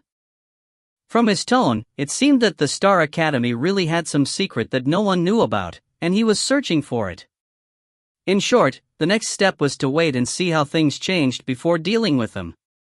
Xiao Oxuang's heart was in a mess. Things seemed to be getting more complicated. At this moment, Xiao Oxuang no longer felt as calm as before. As he walked along the street absent-mindedly, he was filled with thoughts. Just as Xiao Oxuang was lost in thought, there was a sudden change in the air in front of her, and a subtle power attacked her. Xiao Shuang instantly snapped out of her daze and flicked her fingers, cleverly pushing away this power. With a slight frown, he looked to the front and saw a middle-aged man with a cold and arrogant expression with his arms crossed in front of his chest. He was looking at her with his eyes slanted. Clearly, that strange attack was from this man. The man was wearing a suit with a black ribbon tied to his head. His entire body was emitting a tyrannical aura. The muscles on his arm bulged with energy. Star Academy's ambassador, the middle-aged man sneered and said with a strange tone, "Isn't the Star Academy becoming more and more deserted? Can such a person even be an ambassador?" Xiao Shuang stared indifferently at the person in front of her. She understood that the man in front of her, even those who were dissatisfied with the Star Academy, wouldn't be willing to submit to the Star Academy. "Oh, you, what's the matter?" Xiao Shuang said lightly. Towards such a person, Xiao Shuang did not wish to get entangled with him. Because she had work to do, there was no need to waste time on such people. It's nothing. I just don't think the clothes you're wearing are suitable for you. Why don't you peel them off and try them on for me? Maybe I'm more suitable to be an ambassador. The corner of the middle-aged man's mouth twitched as he looked at Xiao Shuang with disdain. He purposely said those words loudly, attracting the attention of the surrounding people. As the middle-aged man had expected, the surrounding people all stopped in their tracks and looked in his direction. Everyone started discussing, but no one came forward to speak. "Then why don't you try it yourself?" Xiao Shuang smiled, and lightly said those words. "Kid, you said it yourself." A sinister look appeared on the middle-aged man's face. Before he could finish his words, he had already charged over. It was obvious that he wanted to sneak attack Xiao Shuang while she was still distracted. His actions caused the surrounding people to hiss softly, but no one dared to stop him. A person who dared to challenge the Star Academy's ambassador definitely had some strength. And the Star Academy wasn't someone they could afford to offend. Xiao Shuang's expression darkened. She originally thought that the other party was someone with some self-restraint, but she never expected the other party to be so despicable and shameless. Then there was no need to leave any leeway. Just as Xiao Shuang was about to step forward to welcome him, an afterimage suddenly appeared in front of her. Boo! A loud sound pierced through the sky. It shook the eardrums of the surrounding people, causing them to shudder in fear. The face of the middle-aged man who had assaulted Xiao Shuang immediately paled as shock filled his eyes. His fist was taken by someone, but it was not the weak-looking red-haired youth. It was instead the calm but determined handsome man in front of him. In the next moment, a strange sound rang out. Crack! Crack! Crack! He kept listening. "Off my hand, my hand, my hand!" the scream broke out. Blood sprayed out in all directions, and the middle-aged man's hand started to crack open. He cried out in pain and abruptly withdrew his hand, clutching his broken hand while screaming in pain. Other than fear, there was disbelief in his eyes. Such a strong body would actually suffer such heavy injuries at this moment. This hand was basically crippled. Originally, he wanted to find the weakest-looking young demon spirit amongst the Star Academy's 3 ambassadors, but he didn't expect things to turn out like this because of the sudden appearance of a person. However, Xiao Shuang's attention was not on that. Her eyes were focused on the back of the man in front of her, and she could not move her gaze away. This back view was so familiar, so frightening that it made her heart palpitate. How is that possible? How could he be here? Wasn't this just a dream? He should still be in that world. It had been a long time since he had seen this person. At this moment, he suddenly appeared in front of him and blocked the attack for him. The man standing in front of Xiao Shuang finally retracted his hand, slowly turning around and staring at Xiao Shuang. "Should I call you young master or miss?" A faint smile appeared on the handsome face of the man standing in front of Xiao Shuang. He said these words in a voice only the two of them could hear. Xiao Shuang's lips started to quiver. She stared at the person in front of her, unable to say anything for a long time. The man on the opposite side didn't say anything and just looked at Xiao Shuang with a smile on his face. However, there was a complicated look in his eyes. Some were happy, some were excited, some were worried, and some were deeply moved. Jin Yan, after a long while, Xiao Shuang finally said with trembling lips, why are you here? How did you know it was me? Jin Yan didn't reply to Xiao Shuang's words. Instead, he turned his head to look at the middle-aged man who was in great pain and said faintly, "Scram. You can't even defeat me and still want to challenge my family's young master? You overestimate yourself." The cold words from Jin Yan were like stones thrown into a calm lake, creating layers of ripples. The surrounding people became even noisier as they looked with reverence at Xiao Shuang and Jin Yan. This red-haired ambassador actually had a subordinate with such terrifying strength? And the attendant's tone suggested that his strength was far above that of the attendant? Then how strong was he? The middle-aged man's face was filled with fear. No matter how he looked at Jin Yan's cold face, he was unable to say anything. "Scram!" Jin Yan shouted coldly. The middle-aged man hastily ran away as though he had received a special amnesty. He felt a sense of relief. Jin Yan's ice-cold gaze swept across the surrounding crowd. When everyone met his icy gaze, they were alarmed and quickly dispersed. After everyone left, Jin Yan turned to look at Xiao Shuang. "Embers." Jin Yan, Xiao Shuang's voice was trembling and bitter. She thought that she would never be able to see Jin Yan again in this life, but now, he was standing before her. "As I said, I will always follow you." Jin Yan smiled, but said these words with incomparable determination. "Miss, from the day I swore, everything had already been decided. This time, I will closely follow you, and won't be left behind." Xiao Shuang was stunned. She stared at the person in front of her, carefully sizing him up. The person in front of him seemed different from the him from before. His gaze was more ancient and resolute. The persistence between her eyebrows did not change. The power needed to enter the chaos world was far beyond what ordinary people could imagine. With Jin Yan's strength, how much would he have to pay if he could come to the chaos world and stand before him and defeat that person just now?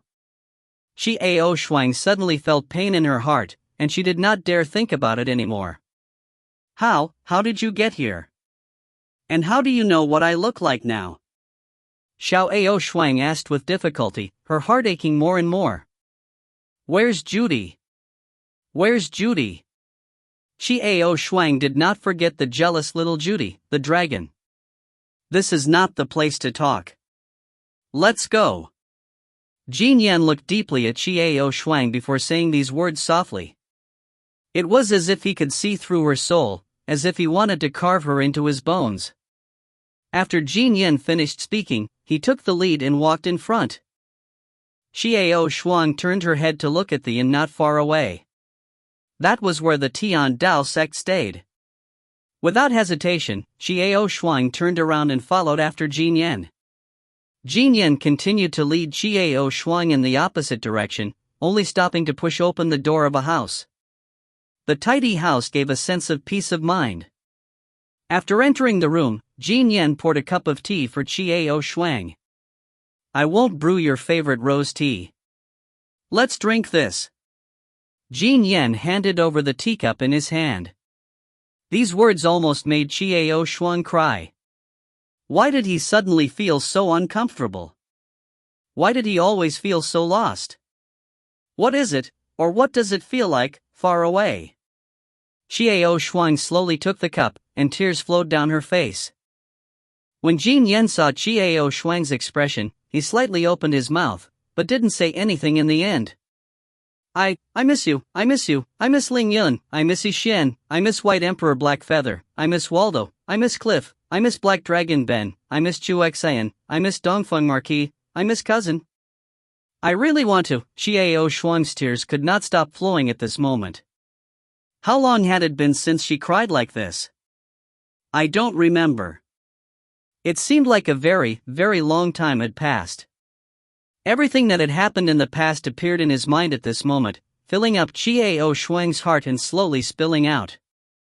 All this time it had been her own silent loneliness that had borne all this, all her friends and relatives gone. He could only bury everything deep in his heart. Loneliness, uneasiness. She wasn't as strong as she looked. If he wanted to persevere, he had to hide everything. However, the moment he saw Jin Yan, the emotions that had been buried for a long time completely unraveled. From start to end, Jin Yan didn't say a word. He merely stood by the side, silently waiting. When he saw the teary expression on Qiao Shuang's face, a deep pain arose in his heart. The person in front of them was actually not as strong as they thought. She was just silently bearing all of this. After a long time, Qiao Shuang finally calmed down and raised her head to look at Jin Yan. Jin Yan let out a gentle breath and organized his thoughts.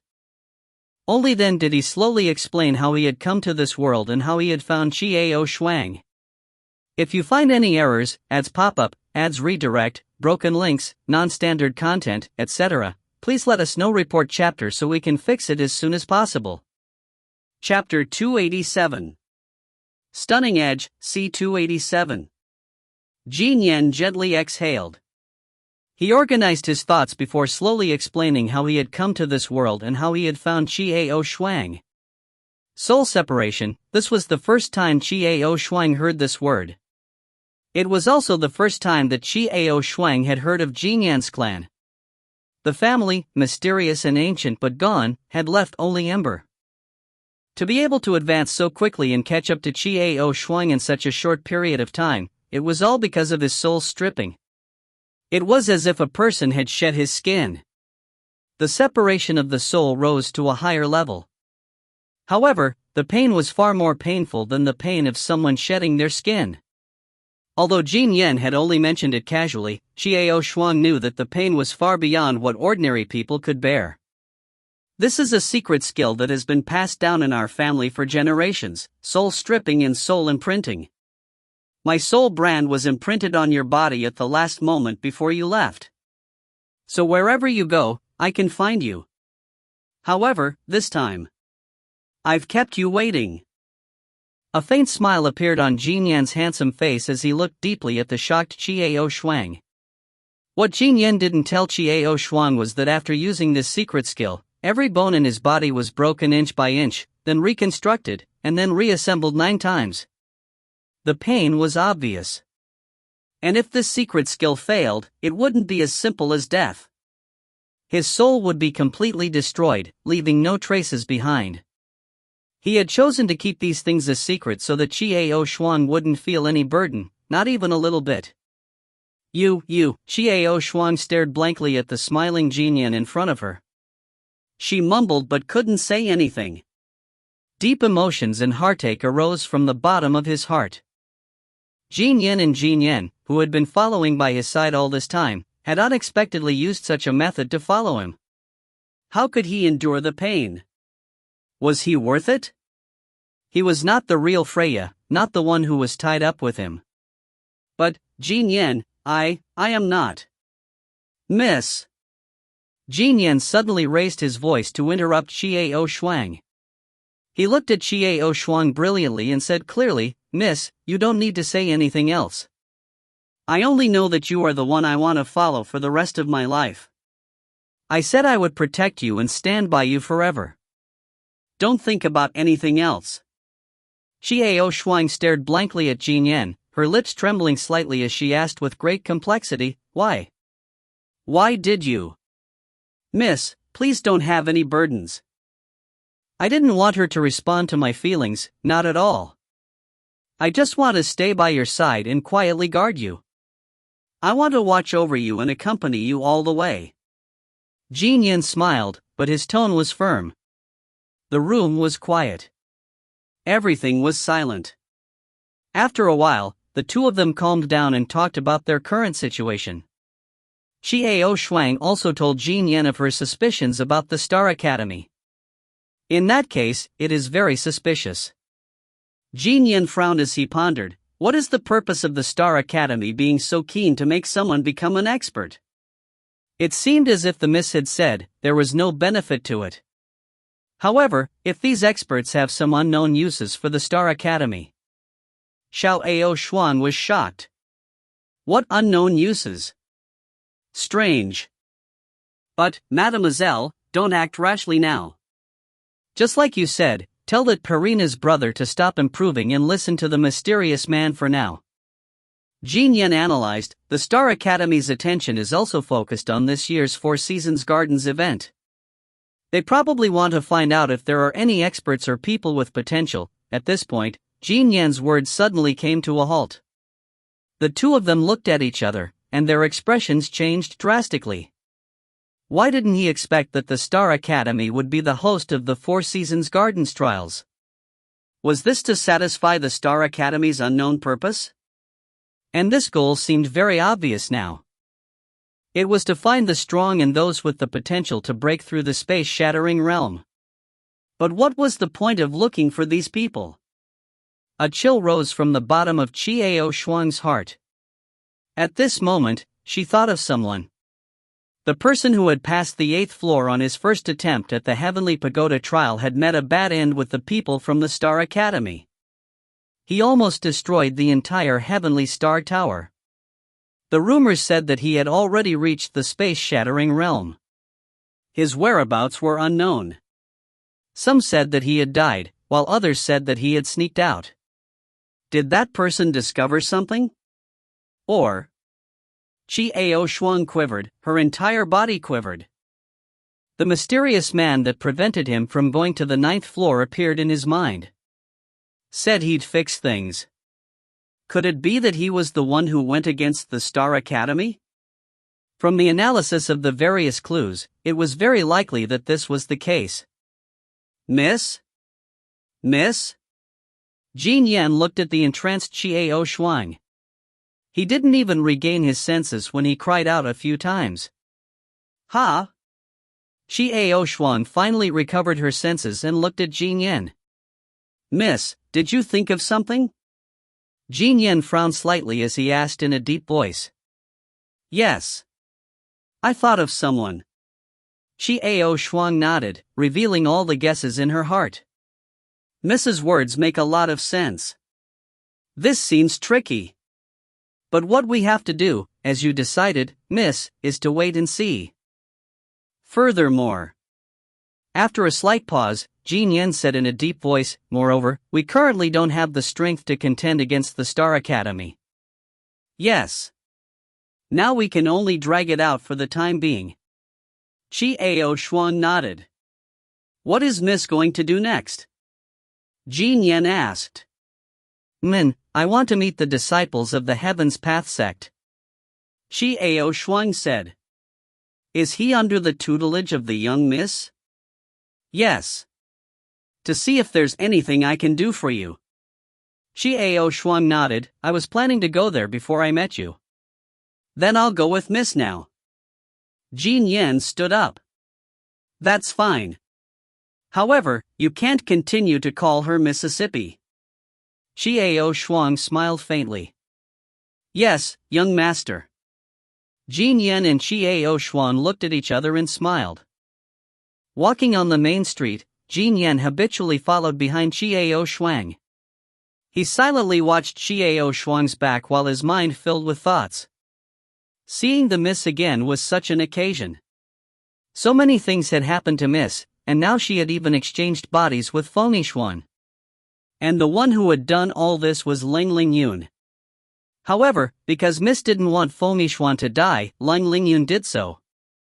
Jin Yan raised his head and looked at the sky. Ling Lingyun, Feng Yixuan, these two, mademoiselle, what are your last choices? When Xia Shuang stepped into the lobby of the Tian Dao sect, a familiar light voice sounded out, oh, isn't this our little Ao Shuang? What is the emissary's business here? Are you here to treat me to a meal? It was, of course, Arduous. Elder Arduous. Xiao Shuang looked towards the source of the voice and smiled. Somehow, Xiao Shuang seemed to see the shadow of the man in Arduous, just a little, but it was real. That casual, lazy feeling was exactly the same as Camille's. This tiny bit of feeling made Qiao Shuang feel a little warm in her heart. Little Ao Shuang, huh, long time no see. Artist sprang out of the corner of the hall and ran to Qiao Shuang. Yes, it's been some time. Qiao Shuang smiled. Who is this? Artist suddenly frowned slightly as he looked at Jin Yan, who was behind Qiao Shuang, and asked puzzledly. This man's aura was a bit strange, but he couldn't pinpoint what exactly he was. That was why he asked. He is. Before Qiao Shuang could say anything, she was interrupted by Jin Yan. I am the young master's attendant. Jin Yan replied neither humbly nor arrogantly. Artist looked at the two suspiciously, but he didn't ask any more. Artist, thank you for helping me so much. Is there anything I can help you with in this Four Cities gathering? After a moment's thought, Qiao Shuang decided not to tell Artist what she was worried about or suspected. After all, there was no evidence, and they should not have anyone who wanted to reach the void stage. No, we did it simply. This convention will definitely be our exclusive leader, haha. Artist threw back his head and laughed triumphantly.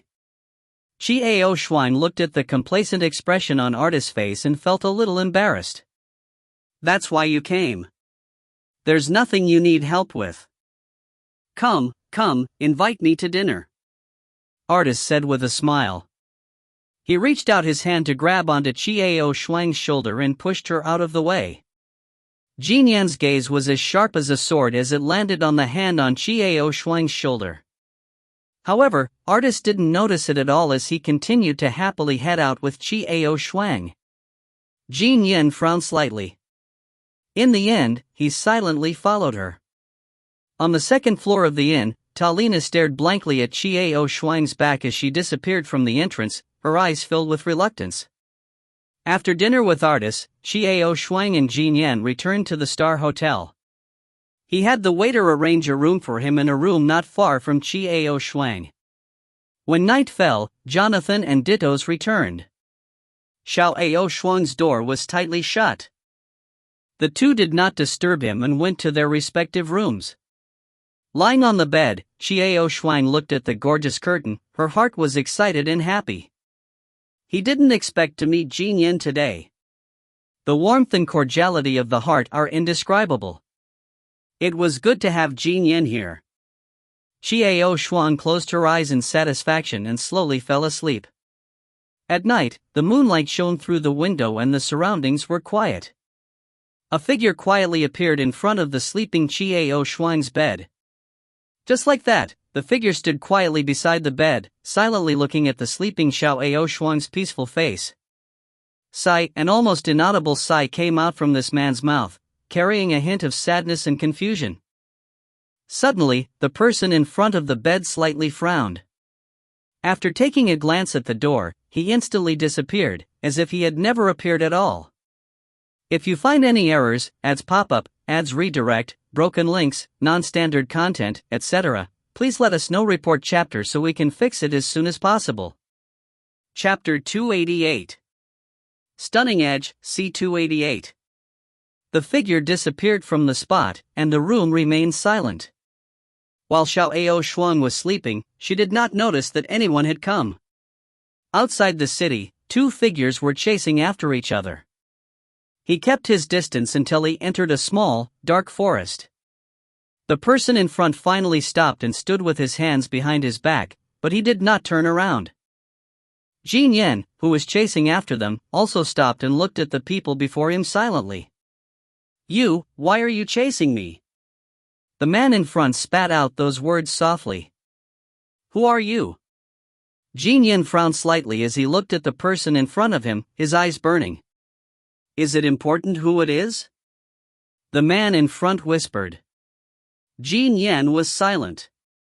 I bear her no ill will. The man said in a low voice. I know.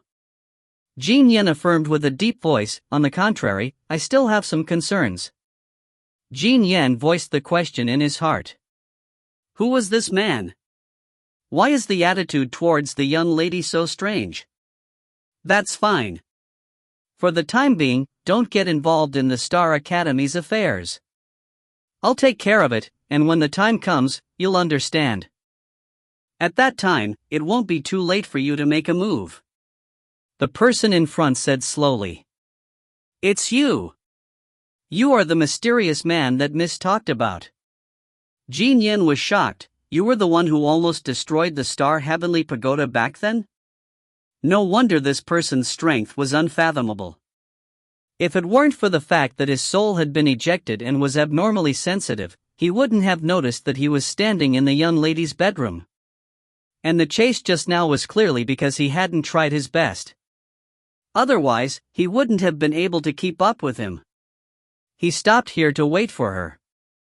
Was there something he wanted to say to her? Yes. It's been a long time. The Sky Split Tower must be destroyed. Why? Jin Yan's heart tightened. The mysterious man in front of him clearly knew some inside information, but what was inside information? You'll know eventually. Before that, protect her. After the mysterious man finished speaking, his figure instantly vanished from where he stood. Only the cool breeze blew by and the soft rustling of the leaves could be heard. Jin Yen hastily took a few steps forward, unable to detect the aura of the mysterious man. Who was he? Why are you so concerned about the young mistress? Why did he feel a sense of déjà vu? A déjà vu? How could he have such absurd thoughts? After standing in the forest for a long time, Jin Yen slowly returned, his heart filled with doubt. The next morning, crisp sounds of birds could be heard. Sunlight shone through the windows and onto the floor. Xiao Shuang slowly opened her eyes, looked at the gorgeous bed curtain above her, then slowly stood up with a yawn. A soft voice came from outside the door. Who are you? It seemed to be the voice of Dida's. Xiao Shuang's heart tightened as she suddenly remembered that Jin Yen hadn't even touched their heads last night. With his somewhat eccentric personality, Dida's might even clash with Jin Yen. Xiao Shuang hurriedly got off the bed and opened the door. As expected, she saw the cold face of Dida's. Jin Yen stood silently by Xiao Shuang's door. He wore a cold expression. He didn't reply to Denton's question. Dittos. Xiao Shuang called out. Xiao Shuang, who is this person? Stay by your door. Dittos frowned slightly as a trace of darkness flashed in his eyes. It's my attendant, Jin Yen. Xiao Shuang thought about it for a moment before following Jin Yan's instructions to introduce him. Attendant? Oh. When he heard this, his expression eased a little. From the looks of it, what this person called Jin Yen had done just now was indeed like a loyal attendant. Jonathan stretched and yawned. A strange cry came from his mouth as he walked out of his room. His eyes were squinted and his face was filled with satisfaction. When he opened his eyes and saw the three of them, he was stunned. What are you all doing? Who is this? Jonathan looked at Jin Yen curiously. Just Xiao Shuang's attendant. All right, let's go eat. We'll take a look at the layout of the venue. Jin Yen stood silently to the side. Jonathan looked doubtfully at Dittos and then at Ember. I'll wash my face first. Xiao Shuang turned around and walked in. Then we'll wait for you in the restaurant. Jonathan said. All right. After Dittos and Jonathan left, Jin Yen lowered his head and crossed his arms before his chest. He silently leaned against the wall beside Xiao Shuang's door, silently waiting. Dittos glanced at Jin Yen from afar, deep in thought. At the dinner table, Jonathan was chewing on food with narrowed eyes. His expression was satisfied, but he didn't know what he was thinking about. Dittos ate his breakfast quietly, the corner of his eye looking in the direction of Xiao Shuang. Jin Yen stood behind Xiao Shuang, pouring hot tea for her with a natural expression. The sweet scent of roses is intoxicating. Rose tea. Xiao Shuang raised her head to look at Jin Yan and smiled knowingly. A faint smile appeared on Jin Yan's ice-cold face. After pouring the tea, Jin Yan silently retreated behind Xiao Shuang. All of this fell into Dida's eyes, and Dida's eyes became a little darker. After eating breakfast, he prepared to head to the largest martial arts arena in the west side of the city. The three of them got into a carriage. Jin Yan sat beside the horse driver, still not speaking. When they arrived at the martial skill grounds, the carriages had just stopped when someone came forward to welcome them. The three of them walked in front while Jin Yan followed silently behind. Looking around the venue, Jonathan yawned impatiently, looking around in boredom. Ditto's was expressionless as he looked through everything. It was impossible to tell what he was thinking. "Jonathan, go and talk to the manager at the meeting, over there. Xiao Shuang, go take a look as well. Let Jonathan explain to you," Ditto's ordered. "All right." The two of them nodded. Xiao Shuang was about to follow Jonathan, while Jin Yan was about to follow. Other than the envoys from the Star Academy, no one else is allowed to enter. Ditto's cold voice floated over. Jin Yan turned his head slightly and glanced at Ditton's, but Ditton's remained cold and expressionless. Xiao Shuang looked at Jin Yan and smiled faintly. "Jin Yan, it's all right. Wait for me here. I'll be back in a moment." Jin Yan nodded. "Yes, young master." After Jonathan and Xiao Shuang left, Ditton's withdrew his gaze and slowly turned his head to look at Jin Yan. Jin Yan slowly raised his head and looked into the incomparably cold eyes of Ditton's. "You, pay attention to your identity. If you let Xiao Shuang distract me, I will kill you." There was no ripple in the cold voice of Ditto's. The only difference was that the concourse of the underworld was so obvious. This so-called attendant suddenly appeared, and the feeling he had with Xiao Shuang made him feel uncomfortable. One thing was certain. Xiao Shuang cared a lot about this man. If this man was to implicate Xiao Shuang, she would definitely eliminate him without any hesitation. With a faint smile, Jin Yan softly asked, "What is your relationship with my family's young master?" "He's the only one I admit to." "Then does he admit you?"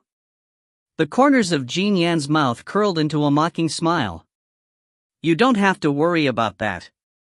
Of course, according to what Dylan knew, Xiao Shuang had to acknowledge him.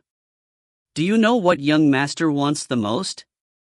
Do you know why young master had to step into the space-shattering realm? Do you really think that young master is the same person as you?"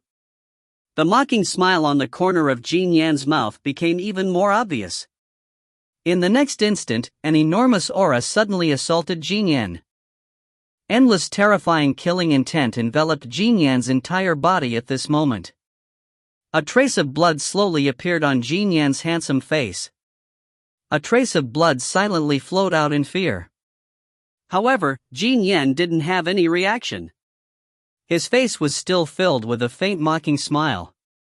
The two of them stared at each other, neither of them showing any intention of dodging. "What are all of you doing?" In the distance, Xiao Shuang's anxious voice could be heard. Dickens withdrew his aura in an instant, turned around and looked at Xiao Shuang with a faint smile. "It's nothing. Your attendant is not bad." Xiao Shuang looked at Jin Yan through dentons. She saw the trace of blood on Jin Yan's face, but Jin Yan's expression was relaxed. In the end, Xiao Shuang glanced at Didas but didn't say anything else. After the tour, Jonathan called out that he had finished the day's work and went shopping to see what the shop had to offer. Jonathan went into the shop excitedly. Behind him was an emotionless group of Didas and his men. Originally, Dotens would not do such boring things, but Xiao Shuang came with Jonathan, so he stayed. Inside the jewelry store. "Ha, Xiao Shuang, take a look at this is quite suitable for you." Jonathan sounded excited. When Xiao Shuang looked at it, Jonathan was pointing to a lilac necklace. "It suits your earring very well." "Ha ha. Anyway, you're more beautiful than a woman." Jonathan said. Xiao Shuang's eyes stopped. A lilac necklace. Xiao Shuang slowly touched her earring and fell silent. Jonathan, if you keep talking nonsense, cut off your tongue. Ditto spat out coldly. Jonathan stuck out his tongue and said nothing. Looking at the silent Xiao Shuang, Jonathan thought that his claim that Xiao Shuang was even prettier than women made him angry. That's true. Which man wouldn't be angry when they said he was prettier than a woman? Let's go. After saying that, Xiao Shuang turned around and left. Jin Yan lowered his head as he followed. Jonathan hurried after her. Dittos looked at the lilac necklace and thought of the earring on Xiao Shuang's ear. Is there a problem with that earring? Xiao Shuang slowly walked on the street, looking at the scene before her, lost in thought. Jin Yan chased after him and said in a low voice, "Young master, you want to be cold?" Xiao Shuang did not deny it, and nodded. Then young master, do you want breezy? Yet, Jin Yan suddenly said something else. Xiao Shuang was slightly startled. Young master, sooner or later, you will have to choose one of these two people. Jin Yan's words were very, very soft. Xiao Shuang was stunned and stopped. If you find any errors, ads pop up, ads redirect, broken links, non-standard content, etc., please let us know. Report chapter so we can fix it as soon as possible. Chapter 289. Stunning Edge, C289. Isn't it? Young master, you have to choose one. I also saw how much Lang Xiao and Feng Xiao had done for you. But young master, what about them? Jin Yan looked deeply at Xiao Shuang before slowly saying those words in a low voice. It was so low that only the two of them could hear it. Jonathan and Dittos followed far behind, not immediately following. That's right, these two people gave their all to the young mistress, and she was fond of one of them, right? Miss should respond to their wishes. However, Jin Yan didn't think about it at all, nor did he think about receiving Xiao Shuang's response. He had never wanted any reward from Xiao Shuang. Xiao Shuang stood where she was and raised her head to look at the sky. Suddenly, a faint smile appeared as she said softly, Jin Yan, I actually have a choice long ago. Huh? Jin Yan was stunned. He stood on the spot and looked at the smiling Xiao Shuang. For a moment, he didn't know what to feel in his heart. Let's go, Jin Yan. Xiao Shuang smiled faintly, but did not continue. Jin Yan recovered from his shock and followed silently. Young Mrs. Choice was his choice. Regardless of the young mistress's choice, he had no objections. The two of them walked forward, and Jonathan and Dittos slowly caught up with them. Xiao Shuang, I didn't say that on purpose. I didn't mean it that way. Jonathan caught up, embarrassed. I don't mind that. Let's go. Is there anything else you need today? Xiao Shuang turned her head to look at Jonathan, who looked a little perturbed, and asked with a smile. Basically nothing. This was the end of the Four Cities Conference. After that, we can go back to school. It's very boring. Jonathan was bored. This time, it should be the Heavenly Treasure City Championship as well. Dittons's emotionless voice floated over. TCH, if you participate in Heavenly Treasure City, can you get first place? Jonathan pursed his lips. No need. But Dittos spat this out. I really don't understand you. How many times has your brother-in-law asked you to do this? You've always refused. At least she's your brother-in-law. Jonathan muttered, apparently not at all understanding what Dittos was thinking. Dittos looked cold and did not answer Jonathan. As Xiao Shuang listened to these words, she understood clearly in her heart. Dittos was indeed a cold-hearted person, but he was also a dangerous person. Upon returning back to their residence, someone hurriedly stepped forward to welcome them. More than one. Lord Dickens. Young master. Two well-dressed men went to meet Jonathan and Dittos. What are you doing here? Didn't this old man say that he wouldn't care about me recently? Jonathan frowned at the man in front of him. Young master, the Lord came looking for you because of something. This is a letter from the Lord. The man took out a letter and handed it to Jonathan respectfully. Jonathan looked at the man in front of him suspiciously, and then looked at the letter in the man's hand. Finally, he took it and opened it quickly. And Dittos took the letter and read it. The messenger was sent by Ditta's sister. Xiao Shuang nodded and headed inside with Jin Yan. Impossible. Don't count on me. Suddenly, Xiao Shuang heard Jonathan's excited voice as if his tail had been stepped on. Go back and tell my sister that I won't think about it. The next moment, Ditto's cold voice faintly rang out. Xiao Shuang turned around and saw Jonathan's agitated and angry expression, as well as the cold expression on Ditto's face. What does Bethany's engagement have to do with me? I'm not interested. Go and tell the old man that I'm not interested. Don't bother me with this sort of thing in the future. Jonathan waved impatiently at the people in front of him who were about to say something, then snorted and walked towards Xiaoshuang. Dittos silently followed behind, leaving behind two people who looked at each other in dismay. Bethany's wedding? Xiao Shuang was stunned. Suddenly, he remembered that Bethany was the daughter of the Jade City Lord. It was not surprising that the Four Seasons Gardens gathering had been held this time. It was normal that they would try to win over the other factions. Bethany, however, was Weiss's sweetheart. If Bethany had no interest in wines, then it would be fine, but the two of them loved each other, and just based on this, Xiao Shuang would not agree to let Bethany marry someone else. When will you be recruiting? Where is it? Xiao Shuang looked at the angry Jonathan and asked. You want to go? Don't go. Bethany's character doesn't suit you. Jonathan thought that Xiao Shuang was interested in Bethany, immediately persuaded, that girl is very willful, you can't take it. Xiao Shuang? Dylan asked in a low voice as he walked over as well. No, I'm not interested in her. It's my roommate Wines. Xiao Shuang thought for a moment and then spoke the truth. Jonathan was a trustworthy man, and Dittos would not be bored enough to get involved. Oh. Jonathan touched his chin thoughtfully. When Dittos heard this, he said no more. Who is Wines? Is he the illegitimate child of the previous Nine Heavens City's mayor? Suddenly Jonathan asked in a hushed voice. Xiao Shuang raised her eyebrows in surprise and looked at Jonathan without saying anything. Don't look at me like that. I don't even know this much information about my family. Jonathan said with a wink. Yes, so, Xiao Shuang slightly frowned. Haha, come on, I'm interested in this sort of thing. I'm free, too, if the match is successful. Jonathan smiled and waved at her.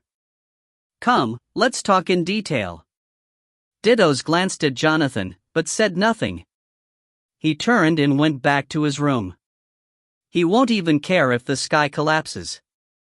I really don't know what he cares about. Jonathan looked at the back of Dittos and shrugged helplessly.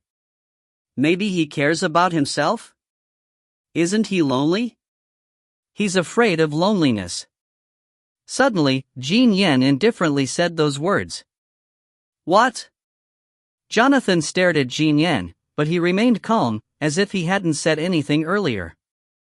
How do you know he's afraid of loneliness? Jin Yan didn't say anything and just stood silently behind Xiao Shuang. The corner of Jonathan's mouth twitched as he looked at Jin Yan with slanted eyes. He didn't understand why Jin Yan would suddenly say such a thing. Jonathan, do you have a solution to Bethany's problem?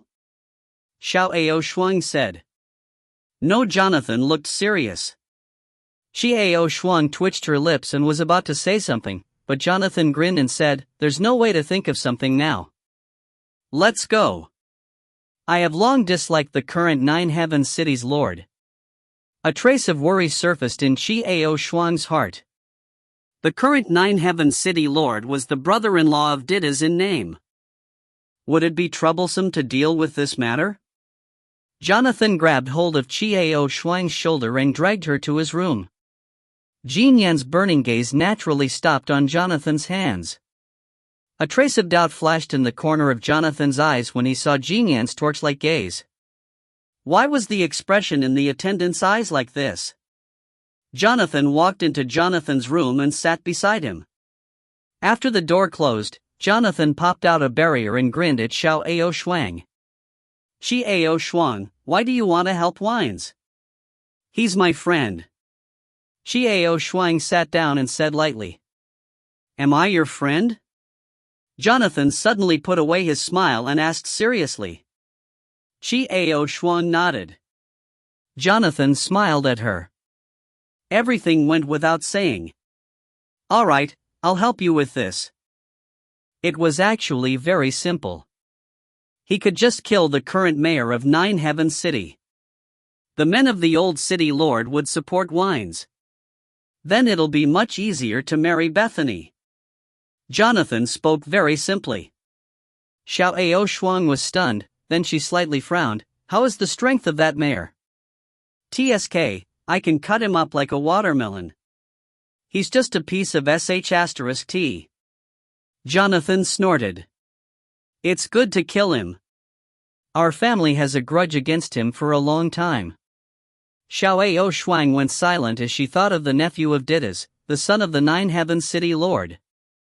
Being so young and already so moral, his parents must have a great deal of responsibility.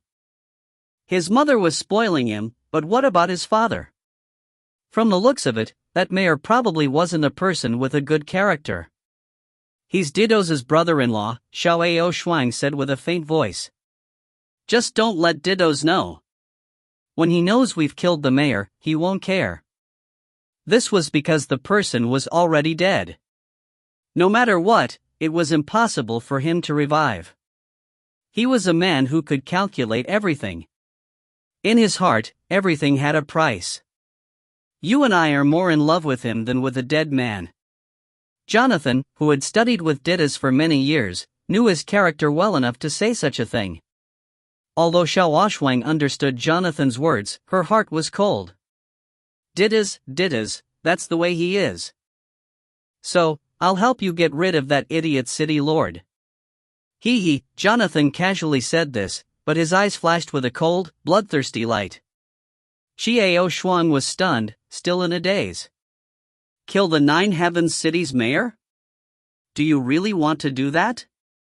That idiot city lord is actually very perverted. He has a way to secretly kill him. Jonathan laughed. Ha? Xiao Shuang was puzzled.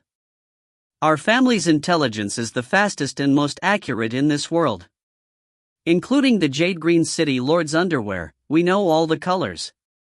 Not to mention the fact that the Nine Heavens City's mayor was a pervert. The woman he loves the most just happens to be on good terms with my family. Jonathan shook his head. It was only then that Xiao Shuang found out that Jonathan's family did this. I'm only responsible for helping you kill him. You can take care of the rest yourself. That includes helping your friend get a seat in the city lord's seat or something. Jonathan frowned. I hate trouble. You see, if this man knew how powerful Wines was, he'd kill Wines. Why don't you make the first move? A preemptive strike was the best move? Xiao Shuang thought about it. If you find any errors, ads pop up, ads redirect, broken links, non-standard content, etc., please let us know. Report chapter so we can fix it as soon as possible. Chapter 290. Stunning Edge, C290. Xiao Shuang had already made up her mind. Now all we have to do is find Wines and break the sky. When Xiao Shuang saw Wines' face was ashen, his eyes bloodshot, and he looked extremely dispirited. Clearly, he had found out about Beelzephene's engagement. This must be because he felt hopeless. Wines, Xiao Shuang called out softly. Wines didn't seem to hear him. He just sat there, not moving at all. Bethany's here. Xiao Shuang lightly shook her head and let out a sigh. As expected, Wines jumped up as if his butt was a spring. Staring with widened eyes, he looked around in fear, but all he saw was the calm face of Chiao Shuang. "You're awake?" Xiao Shuang asked curiously. "I wish I'd never wake up," Wines said dispiritedly and sat down again. "Won't fight for it?" Xiao Shuang sat at the side and explained. "Fight for it? Of course I do. I wanted to fly to her and take her. But will she promise to leave with me? Can I take her away?" Wine smiled wryly, his face full of grief. "And if I say you can be with her without taking her?" Xiao Shuang looked at Wines with a smile that was not a smile. Wines was stunned. He turned to look at Xiao Shuang and asked uncertainly, "What do you mean?" "Xiao Shuang, what do you mean? What if you are the city lord of Nine Heavens City? What do you think your chances of marrying her are?" The corners of Xiao Shuang's lips curled up as she asked mockingly. "That's for sure." "What a pity." Wines revealed a mocking smile as he said calmly, "Unfortunately, I'm not the city governor, and I can't become one." "And if your brother dies? Then will your father's heart support you?" Xiao Shuang continued with a faint smile, "I have seen your so-called brother's son before, but he did not grow up. No one with eyes will support him." "What?" When Wines heard what Xiao Shuang said, his heart skipped a beat and his face changed. What are you talking about? Do you think that your brother will let you go when he finds out about your current strength? Perhaps he already knows that action is being taken?" Xiao Shuang smiled coldly. "Such a judgment is not without merit, and I believe that Wines knows better than anyone else. But what can I do? After all, he is the legitimate one, and Wines' face darkened, he lowered his eyes and murmured, "And I'm nothing. I just want to ask you, if he's gone, will you be able to get your father's people to support you?" Xiao Shuang couldn't be bothered to say anything more, directly asking this question. "Yes." Wines' eyes flashed with determination as he resolutely replied. "That's good. I will help you with that man. When it's over, act immediately. Let's get in touch now." Xiao Shuang stood up and patted Wines on the shoulder. "Also, think of a way to get out of here. If she doesn't know that you are the next city lord, she probably won't agree to marry you." Xiao Shuang. Wines stood up abruptly, looking at Xiao Shuang with shining eyes, but he did not say anything. However, his eyes flashed with a strange light, and he held onto the hand that was on Xiao Shuang's shoulder. "Don't say too much. Wines, there's nothing to say." With a faint smile, Xiao Shuang withdrew her hand and patted on Wines. Wines' lips were quivering.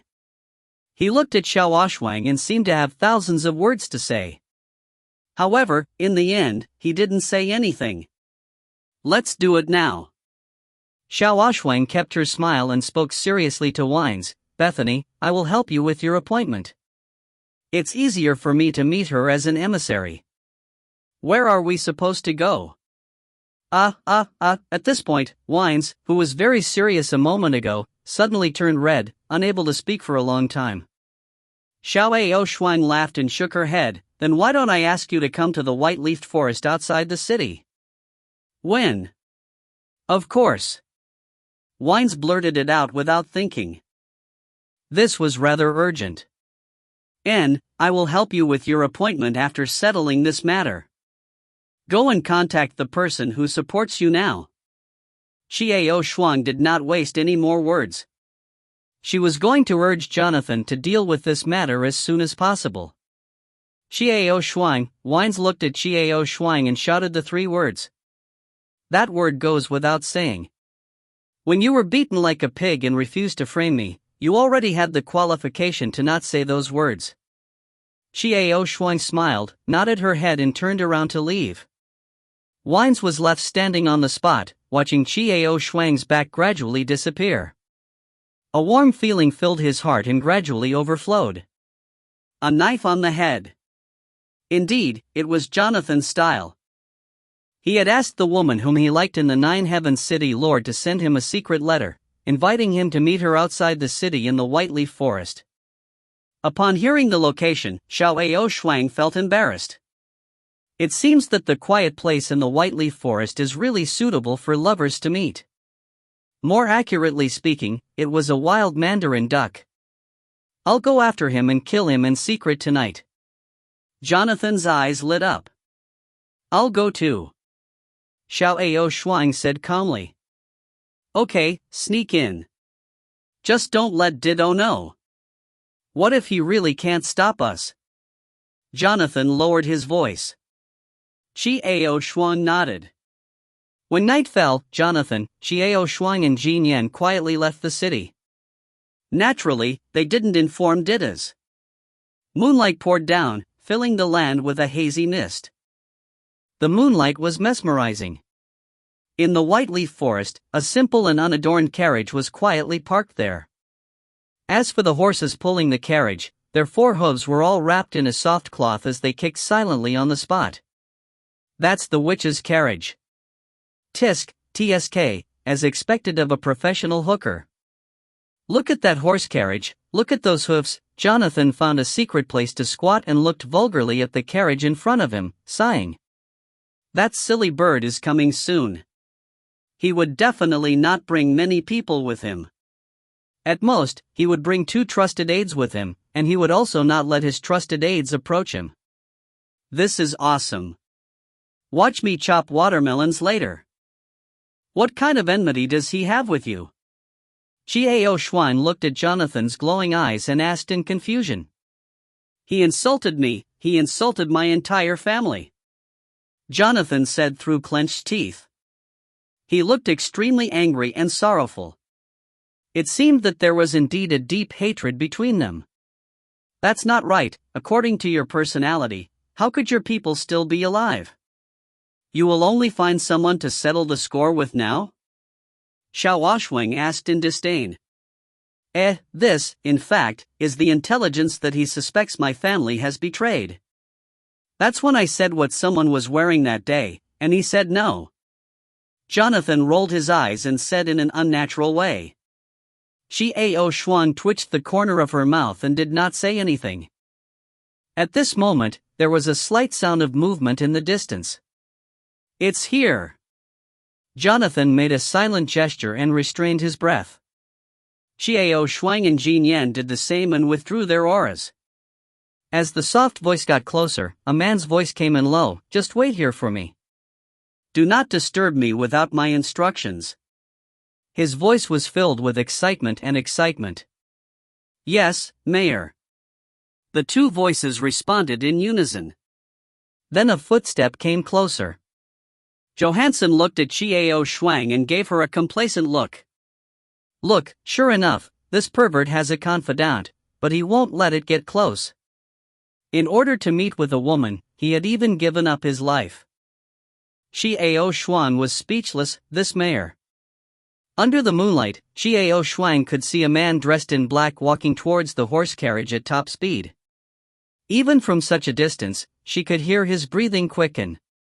As expected of a lecherous animal. Hey, you go distract the dogs. That's okay, right? Jonathan suddenly turned to Jin Yan.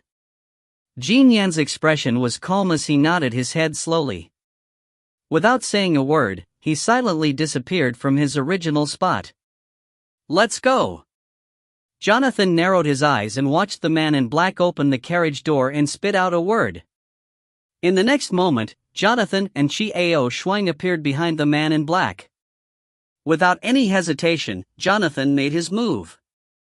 In the blink of an eye, the dagger in Jonathan's hand had pierced into the man's back. There was no sound of the sharp weapon stabbing into his chest. Instead, there was the crisp sound of metal clashing against metal. Holy shit! Jonathan cursed.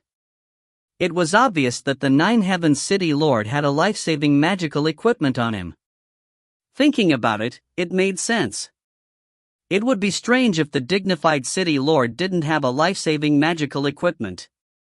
The common sense of the low-level mistake made Jonathan and Xiao Shuang did not immediately succeed.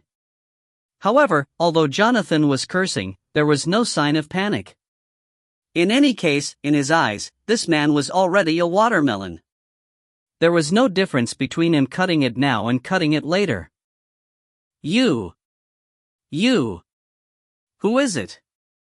By now, the Nine Heavens City Lord had regained his senses. His lust for love had dissipated, and he was using all his strength to roll his body to the side. He stared at Jonathan and Xiao Shuang with wide eyes. White and black, black and white. It's you guys.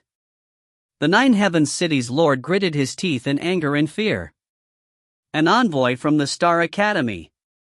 He was also a friend of Dida's, and he actually wanted to assassinate him. Yes, it's us. Johansson grinned as he stared at the terrified Nine Heavens City Lord. Xiao Shuang stared silently at the person in front of her. Tonight, he had to die. It was that simple. Someone come. The Nine Heavens City's Lord began to shout. He knew very well that it would be impossible for him to escape from the hands of these two tonight. That was why it had naturally cried out. Now was not the time to wonder why they wanted to assassinate him. Even if you scream your throat out, no one will answer you. Jonathan grinned and approached the Nine Heavens City Lord. The next moment, the smile on Johansson's face froze. Xiao Shuang was also stunned. There was no other reason but the fact that Didas had appeared silently in front of them, standing in front of the Nine Heavens City Lord. If you find any errors, ads pop-up, ads redirect, broken links, non-standard content, etc., please let us know. Report chapter so we can fix it as soon as possible. Chapter 291. Stunning Edge, C291. The next moment, the smile on Johansson's face froze.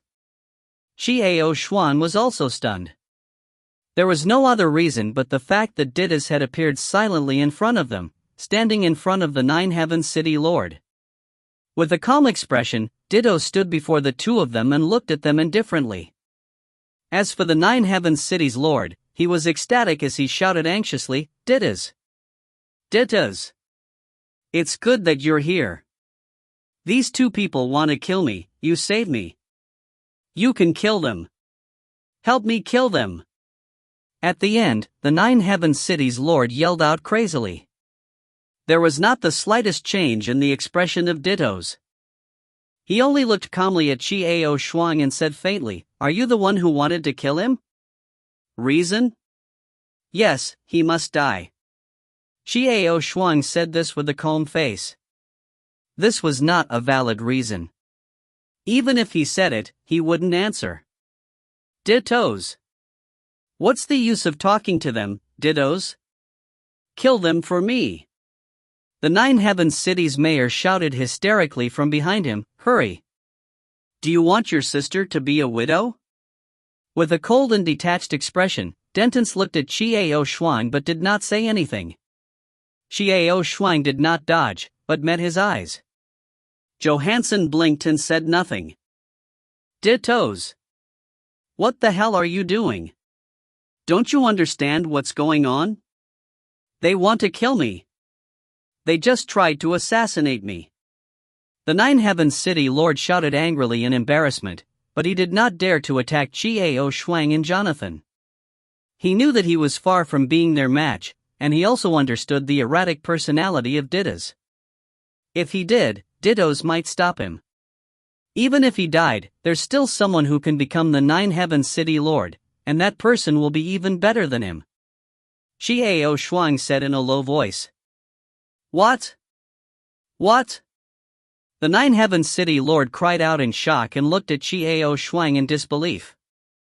Then, he jumped up as if he was stepped on by his tail and pointed his finger at Xiao Shuang. I know. That little bastard sent you. He had never thought that he could be so capable. I really should have gotten rid of him earlier. I heard that he has some ability now, but I didn't expect him to be able to instruct you.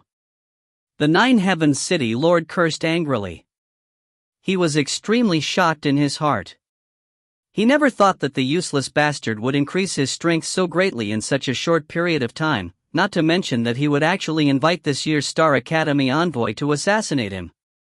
Still, Dotens did not show any expression. He merely looked at Xiao Shuang and asked faintly, "Is that what you wish to see?" "Yes." Xiao Shuang answered with a simple and forceful word. Without another word, Dittos waved his right hand gently. His actions were extremely casual and casual. The next moment, the noisy voice of the Nine Heavens City's Lord suddenly vanished, and a huge bloody hole appeared on his chest. Through the bloody hole he could see the crude carriage behind him. And the heart of the Nine Heavens City's Lord had been crushed into smithereens without a trace. Blood continued to flow out crazily without a sound.